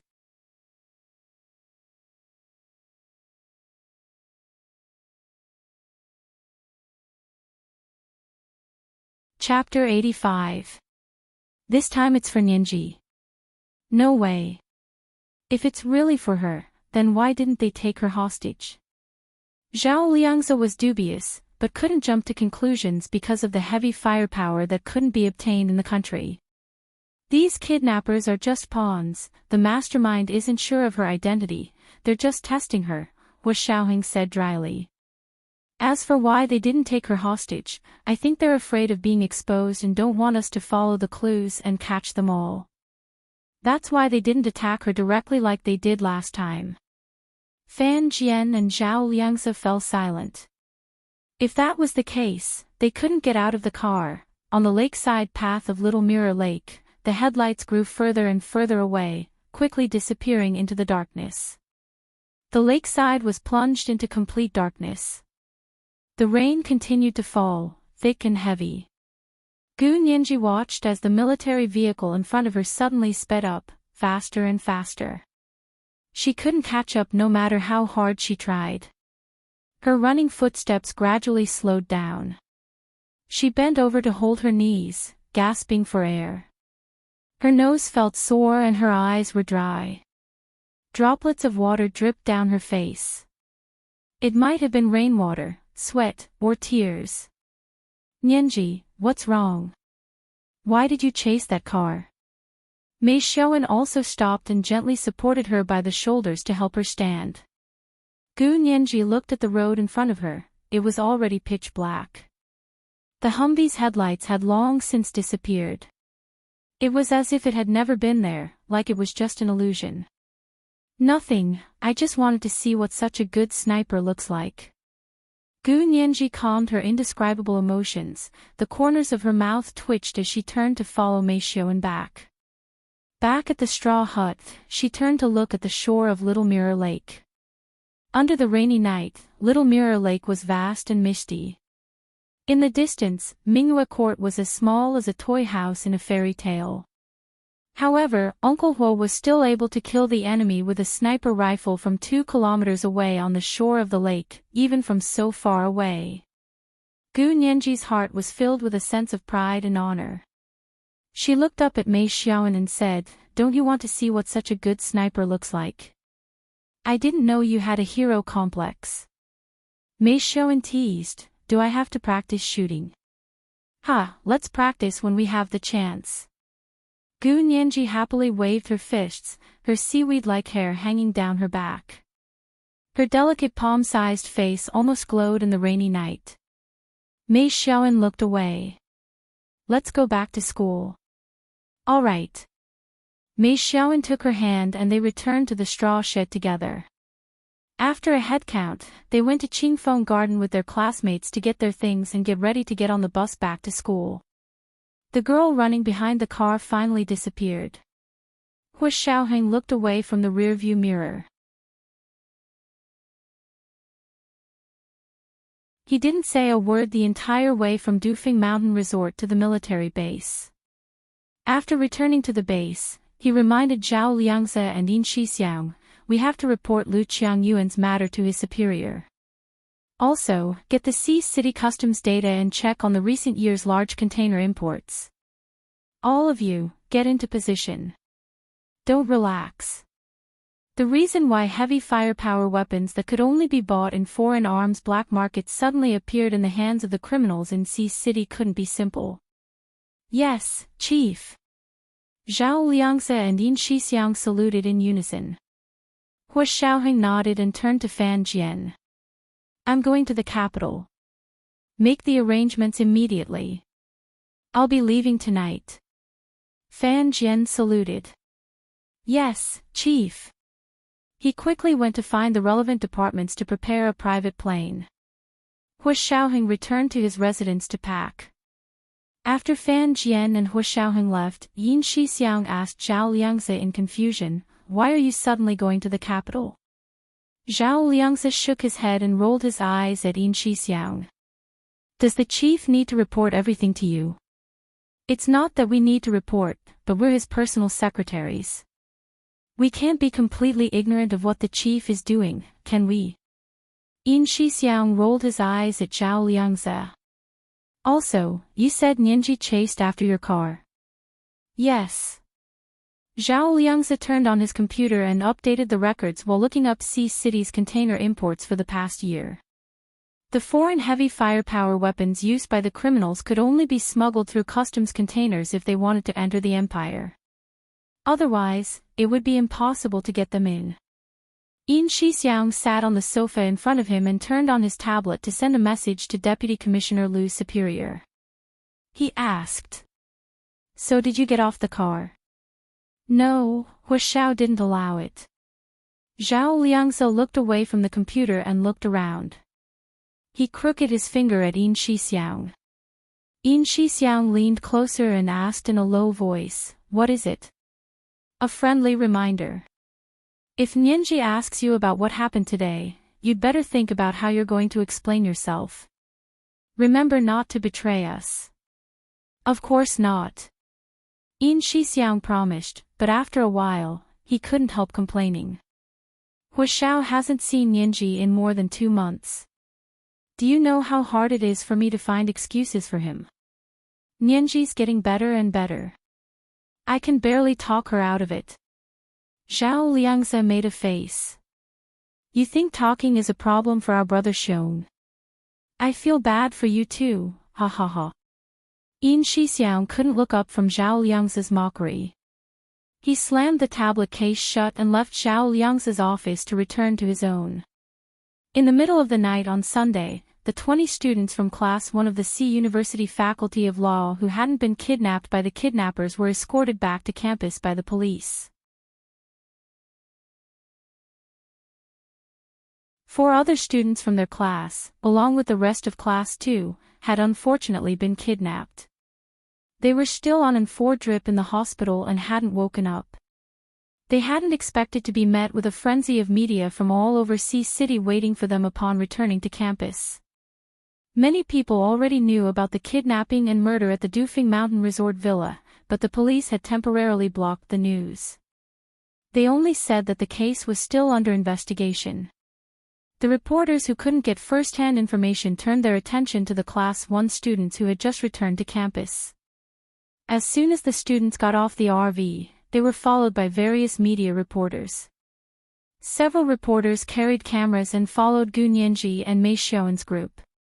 "Excuse me, did you see the kidnappers?" "Excuse me, I heard that the kidnappers had heavy weapons." "Is this true? Do you have a video? Why is the internet and electricity down there? Who's covering up the truth? Was it the police or the military?" Gu Nianji didn't want to pay attention to these uninvited reporters, but when she heard this, she couldn't help it anymore. She turned to face the male reporter who had handed her the recording pen. She asked calmly, "Which media are you from?" "I'm from the OOXX media." "I'm glad you accepted my interview." The male reporter was overjoyed. "Do you have any insider information to reveal?" This was the first update. Today was Monday. Asking for monthly votes and recommendation votes at 4 p.m. Second update at 1 p.m. Monthly votes of 1,000 plus updates. Third update at 6 p.m. Monthly votes of 1,100 plus updates at 8 p.m. It's Monday. Please give me a few recommendation votes. Thank you for the Peach Blossom fan. Wax.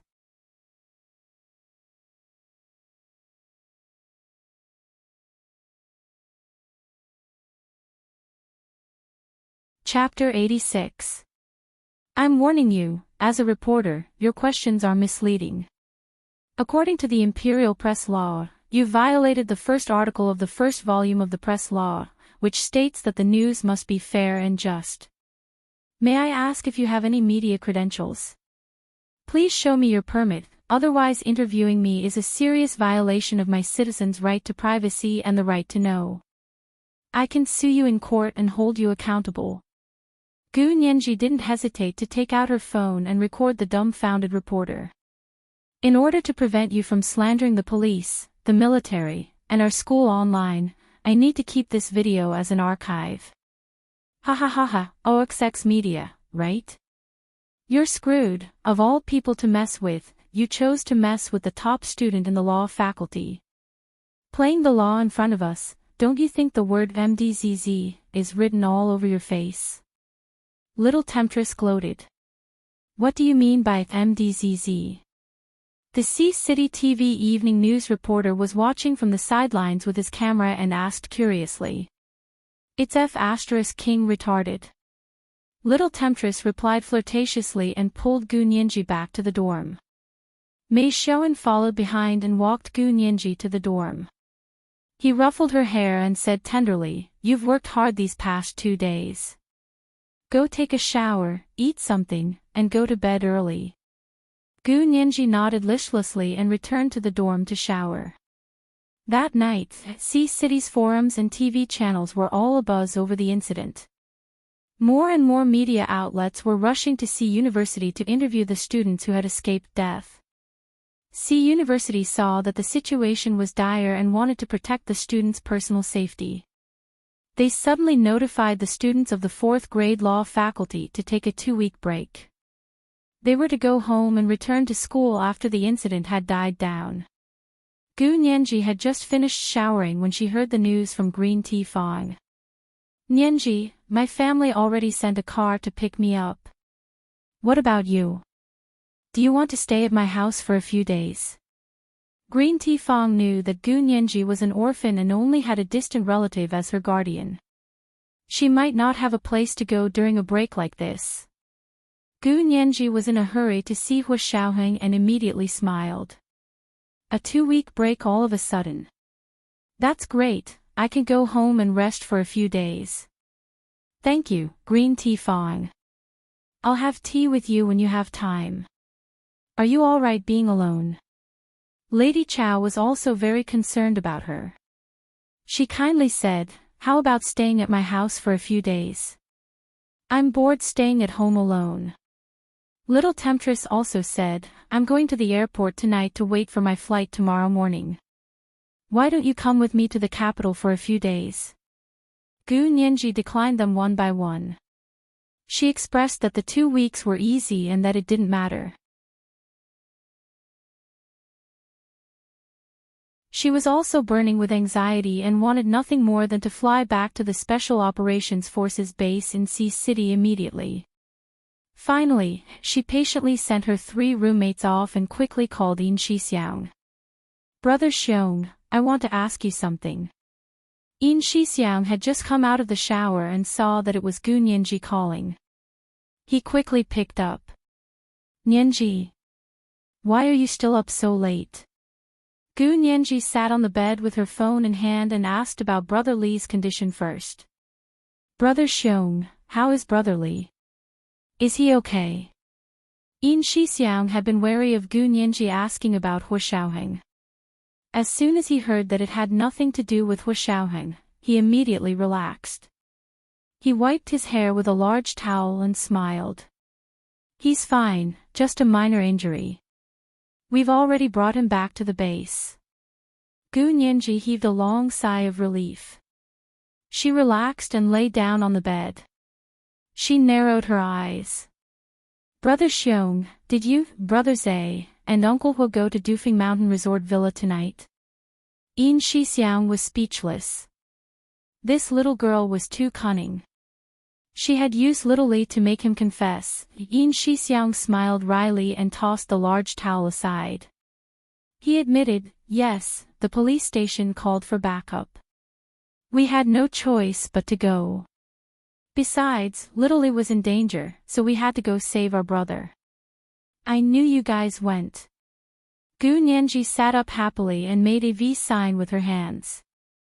"That sniper was Uncle Hu, wasn't he?" Yin Shixiang laughed. He didn't deny it, but he didn't admit it either. He asked her, "You guys went back to school. Were you scared? Do you want Chen Lai to examine you?" "No, no." Gu Nianji was terrified at the thought of Chen Lai examining her. She quickly declined and asked, "Brother Xiong, is it convenient for you to come pick me up? It's so late, where are you going?" Yin Shixiang's hand paused. He quickly went to find some clothes to wear. Gu Nianji said, "The school gave us a 2-week break. I don't have anywhere to go, so I thought I'd go back to the base to see you guys." She bit her lip and whispered, "I haven't seen anyone from the base in a long time." Yin Shixiang knew that the person Gu Nianji really wanted to see was someone else, but that person had just boarded a private plane to the capital. To avoid disappointment, Yin Shixiang said tactfully, "You're on break." "That's great. I'll come pick you up right now." Too bad Mr. Hu just left for the capital, otherwise he'd be very happy. Gu Nianji shot up from the bed. Oh. Uncle Huo went to the capital. When did that happen? An hour ago. Yin Shixiang looked at his watch. He should be here by now. Gu Nianji pursed her lips. Oh, come pick me up then. I'll stay at the base for a few days. I haven't been there in a long time. She had 2 weeks of break anyway, so she had plenty of time. She planned to stay in his little building and wait. Okay, I'll come pick you up right away. Yin Shixiang had already put on his clothes and grabbed his car keys. He came out to pick Gu Nianji up as he sent Hua Xiaoheng a text. Nianji is on break, so she'll be staying at the base for a few days. Hua Xiaoheng had just walked out of the capital airport. He was expressionless when he saw Yin Shixiang's text. He casually pressed the button on his phone and got into the military car that had come to pick him up. That night, far away in the capital, He Zhichu, a professor at the university's Faculty of Law, habitually glanced at the Empire's news summary before going to bed. He happened to see the kidnapping incident at Sea City's Dufeng Mountain Resort Villa, as well as a short video of Gu Nianji seriously educating the media reporters about the law with a straight face. The corners of his lips curled as he took out his phone to text Gu Nianji. Well done. Gu Nianji held onto her phone as she waited for Yin Shixiang's car to pick her up. She heard her phone ring and looked down to see that it was He Zhichu's text. She was a little surprised by the compliment in English. She couldn't help but send a question mark. He Zhichu replied, I saw you educating the media reporters about the law. Gu Nianji was speechless. News spread too quickly in the age of the internet. She texted back, thank you for the compliment, Professor He. Good night, Professor He. This was the second update. Monthly tickets of 1,000 plus updates had arrived. Third update at 6 p.m. Fourth update at 8 p.m. Monthly tickets of 1,100 plus updates. Asking for recommendation tickets on Monday.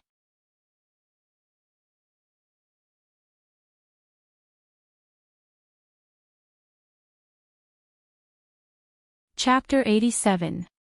He Zhichu narrowed his eyes as he read Gu Nianji's reply. His slender fingers tapped on the phone screen before turning it off to sleep. Class rep, the school said they're giving us 2 weeks off. Do you want me to take you back? Strongman bent over to Mei Xiaowen's bed and nudged him. Although Mei Xiaowen wasn't kidnapped during this graduation trip, he had spent the entire night in fear and exhaustion. His body couldn't take it and he had a high fever as soon as he got back to school. He had forced himself to take Gu Nianji back to her dorm, but he collapsed as soon as he got back. Strongman quickly poured him some hot water and found some medicine for his fever. Mei Xiaowen wouldn't take medicine from outside, so he thanked him and went to sleep after drinking a cup of hot water. However, he was soon woken up by Strongman who said the school was on break. Mei Xiaowen had a fever and couldn't drive back himself. He could only get up and call his family to come pick him up. After the call, he remembered Gu Nianji and quickly texted her, Nianji, it's break, where are you going? Wait for me downstairs, I'll find a car to take you. Gu Nianji heard her phone ring again and looked down to see it was a text from Mei Xiaowen. She smiled and texted him back, thanks, but it's okay. My family is coming to pick me up and I'll be in the car right away. Mei Xiaowen was relieved. He had a fever and didn't want Gu Nianji to see him. He didn't want to appear in front of Gu Nianji looking so sick, so he texted her back, be safe, text me when you get home. Gu Nianji replied with a **** emoji. Not long after, she received another message on her phone. This time it was Yin Shixiang. He had already driven to her dorm. Because it was late at night, he didn't honk. Gu Nianji got in the car and cocked her head to look at Yin Shixiang. Her stare made his skin crawl, but he didn't show it on his face. He started the car like nothing had happened and turned the steering wheel to reverse. He asked her nonchalantly, "Why did the school suddenly give you guys a break?" Gu Nianji looked away and pouted. She leaned back in her seat and said sullenly, "There was too much media and the school couldn't handle it, so they let us go home." Gu Nianji couldn't help revealing a lonely expression when she said the word "go home." She leaned her head against the car window and looked out at the endless drizzle.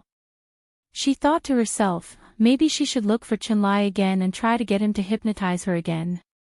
He wanted to see if he could remember what happened before the car accident when he was 12 years old.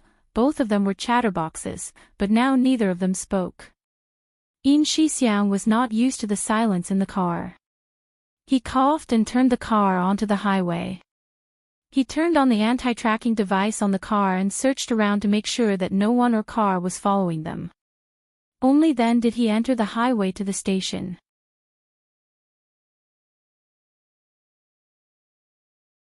Nianji, what do you plan to do after graduation? Yin Shixiang initiated the conversation. Gu Nianji tilted her head and leaned against the window. Her voice was soft and timid as she said, "I want to intern at a law firm for 6 months." She would be going to be university's faculty of law next spring for her master's degree. She would graduate in July this year. If she didn't find a job, she would have nothing to do for half a year. Of course, because she only had 6 months, she couldn't find a formal job. She could only find temporary or intern work. She didn't know if she would be able to find one. He Jichu had said he wanted her to help him with some cases after graduation, but he hadn't contacted her since. She could only assume he was being polite. Yin Shixiang nodded. "Let me know when you find one. I'll go check it out first." Gu Nianji laughed. "Brother Xiong, I'll be 18 in October. I'm an adult. You don't have to investigate every detail like before, do you? As long as Huashao still wants me to take care of you, I'll investigate even if you're 80. Yin Shixiang laughed. Gu Nianji was amused as well. She covered her mouth with the back of her hand and giggled. "I'm 80. How old is Brother Xiong?" Yin Shixiang purposely put on a fierce expression and pretended to be angry. "Hey! Don't hit me in the face. I don't need you to remind me of my age." "Oh. Brother Xiong, you're a man, but you don't like people asking your age. I thought it was a woman's privilege." Gu Nianji's eyes sparkled as she laughed. Yin Shixiang smiled at her. "Nianji, you've grown up." She was so beautiful too. She looked completely different from when she was 12 years old. Who would have thought that the chubby little girl with a face like a silver plate would look like a completely different person after growing up? Now she looked like a beautiful girl from a manga. When she stared at you with her large eyes, she looked like a small animal. She was gentle, harmless, and cute. Gu Nianji pulled down the small mirror on the passenger seat to look at her face. She shook her head. "I'm not 18 yet." She glanced at Yin Shixiang and asked tentatively, "Brother Xiong, I want to ask you something personal. You don't have to answer if you mind." "Yeah, it's nothing. Go ahead and ask." "I'm listening." Gu Nianji smiled. "Brother Xiong, do you have a girlfriend?" Yin Shixiang's heart trembled. He secretly cursed her for bringing up his sore spot. How annoying. He wanted to have a girlfriend, but he just didn't have one. Yin Shixiang laughed dryly. "Nianji, why are you asking this? I see you guys hanging out with Uncle Hua every day. If you have a girlfriend, won't they complain that you don't spend time with them?" Gu Nianji asked curiously. Yin Shixiang almost howled. He slammed the steering wheel. "Nianji, you're so observant. I'm telling you, it's because I'm too busy with work. I'm always around Huashao.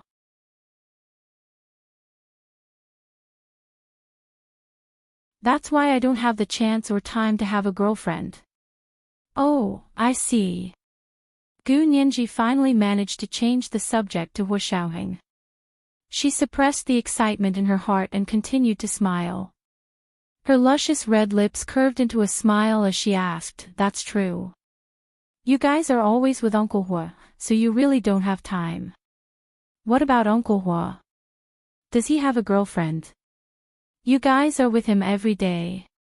You should know everything, right?" Yin Shixiang sighed and shook his head. "Hu Xiao. He's a workaholic. We've been waiting for him to find a girlfriend every day. That way little Zay and I wouldn't have to be so busy. Ah, it makes me cry just thinking about it. So Uncle Hu doesn't have a girlfriend. He's not that young anymore, is he?" Gu Nianji leaned her elbow against the window and cupped her pink cheek with her fair hand. The smile on her face grew wider. "Tell that to Hu Xiao. Don't say it in front of me. It's useless." Yin Shixiang suddenly chuckled. He even glanced at Gu Nianji with shifty eyes. Gu Nianji tried her best to calm herself. She didn't blush in front of Yin Shixiang. She nodded with feigned generosity. "Yes. If I get the chance to see Uncle Hu, I'll be sure to tell him to find a girlfriend. I'll also give you personal secretaries time to find girlfriends." It was the third watch. There was a fourth watch at 8 p.m. The monthly pass was 1,100 plus. Oh, intersection. Oh.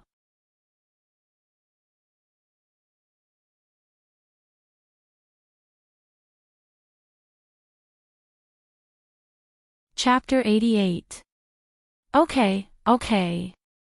Nianji, I'll be waiting for you to urge Hu Xiao to find a girlfriend. Did you know, he's actually all ready? Yin Shixiang's tongue slipped and he almost blurted out that Hu Xiao had already lost his virginity. But when he remembered that Gu Nianji was still a minor, he swallowed the words. He had an indescribable feeling that if he told Gu Nianji about Hu Xiao losing his virginity, Hu Xiao would beat him to death. Gu Nianji acutely caught onto Yin Shixiang's words and leaned towards him. Her large, dark eyes were focused on him, full of curiosity and a flash of slyness. She asked in her sweetest and most charming voice, "Brother Xiong, what happened to Uncle Hu? You didn't finish." Yin Shixiang suddenly slammed on the accelerator and sped forward. Although Gu Nianji was wearing her seatbelt, she was thrown to the other side near the car door. "Nianji, are you okay? There was a car passing by without turning on its lights just now. It gave me a fright." Yin Shixiang hurriedly explained. He planned to get away with it quietly and hoped that Gu Nianji would forget his slip of the tongue in her shock. Gu Nianji wasn't so easily dismissed. She tilted her head to look at him and pointed at the display beside his steering wheel. "Brother Xiong, your car has an automatic detection system. How could you not know that a car was changing lanes?" Yin Shixiang was speechless. He glanced at her from the corner of his eyes and freed a hand to rub Gu Nianji's head, smiling, "Little girl, don't be so sharp. You have to be soft, silly, and stupid, only then men will like you." Gu Nianji rolled her eyes internally and said exasperatedly, "Then Brother Xiong wants to find a soft, silly, and stupid girl as a girlfriend?" Yin Shixiang silently fantasized about his future girlfriend. A silly, and stupid girl as a girlfriend. Just thinking about it made him drunk. Yin Shixiang smiled but didn't say anything. He pretended to be focused on driving. Gu Nianji snorted, "Brother Xiong, why aren't you saying anything?" Yin Shixiang looked left and right as he exited the highway and pointed to the surroundings. "Remember this place? You haven't been back in 2 years." Ever since she started university 2 years ago, she had left the base and moved to the penthouse in Fengya precinct with Hu Xiaoheng. She thought of the apartment and said, "Oh, right. Brother Xiong, I want to transfer the apartment back to Uncle Hu's name. Can you help me with the paperwork?" Yin Shixiang was astonished. "You don't want a house? Are you stupid? But that's Uncle Hua's, not mine. I've graduated, so I can find a job and earn enough money to buy a house. Gu Nianji mustered up her courage and snuck a glance at Yin Shixiang before quickly looking away. All right. Just take it. Yin Shixiang stopped his car at the entrance of the encampment and took out his identification. The guard at the gate checked and let them in. Yin Shixiang continued to persuade Gu Nianji as he drove towards Hua Xiaoheng's building. Also, with Hua Xiao's wealth, an apartment is a piece of cake. Don't be embarrassed. No matter how rich Uncle Hua is, he owns it. It has nothing to do with me. Gu Nianji looked down at the backpack on her knees and used her hand to pick at a little bunny ear hanging from her backpack. Yin Shixiang saw that Gu Nianji wouldn't listen no matter what he said. He had no choice but to say, but if you want to transfer it to Hua Xiao's name, you have to get his signature. As long as you can convince Hua Xiao. Why? Gu Nianji's eyes widened. But when Hua Xiao transferred the apartment to me, he didn't ask me to sign it. Her expression suddenly became fervent. Is it because the paperwork wasn't completed? So that means the apartment isn't mine yet. Haha, then I don't have to drive around. Yin Shixiang looked at her sympathetically. Nianji, you're different from Hua Xiao. Hua Xiao can transfer the apartment to your name without your signature, but you can't transfer the apartment back to him without his signature. Do you understand? Gu Nianji understood the crux of the matter and was dealt a heavy blow. Yin Shixiang stopped the car in front of Hua Xiaoheng's building and came out to open the door for Gu Nianji. We're here. Go in yourself. Hua Xiaoheng's building at the Special Operations Forces base in Sea City had a very high level of security. Gu Nianji used to be within his security perimeter. Now that she hadn't been back for 2 years, he didn't know if she could still get in. She walked to the metal door of the building with some apprehension and pressed her palm on the round display screen in the middle of the door. The screen opened with a whoosh and began to read the data. After a while, a gentle and standard female voice sounded from the speaker on the screen. Welcome home. The door slowly opened to both sides. It was all automatic. Gu Nianji smiled and carried her backpack and suitcase inside. The door closed behind her, and Yin Shixiang started the car and drove away. Gu Nianji returned to the building she had lived in from the age of 12 to 16. She actually felt like she was returning home. After all, her memories started from the age of 12, and it started from the burning car. Walking into her bedroom on the 3rd floor, Gu Nianji put down her suitcase and backpack and sat on her small bed in a daze. The room was full of memories. When she was 12, Hua Xiaoheng, who was 22, became her guardian and brought her to the Special Operations Forces base. In the beginning, she was too frightened and often woke up screaming in the dark at night. She couldn't sleep anymore. Hua Xiaoheng put her small bed in his bedroom and always had a warm yellow light on in front of the bed. Gu Nianji later heard from Chen Lai that Hua Xiaoheng used to be a light sleeper and couldn't sleep at all, but he changed for her. As soon as she woke up screaming from nightmares at night, he would immediately come to her bed to accompany her. Every time she opened her eyes, she would see Hua Xiaoheng's silent face and dark, concerned eyes. Only then would she feel safe and be able to sleep peacefully again. It wasn't until a year later when her night terrors improved that she moved her small bed back to her bedroom, which was the room opposite his. He knew she was timid and afraid of the dark, so as long as she slept, his door would always be open and there would always be a light on. From her bedroom, she could see the warm yellow light in the opposite room. She felt very warm and safe, and could also sleep well. Gu Nianji walked to her closet and half-squatted to open the bottom drawer. Although she hadn't lived here for 2 years, it was still full of sanitary pads that she was used to. When she was 14, Gu Nianji had her first period. Hu Xiaoheng asked Yin Shixiang to buy various brands of sanitary pads and put them in her room to see which brand consumed the fastest. In the future, she would only buy that brand. Later, the imported brands were no longer available in the Hua Xia Empire, so Hu Xiaoheng asked someone to buy them overseas and send them over for a year each time. The bottom drawer of the closet was still the brand she was used to. Gu Nianji reached out and slid her hand over the sanitary pads one by one. Sighing, she closed the drawer. Returning to her familiar place, she quickly felt sleepy. She yawned and went back to her small bed to sleep. She slept peacefully until noon the next day. Gu Nianji didn't want to get up, so she reached for the bedside table and grabbed her phone.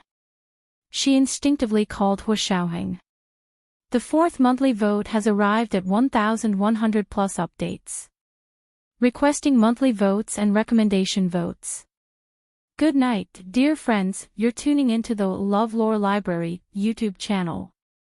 We're so grateful for your support and don't forget to subscribe to join us on this incredible journey through captivating stories.